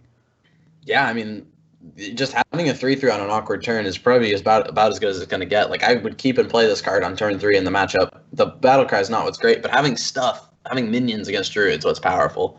Yep. And if Death Star doesn't pick up some heat, this could go bad. This Ancient War is going to hit the table again, down a Sap, but this Swashbuckler could change things. Oh, get him. It's damage. It's something. Choose to not prep. Yeah, I'm not sure how I feel about not prepping there, because if he picks up Azure Drake, or even in this case, picking up the Leroy, would allow him to sometimes play the Leroy here. Yeah, I think not prepping was all right. You could still draw Edwin, and if you draw Azure Drake, can't you just do it next turn and it's pretty good still? Keep preps. This way, like, if you draw Gadgetson, you definitely win. But this is not Gadgetson. No, it's not. He's probably got a Leroy, honestly. And, yeah, that's what I'm thinking. Because I'm where I'm at is once he draws Gadgetson, he wins. So Leroy gets him the best chance to get enough time to do that. I definitely don't like starting with Prep Fan. I don't understand this. Was clearly playing to draw something impactful. So the Ancient War is not dying this turn, I think is what it boils down to. Yeah. Wow. Man, if he'd have played that Leroy last turn. Yeah, I mean, it wouldn't have been answered. It would have worked out really well. Yeah. If you do prep the fan last turn, you go Leroy, and then you prep the fan again, and then you get him. It would have been a pretty good pan out. This was a weird setup for Death Star. He drew such a poor portion of his deck through the mid game. Yeah, but I think he still had a pretty winning hand, or at least he could have been in a more winning spot if he was just more willing to use his resources in an unorthodox way. Like, Leroy for Fireball is pretty good. I don't going to draw first rather than idling. I guess he was looking for Jade Blossom, because we know he's playing a Jade Idol Druid deck. Could also be looking for Bran. I mean, sticking Bran on board here, I think, is totally reasonable. The idol also, you may need to take like a fringe card if you pick up something that you're specifically looking for. You know, not knowing Arduong's list 100%, I'd really like to know what he's fishing for prior to that. And Jade Blossom probably is it. Yeah, I mean, I definitely think he's looking for Jade Blossom when he chooses to nourish first. Just because you have the upside of hitting like Living Roots, and if you hit Living Roots off idle, then you could just Living Roots Emperor. If you hit Wrath, you could Drake Wrath. Like, there was a lot of good stuff where you wouldn't want to rant, or you wouldn't want to draw the 3 with the nourish. So this is kind of interesting. Oh, there you go. Yeah, that's a big one. I mean, you're doing it. Yeah. He's got to go. I don't think it's important what he does this turn. He's just got to play all the cards. Well, this might actually win him the game here. This is just so much going on. Oh, yeah. He's got 5 mana post-auctioneer right now. Yes. He can prep spell and then play another spell and still play the Edwin. Whoa, he's going to not zap. I guess he doesn't want to deal with it next turn, but can it really come down next turn against your auctioneer? Then how does he kill your auctioneer? I like the eviscerate, because he's concealing this turn anyway. So I think cutting this out. Yeah, I think cutting out the Ancient War and then just playing conceal is lights out. That's fair. Honestly, I think there's some argument to backstabbing your own swashbuckler here. I think you go. I mean, you Buccaneer conceal first, right?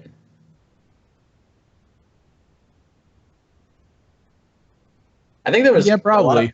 I kind of just like concealing first, because if you draw Edwin, you play that. He just wins. That turn was disgusting. That was pretty nuts. There's also that win potential. Sometimes you just draw auctioneer. Yeah, but I mean, I think he could have had more time to do it. And like, as we can see, he's not going to need the Leroy to win. Like, he might kill him with it, but the game was over. Yeah, he would have been down preps, though. Oh, yeah, I mean, I think that what he did saving the preps was all right, but the turn where he went prep fan, he could have just won Leroy backstab prep fan and cleared the Ancient of War. Yeah, he's got lethal here with Leroy Jenkins, but Death Star going to choose to draw some cards here. Just all the damage in the world. When he draws the Cold Blood, he just 100 doesn't even have to count it at that point. Yeah. It's a pretty insane turn. Pretty insane turn of events. I mean, if he doesn't pick up that Gadgetzan Auctioneer that turn, I think Arduong probably just turns the corner. Yeah, I am a little bit curious about that. I would have liked to see him think about the Leroy Jenkins a little bit more with how in shambles his hand was prior to drawing the Gadgetzan Auctioneer. Like, that's a dire straights hand, and so that's a turn where he's got a full 70 seconds to think about the math between playing Leroy Jenkins, using the preps, and saving them in case he draws Edwin, or in case he draws Questing Adventurer, or in case he draws Gadgetzan Auctioneer. I don't know which ones are in his build, but I think that the time could have been really well spent there from Death Star. Yeah, for sure. I mean, why not take the time and at least consider your options?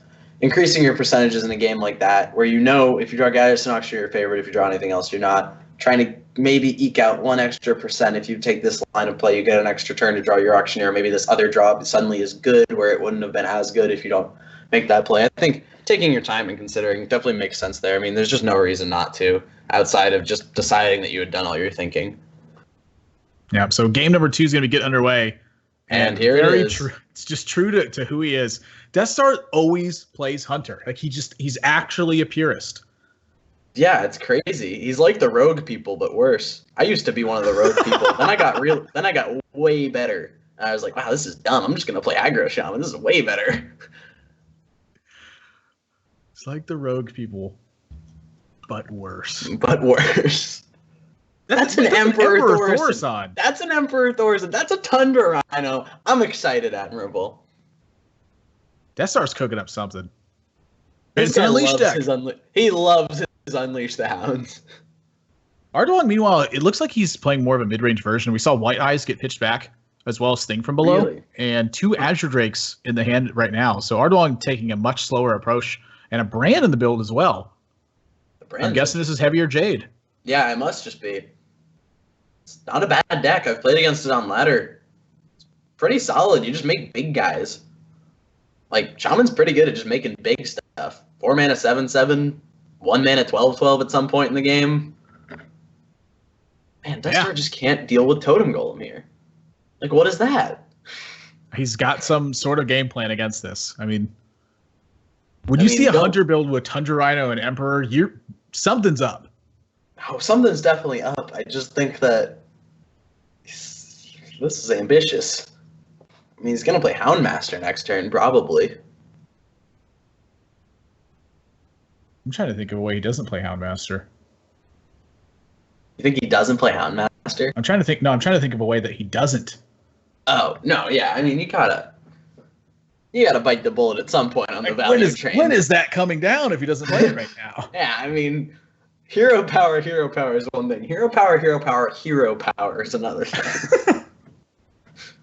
I'm gonna bite the bullet here.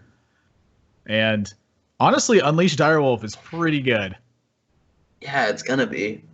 This was one of the big interactions in the Hybrid Hunter deck that I was playing a lot not when Standard first came out, but kind of in the middle of it, when Dragon Warrior was starting to get really popular. I played Hybrid Hunter a lot, and it was part of the really strong parts of that deck was that you had lots of 1-drops, Direwolf Alpha, and Unleash the Hounds, and those cards just interacted really well together. Yeah, Ardoin got kind of an interesting turn in front of him as well. And it's looking like his eye on the J-Claws. Yeah. I don't mind this. He's threatening such a win potential if it lives, just because he makes 2 more Jade Golems next turn. But Death Star's deck's kind of good against this. Yeah, I mean, that's the one thing I'm curious about from Ardoin. Oh my god. I wonder, like, what is he thinking the hand is from Death Star? Is Death Star trying to 1-turn kill people? I don't think so. That's not how Unleash the Hounds works anymore. But look at the potential of Emperor with. Oh, I mean, I think it's just an insane combo deck. Like, you don't 1-turn kill, but you just 1-turn swing them. Maybe. I mean, I'm sure he kills people from 20 sometimes. I would be shocked if he hasn't done that yet. I mean, that was a big board swing. Yeah. He just got to parity after doing nothing. And now he's going to play an Emperor, which I guess is good. Yeah, Emperor's pretty good here, man. I mean, it's a 5/5. That part's good. I think scary. I mean, look, when a hunter plays Emperor, you've got to wonder what's going on and wonder if 2 ticks is going to kill you. I mean, the Emperor was good in the lock and load hunter deck just because Call of the Wild would come down the following turn. That was the only reason that deck was any good. You'd play 7-mana Call of the Wild. You can't do that anymore. Oh, that's... I don't know if I like this. He's thinking about Totem Golem, Jade Golem, Bolt. I mean, it's really strong tempo, but you have nothing next turn. Just Azure Drakes. You know you can't play them. You overload for 3. Oh, I don't think he's thinking about full overload here. Oh.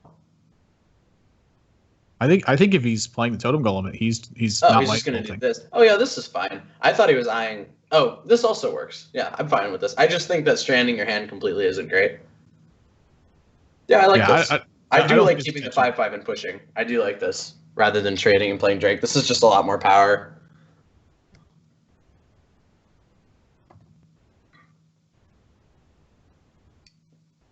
What on earth is Death Star up to? What does he do here? Do you ever just pass? Do I ever just pass? Well, I think I might just play Kindly Grandmother and Hero Power and say go. Next turn, you've got Tundra Rhino, Unleash, Timberwolf. He's going in. He's looking at something. I don't know if this is the turn to go off. I mean, I literally don't know. He doesn't have enough mana to do anything that's that good, though. I mean, he can't get this damage, though. He kind of can. He's going to die sometimes if he does that.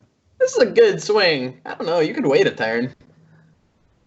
I wonder if he reads... I don't know what's in his deck. I don't know if like his draws are good or not.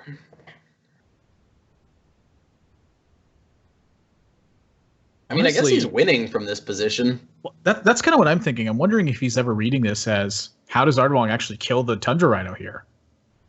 I mean, Jesus, he has to roll Spell Power Totem. Like, he would need Blood Mage Maelstrom Portal, or he would have to Lightning Storm this, or he'd have to have a second Lightning Bolt. Like, honestly, there's not a lot of cards from what he's seen from Ardwong that actually kill the Tundra Rhino here. I guess. I mean, but is Tundra Rhino living? I mean, this living kind of game. It's really good. You don't get Huffer. That's pretty good.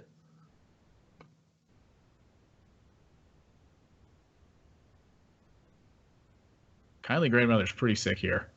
Yeah, I'm in agreement on that one. Play Kindly Grandmother. You could just trade both halves of it and push 7.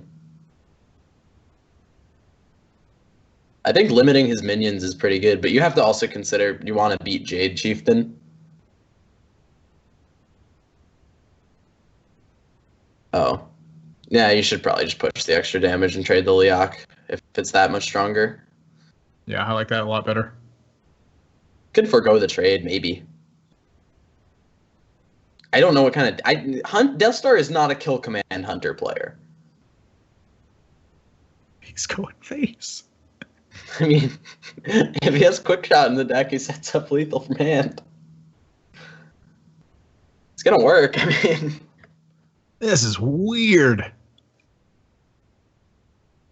I mean, he's dead. He won. That's just game. Death Star's wacky hunter deck wins. This guy just finds wins with some of the weirdest decks I've ever seen. Like, it's crazy to me. It's pretty good here. Yeah, it really was. I'm baffled. It's a deck just built to swing turns. Like, weird swing turns versus decks that need minions in play. I've never seen a build like that in like 2 years. Like, I haven't seen Timberwolf hit play since before Starving Buzzer got changed from 2 mana to 5 mana. That's circa 2014. Yeah, geez. I mean, he showed me that deck a year ago, and that didn't look that different. I don't know, man. I am floored that deck won. And it won kind of convincingly. It did nothing, played a 4-3, and then beat his opponent. It's just that's Death Star. I mean, I don't really know how else to really say it. It's just, this is what I've seen him do for the entirety of his Hearthstone career, is come up with brews and find ways to make them function. And I think a lot of it is surprise factor. He's catching people off guard because you're anticipating him doing one thing, and his game plan is just completely different than what you would expect. It's like you're getting surprise attacked from the brushes almost. Yeah. Surprise attacked. That's a good way to put it. I mean, what else do you do you think there's any way? Is there any way, if you'd have queued into that on ladder, you would have anticipated those turns? I don't know. I want to believe if my opponent went pass 4-3, I would have won. Maybe not. No. That was not my question. That was not my question. I don't know. I think I would have been really confused and then just beat him up with Totem Golem. Game number 3 is getting underway. You got to draw Totem Golem first. That's true. And by the way, Ardwong did draw Totem Golem. The rest of the build, he beat a Totem Golem that game. Yeah. And Death Star just drew a Jeweled Scarab. This is Reno Mage. You alluded to Jeweled Scarab prior to this game too. Dude, Death Star, this guy is nuts.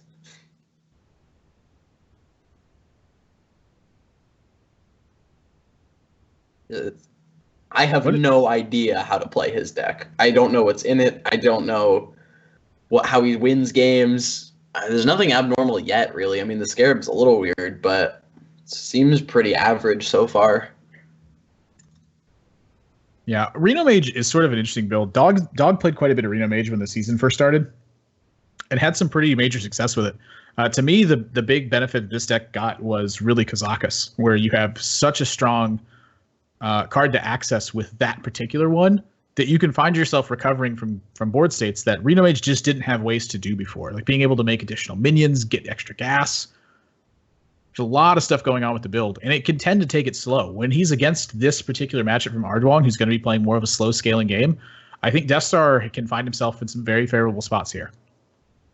Yeah, I mean, the Reno Mage can have a lot of grind potential, and I mean, he's also got good swing plays though. Like, if Ardwong just plays Azure Drake here, Death Star's turn is really good. I mean, do you really expect your Reno Mage opponent to go Azure Drake, Coin Arcane Blast? Sometimes. I mean, sometimes he has it, but I'm liking the Thing from Below personally. Gets an extra totem this way, gets a 5/5 on board. Start forcing some of the premier removal spells from Death Star, or force or threat and pressure. I think both of those are really the direction to take here. So to me, it's between Tunnel Trog and the Jinyu Water Speaker, or it's between the Thing from Below, or in some cases, the Tuskar and the Thing from Below.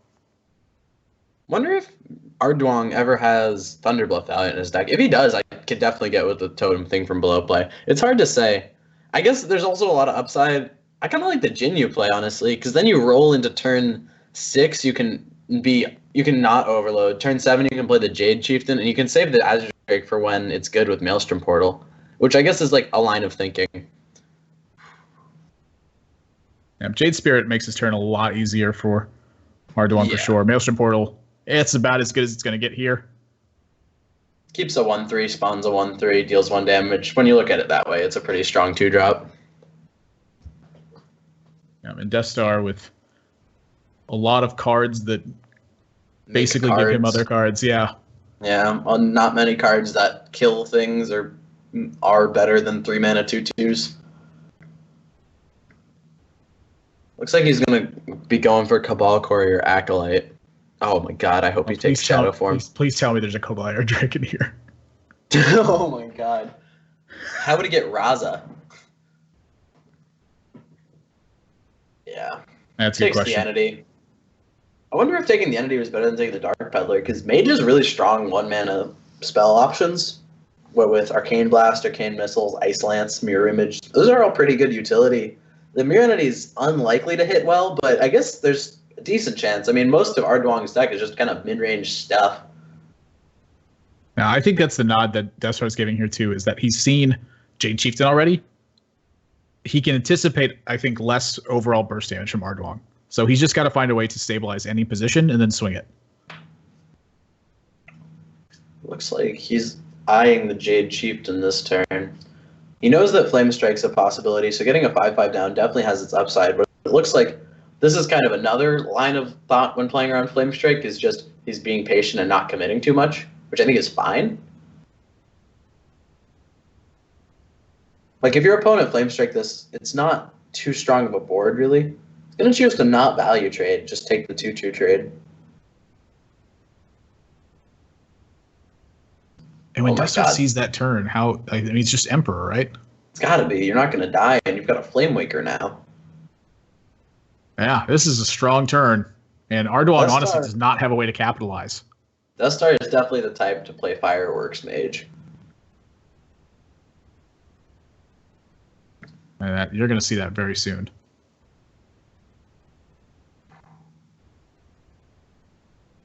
That helps, but not for long.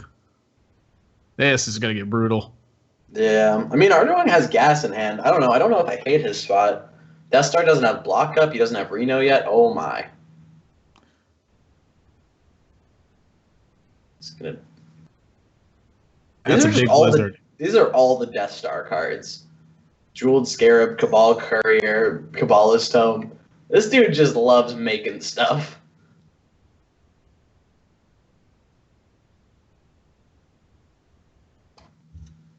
Wow, I'm trying to picture a way that Ardoin gets out of this, and it's just all he's got is more strong cards. But that's not getting the job done. Yeah, he's going to get blown out this turn. Flamewaker Arcane Explosion with an Azure Drake on board is a really big turn. Yeah, this is brutal. He even gets to develop the Entity and Scarab. That's just game. He's got Kabbalist Tome. It's not game. If Ardoin draws Lightning Storm and gets really lucky, it's not thinking about Mirror Entity here, and rightfully so. It's going to get burned.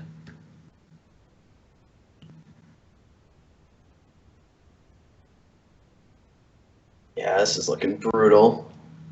That's a lot of Azure Drakes. Thanks for the analysis, Admirable. 18 damage. Death Star's got this turn. Yeah, I mean, jeez. Oh, that deals 3-point Arcane Explosion. That's like a Flame Strike. You can ping and Forbidden Flame. Wait, no, you got to ping first. You can just ping first, right? Yeah. Yeah, a little bit missed. Yeah.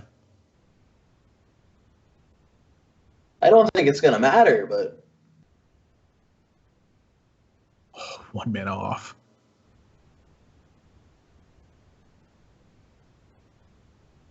Death Star, he is primed to 3-0 this.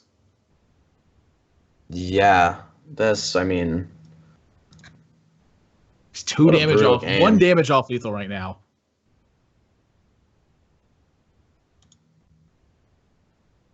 Frostbolt's already been used. Forgotten Torch has already been used. So there's a Roaring Torch to the build. Roaring Torch will win him the game.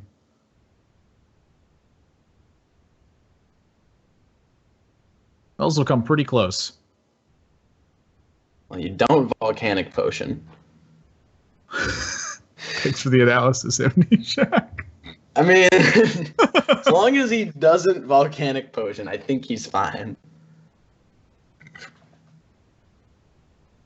Yeah, if he catches it this time. Cleaning it extra up. damage here. Solid. Yeah, this is looking lights out for Ardwong. Yeah, that won't save him. At 9 life, Fireball in hand for Death Star. No way to clear the Azure Drakes. That's a clean 3-0. Gonna be pretty brutal.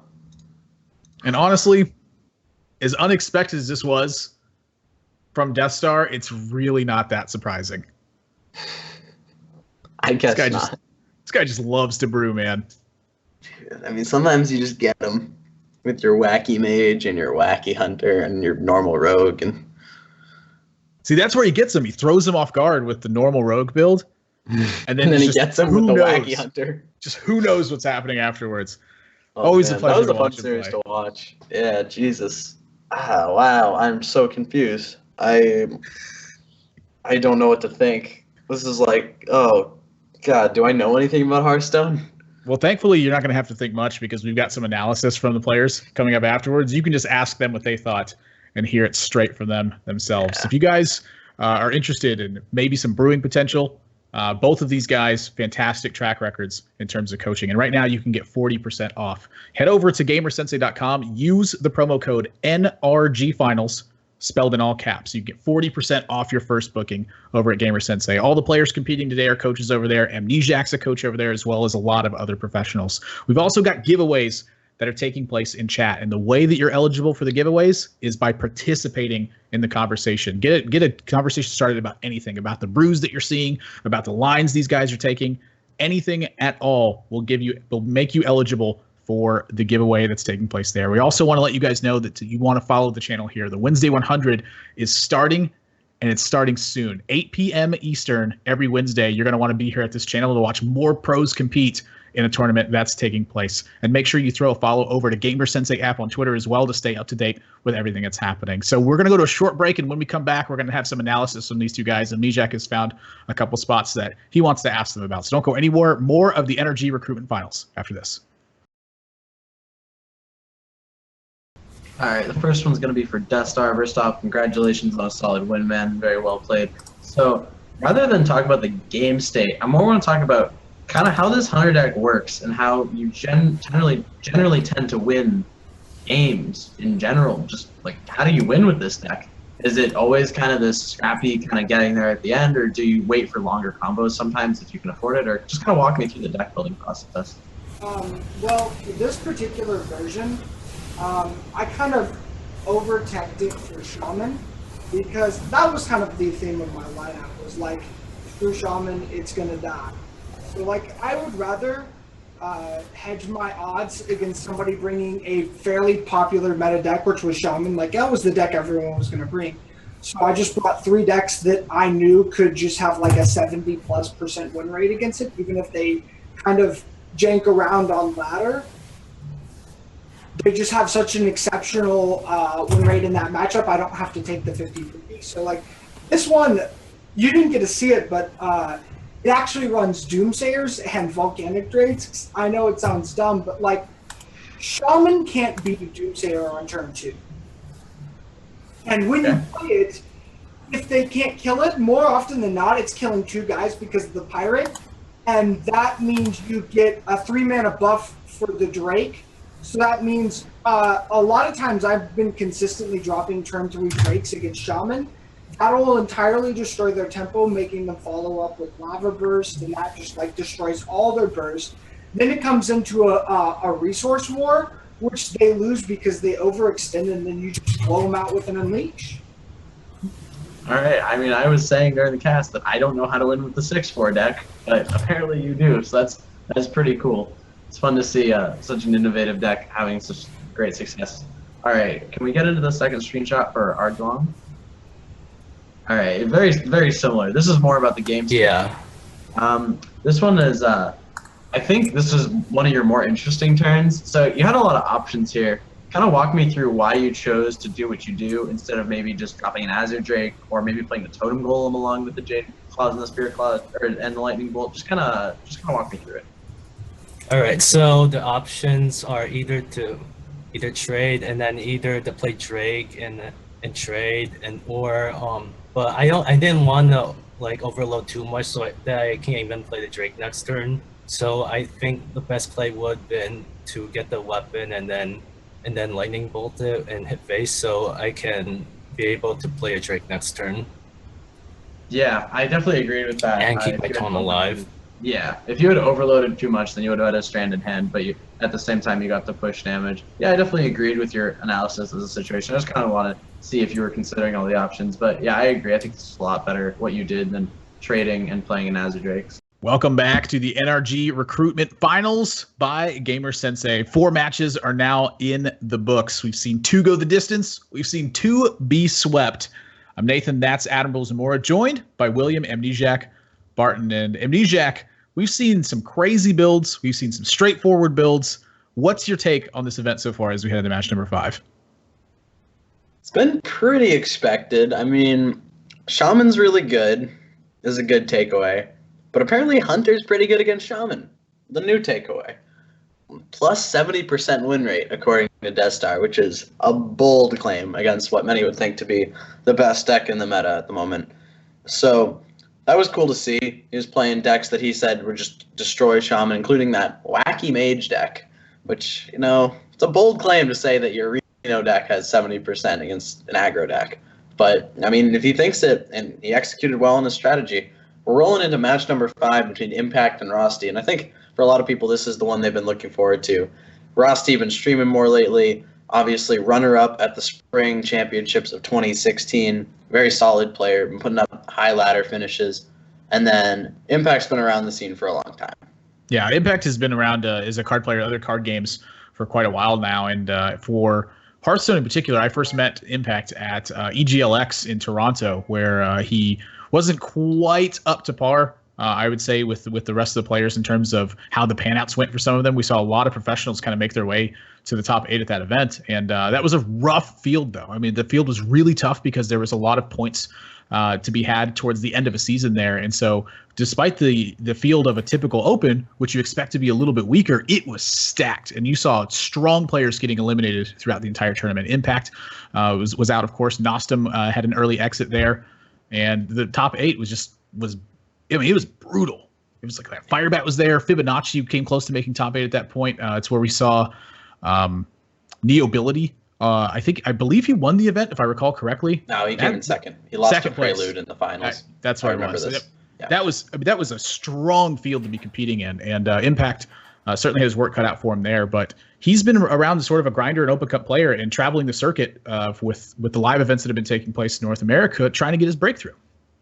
Yeah, for sure. I mean, he's been around the scene for a long time. Kind of been more quiet lately, but I think he plans to step it up this year. I know there were some dream hacks going on around North America that he plans on attending, and definitely been a solid player for a long time. Like, just pretty on top of the meta. Not going to do anything too flashy usually. Just pretty solid. Strong decks and strong play. That eventually will get some strong results. That's a good recipe for success. You usually get there.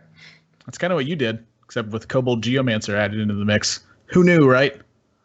I would say that most of my success is just from strong decks and strong play lately. But there's also, I think, having a capacity to think outside the box is important to get extra percent, when, especially in more solved meta games where people think they know what they're doing. That's like a really good time to just take like one extra step in deck building and beat them that way. Yeah, I mean, that's most of Hearthstone's knowing what the best decks are going to be and playing them really well. Yeah, knowing the matchups, knowing the role, key cards, a lot goes into a lot of those positions. There you can see the bans on your screen. Impact's Warlock has been banned away, and Rosti's had his Shaman banned away. Rosti with Druid and with Rogue in the lineup, is a Warlock ban? Do you think that's correct there? Is he foregoing? What deck is he foregoing with the Warlock and the... He has Warlock, Druid, Shaman, and Warrior? I believe it's. I believe it's what I saw. Does he We're not getting have to a spectate. Does he not have a Warlock deck? I guess I've never seen Rosti play Reno Warlock. Yeah, I mean, he has a Warrior deck. It's probably Dragon Pirates. No, Rosti was a big Dragon proponent early on when the deck hadn't quite caught on yet during the spring preliminaries and spring championships. Had piloted that to a very high success rate. It's really interesting that there's no Warlock deck, though. I think Warlock's very strong right now. It's by many considered to be the best, and I think it's definitely in the top 4. But he's choosing to forego it. He's bringing the Rogue instead. But he's banning Impact's Warlock, which is very interesting because I think, oh, wow, it's an Acolyte of Pain. With a Corkron Elite. Yeah, that's what's confusing me. And an Armor With an Armor Smith. Oh. Well, now my interest is very peaked at this point. I think I know what deck. Actually, I think I know what deck this is. It's I saw Firebat put this on his Twitter, something like it. I think it has like Armor Smith, Acolyte, Corkron, Varian, Sogoth. It's like a really tempo-y, control-y warrior deck type thing. Where you just try and beat him up with the big guys. Kind of like how Old Warrior worked. But I might be wrong. This might just be a Rosti special. This guy definitely makes some brews at times. Like I'm thinking to summer prelims for Americas. He was playing Shaman, and the way that he was trying to fight the mirror match wasn't the same that everyone else was doing. He had 2 copies of Earth Elemental and 2 copies of Flame Wreath Faceless in what was otherwise a pretty standard Shaman build. Yeah, he was just 2 trying copies to of Hex, if I remember correctly. Yes, and he was just trying to play big stuff and win the big stuff war. Yeah. He's never been afraid to make heavy metagame calls and take risks in his deck building. Yeah, I mean, it's definitely taking a risk here. This is not Patches the Pirate. And we all know that one's pretty good. So Impact looking to make a 6/6 here. Pretty solid tempo. Rosti doesn't have an Execute. If we picked up an Execute, I think Rosti would probably just win. Shield blocks, too. Huh. So I think it is some sort of, like, kind of tempo-y, but more so control-y warrior deck. Well, work's cut out for him at this point. This is tough. Like, he's got to find a way to kill this Edwin. Think about Armorsmith, Coin, Ghoul. Or maybe Ghoul, Coin, Armorsmith. What about just tanking it? And playing Corkron? Yeah. There's no answer to how do you deal with Azure? How do you beat Azure Drake then? Well, right now his concern is how does he beat Edwin Van Cleef? Well, I think you can set up to try and beat both. With the Armorsmith coin and Ravaging Ghoul. So if you do that, you take out the patches, you gain a point in armor, you have a 1/3 and a 3/3 versus the 6/6, and then the 4/4 comes down afterwards. Yeah, you can beat just the 4/4. You would clear the board against the 4/4 actually. Okay. I'm cool with that actually. I actually really like that. In fact, that's probably the only realistic solution he's got. Yeah. It's kind of interesting whether or not you play the Armorsmith first. I mean, my instincts were to, because gaining a point of life seemed more important than having a point of life in the Armorsmith, because it's going to die to an Edwin anyway. But is there some merit to not? Uh-oh. How much damage can Impact set up there? Plays, if he goes face, plays SI and conceals, attacks, you can drop him. But Rosti has game against that. He has shield blocks. But from Impact's perspective, he can put him to 13 with conceal 9 on board, 10 with the weapon. Then you're shivving into an out. Yeah. He's gonna choose not even backstab. That's really weird to me. I'd like to see him if he's gonna clear up the board. Yeah, this is fine too. Shiv, SI, and then backstab clear. Yep. Yeah, I think this is fine. Had he not damaged the Armorsmith, this wouldn't have been an option, which is something to consider, but this doesn't seem like it's honestly that bad for Rosti. I mean, it's not good. Well, now Shield Slam is activated as an out as well, because the Edwin's got a point of damage on it. Oh, it is the Sogoth deck.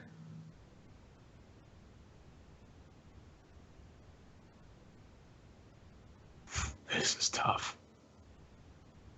I think you're alright if you just shield block. Because you can shield block next turn, too. So it's not like it's actually a losing play. No, I think you do attack first. Right? So kill the SI shield block. Hope to draw Execute or Shield Slam. Yeah, and if you whiff, next turn you can just shield block Acolyte. You get more draws at it. I mean, you can also hit an Acolyte this turn in armor. And then your opponent needs 8, which is in their range. But you've already seen a sap, so you could maybe hope that the Acolyte's getting a draw. Actually, I kind of like that more because then you're contesting the Corkron Elite as well.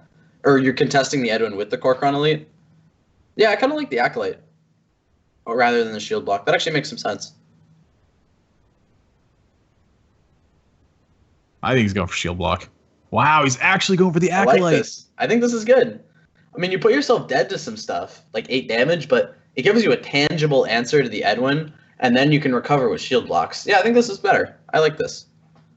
I mean, it plays into second sap, but second sap and nothing else you beat.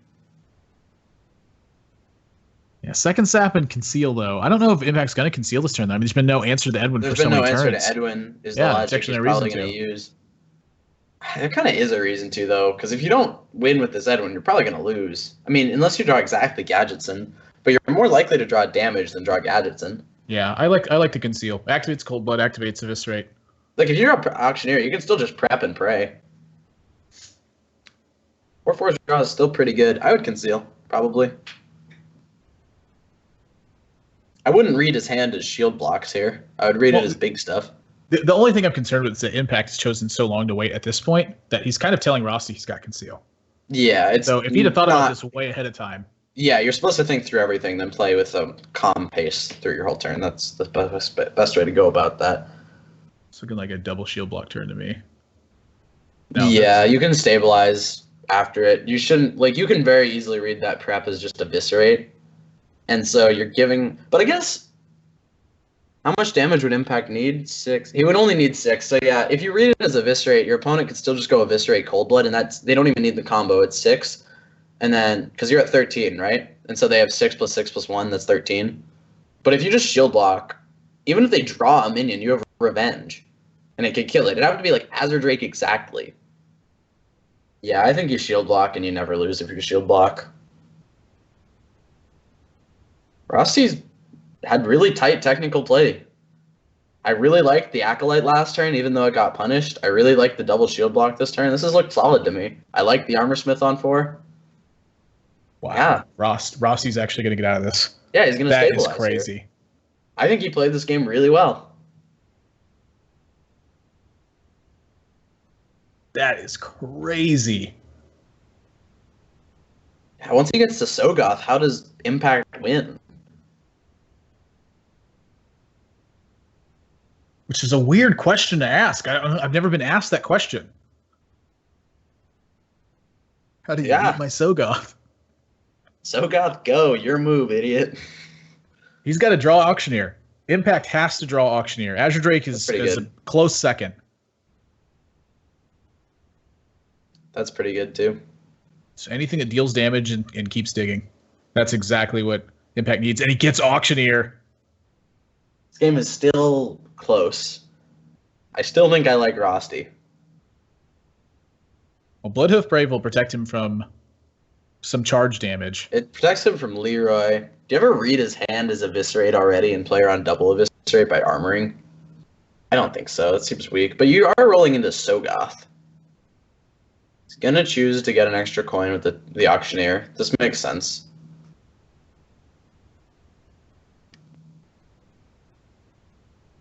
I mean, I would be shocked if Sogoth didn't hit the table. Yeah, I'd be pretty shocked too. You could armor, shield slam, play Sylve maybe. That seems bad. I like this. That's the answer. That is a good answer too. There's no saps left in the build though, so that Bloodhoof Brave. That 2/6 is good. Yeah, I mean, I don't know how many copies of Shadow Strike from the deck, but I'm gonna go with probably none. That's a card that's been getting trimmed.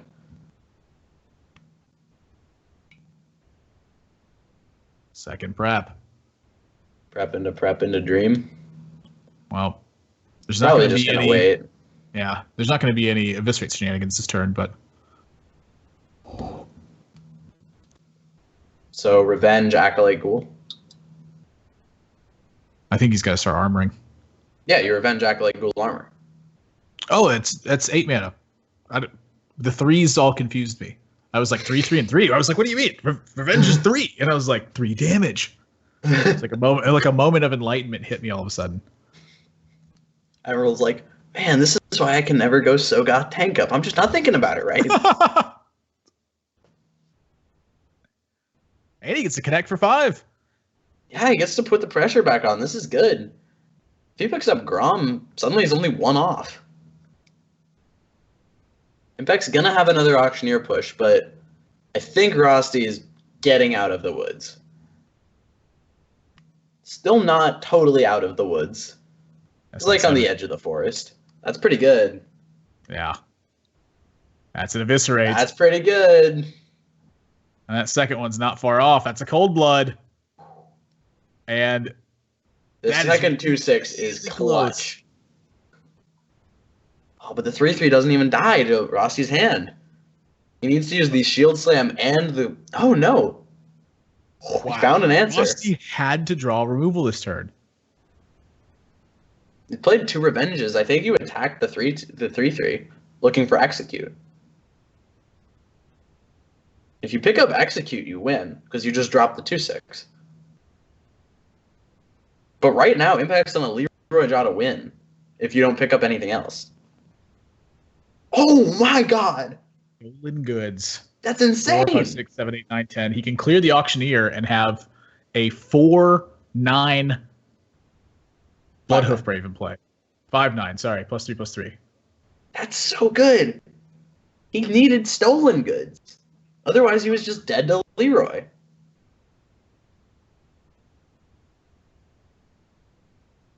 I can't believe I'm hearing that. Yeah, neither I didn't think anyone would ever need that card. And there's no more card draw potential left for Impact. So this is just basically mini Sogoth.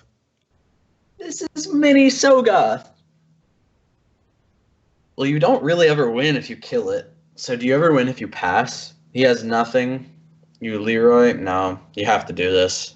I don't know how you win. Second Azure Drake into...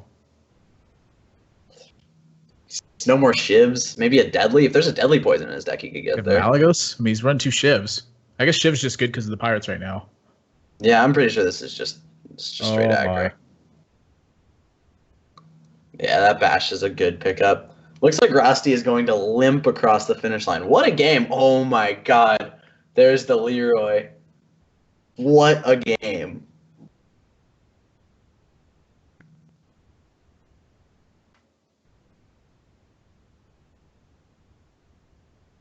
Is there any way... What else can he draw to... I don't think he has any more... Oh, maybe a Swashbuckler left? Get Heroic Strike or something?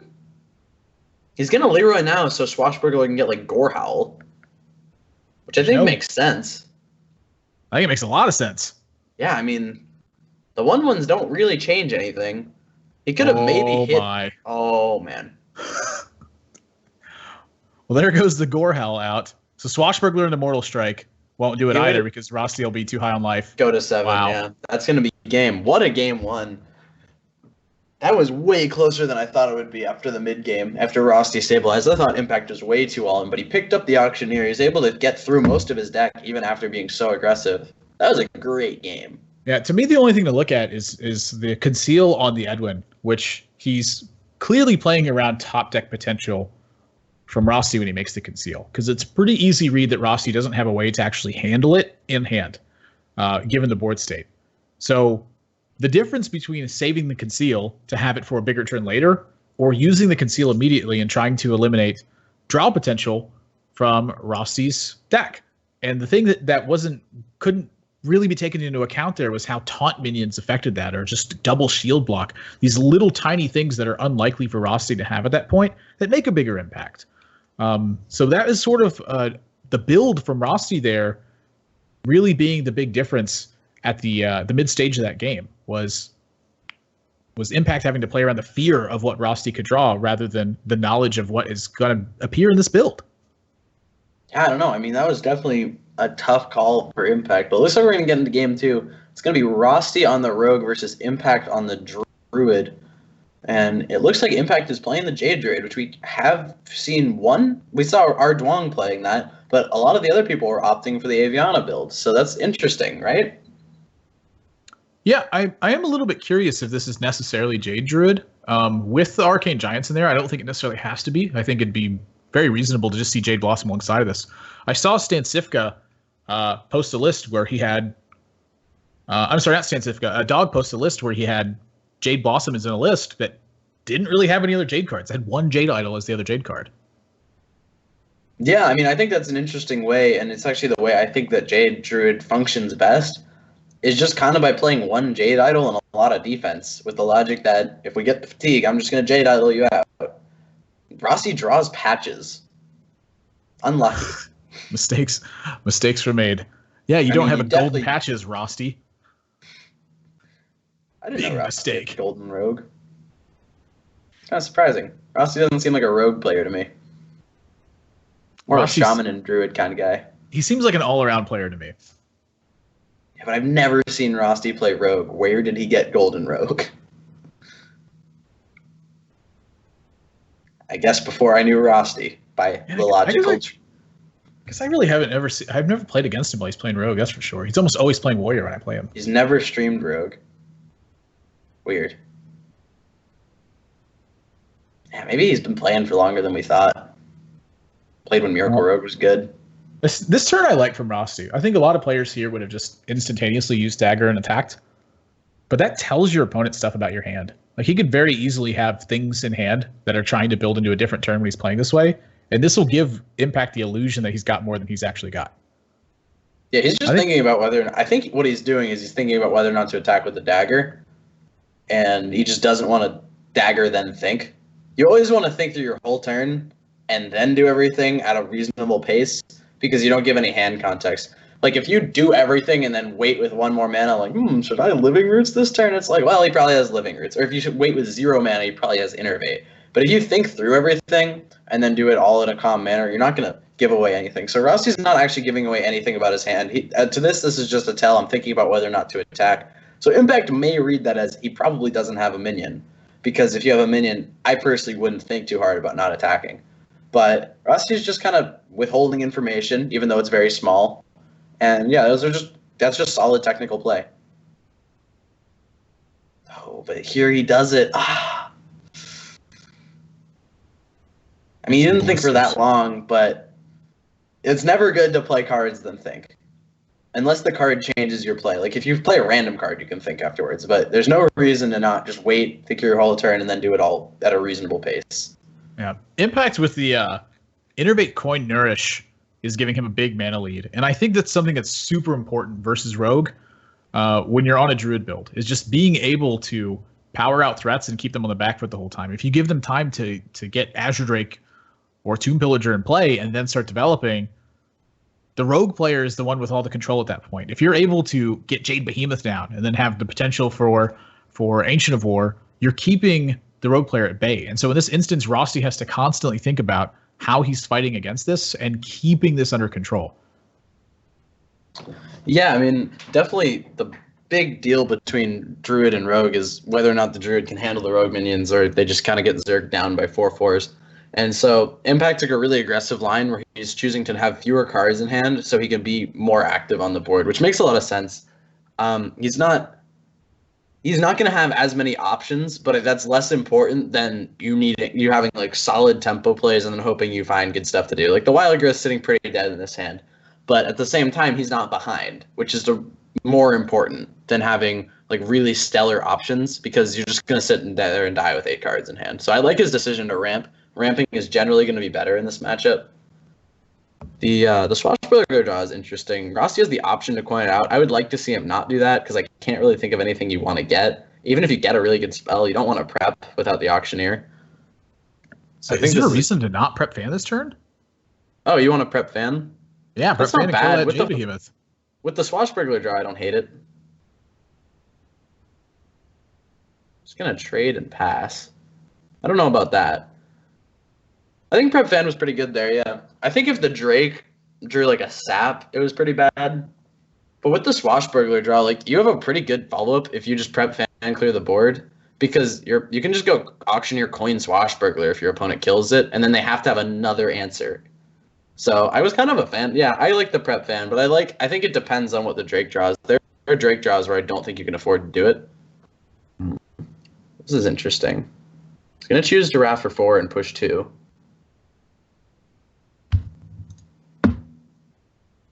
Yeah, I mean now suddenly the auctioneer doesn't look nearly as good, even though he's got more card draw to go with it. He just took 5 damage and he's looking at 9 more. So this is the kind of situation where he can lose the game. Is he's rolling into this auctioneer turn and maybe not having the gas to get this done. And the backstab's going to be dead in hand now because the prep just happened. So unless he wants to burn the prep with the backstab, it's going to be a lot harder to get through this. Yeah, I mean this is definitely a byproduct of just not playing for tempo. Like you gotta play for tempo first and then draw cards after.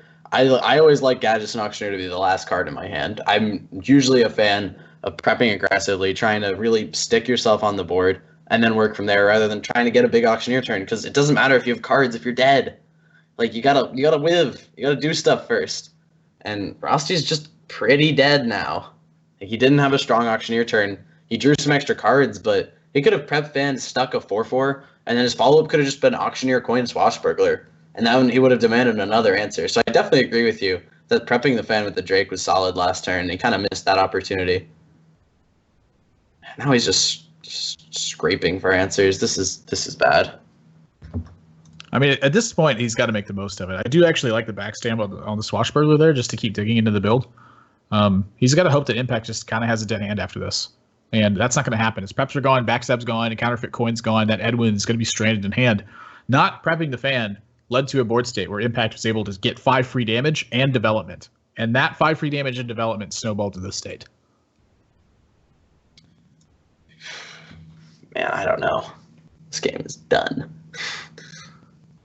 Yeah, this was pretty done. This was... it's so rough. Like, it's not intuitive to prep fan with Auctioneer in hand, but it really kind of is, honestly, when you think about how every other card draw card in the game works. Obviously, it's a little different, but you always want to play for max tempo when you have card draw in hand, and then draw cards afterwards.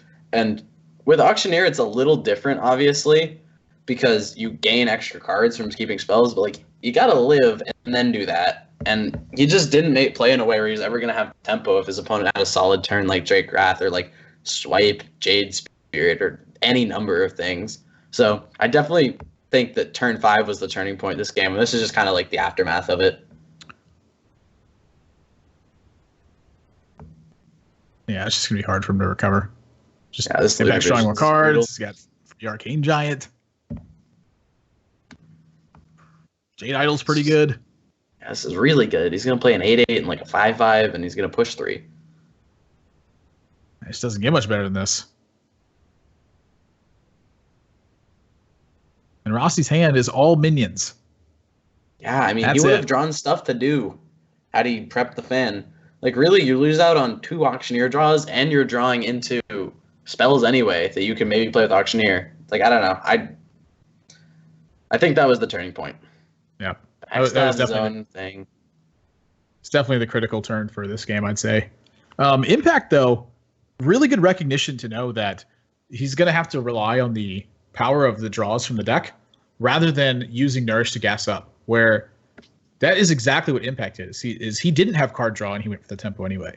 And so step 1 for him was snag the tempo, and then because Druid has such strong draw power, to pick up draws and play stuff later on. And honestly, that's one of the ways that you need to play Druid, is recognize those points of risk and seize them when you can.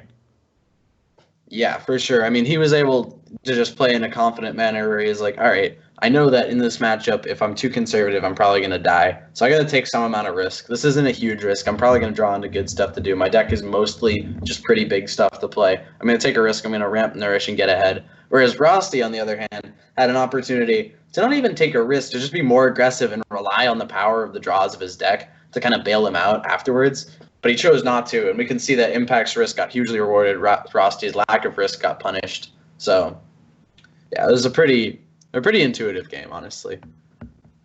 Yeah, but now game number 3 getting underway. Impact going to be on Shaman, and with the Jade Claws, the Totem Golem, and the Flame Tongue Totem, I gotta believe this is the SPO list that we have been seeing become dominant on ladder in the last couple weeks.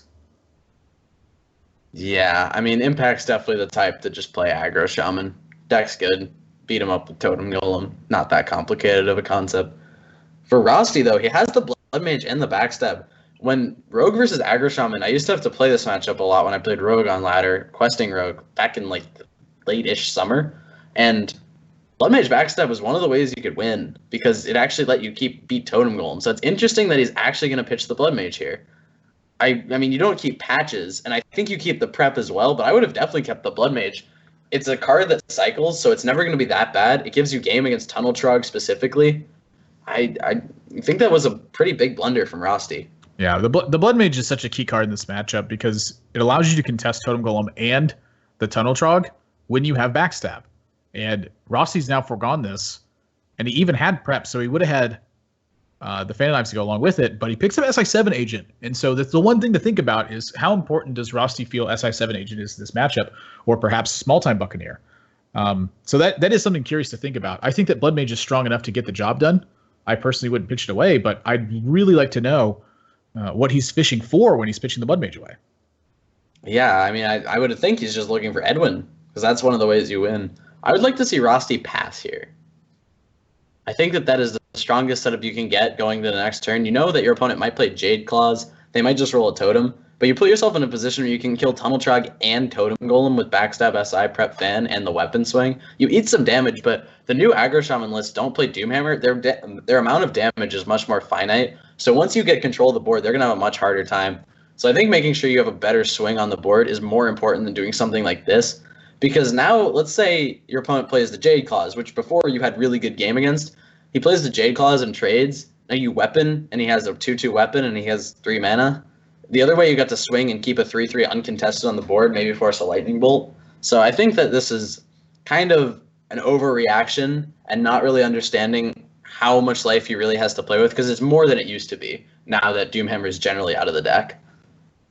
Yeah, the other thing to consider, too, is if Impact's playing any sort of heavier build, which the thing from below indicates here, him playing this quickly and not playing with the life total more means that that's a bigger advantage for Impact, because every single resource Rosti uses inefficiently or not as efficiently in terms of on board means that gives Impact more time to find those big cards. And that means those big cards are going to have more of an impact because Rosti has less resources. So him playing for as greedy as he did, I think, is a nod to the style that he would anticipate Impact playing, which that's going to be depending on the dynamic between the two. For me personally, having played against Impact before, I would assume it's a more damage-heavy build. Yeah, I mean, I agree, and it looks like it is going to be more mid-range. So Rosti's overreaction going to cost him even more. But I think even assuming it was just a very aggressive deck, barring it being a Doomhammer deck, I would have made that pass play. And even if it was a Doomhammer deck, you just gave yourself so much more game against the current board state and what he's going to follow up with that I think Rosti kind of missed a really good opportunity to just be patient and then have a good swing turn in a matchup where having a big swing turn and then starting to snowball is a really big deal. Yeah, I like Impact going for the Flame Tongue Totem here as well. I mean, he's just seen Tunnel Trog go uncontested for multiple turns. This thing's pretty liable to get in some serious damage. Yeah, I mean, I think this is solid for sure. It also kind of goes along with the theme of I'm playing Aggro Shaman, overreact. Oh, I played Azure Drake. You're out of cards. That sucks. So there's also the bluff factor. But yeah, this is probably going to wind up dealing 4 damage. It clearly doesn't have a good answer to Tunnel Trog. I wonder if you ever have to sap the Tunnel Trog here. I actually don't think so. I think your best turn is Prep Fan, or you Buccaneer and then Prep Fan, because you don't want to draw the patches. And then you can Cold Blood the patches, run over the Flame Tongue, and dagger the 3/1. It gives you board lead, and then you play Tomb Pillager. That seems pretty good to me, honestly. I mean, this is the other play, but it seems worse. I don't really know. To me, it's kind of interesting because Rosti could be reading into the hand here from Impact as well. The fact that it has been slow since the Totem Golem Tunnel Trog. Maybe he's starting to piece together the fact that Impact is having a slower hand. And if that's the case, that means Tomb Pillager is going to fight better on board. Could also mean that it's going to get hexed. If you want to read it that way. Impact does a good clear on the Tomb Pillager here, if he sequences his things right, though. Yeah, looks like he is. He's going to choose to forego the Totem in favor of playing the Tunnel Trog. Next turn, he's going to have 5 mana anyway. Yeah, that makes sense. Going to take out the Tomb Pillager. It's pretty solid. That's a lot of stuff. Yeah, for sure. Rosti is quite dead. Yeah, You have small time Buccaneer, then Fan. I think you do it in that order. Admirable's giving me this look like, nope, that's not good enough. Tap out. Yeah, this is not. I mean, he's not getting out of this. Yeah, this is rough. Rogue. I mean, I have no idea what you do. I guess you go small time Buccaneer, Cold Blood Edwin, Coin Edwin, maybe. Yeah, at this stage, I think it's important to go back and look at the turns available. So last turn, I think, was the most interesting actual play turn from this game, where Rossi had two very different decisions that led very different ways. But the mulligan of the Blood Mage is confusing to me, because that is a card that Impact needs to take care of. If it doesn't take care of Blood Mage, you are getting some immense value, and the Blood Mage is replacing itself. So when he mulligans it away, I don't really see the point of keeping the backstab if that's the case. Yeah, I mean, the mulling of the Blood Mage just seems like an oversight to me, to be honest. I just don't think he quite understood that Blood Mage is so as powerful as it is against Shaman. I don't think Rossi is a very experienced rogue player based off of what we've seen. I do like this play from him, though I think I would have coined as well. This coin is probably not doing anything for you, but an 8/8 Edwin maybe increases your clock by a turn. Let's see if Impact has discipline to the extent where he kills this Edwin. It looks like he is. When he goes for the Maelstrom Portal line, it really is a tell that he's just trying to take the game slow. I don't know if this... Oh, well, the Stone Tusk Boar roll, this is... Oh, wow. I don't get that at all. With the Healing Totem out, I would think he would have used the Tunnel Chog on the 1/1 as well. Yeah, I would have much rather just see him use both the 1/1s into the 6/2 and then value trade the Tunnel Chog. Yeah, just keep the Claw around. Yeah, I mean, taking 6 sucks. That's like one of the ways you could maybe lose. That's not a good draw. No, it's like Dagger, but really depressing.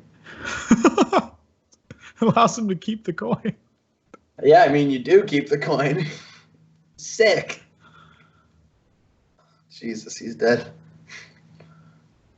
No, he's fine. He's fine. This is fine. All right. Well, you don't Azure Drake here if you're Impact. That can't be better than Totem Thing from Below Feral Spirits. Yeah, the runaway of this game is just so real at this point. Yeah, Rosty's pretty locked out. Brutal.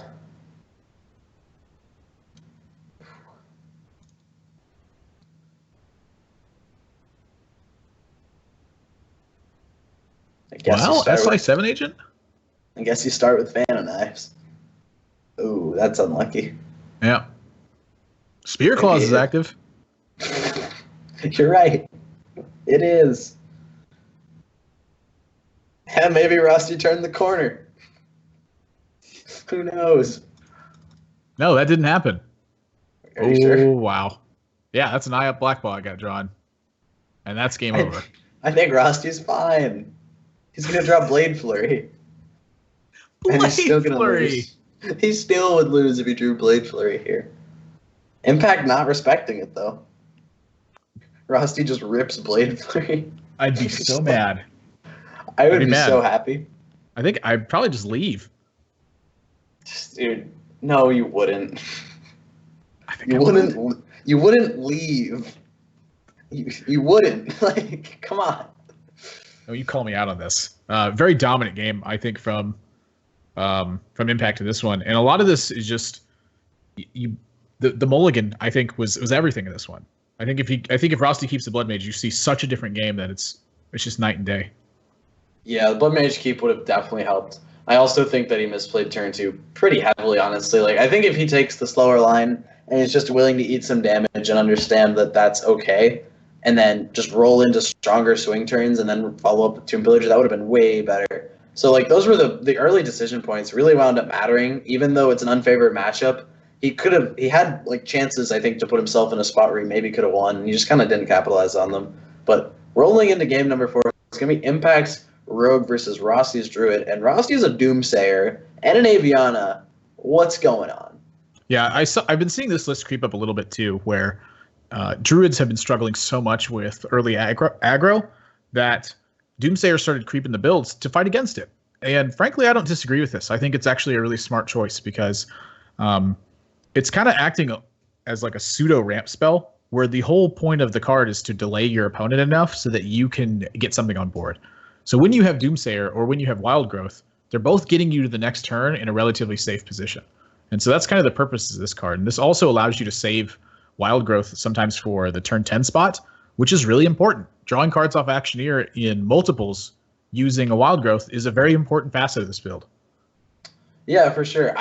From what I've seen, when they have Doomsayer, it's generally a nod to them playing the Cthulhu variant. And so I don't think you generally see Auctioneer with that. But if he is playing Auctioneer, that's definitely a very big deal.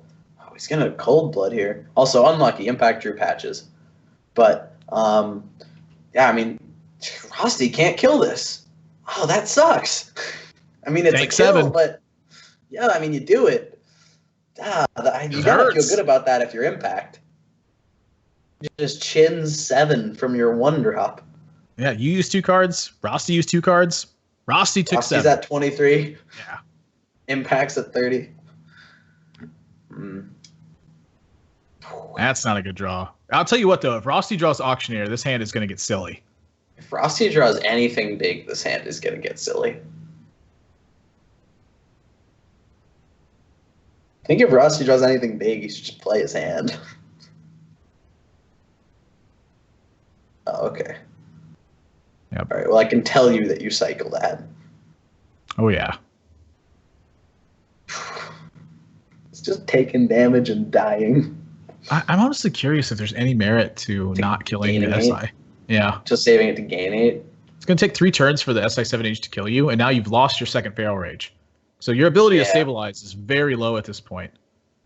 And he's probably going to need just a strong draw to get this done anyway. And now the patch is actually not looking that bad, because this Edwin's going to... The patches is pretty good. I mean, it would have been better when it hit him 5 times over the course of the game, but this is pretty good. Stone Tusk Forge gets in.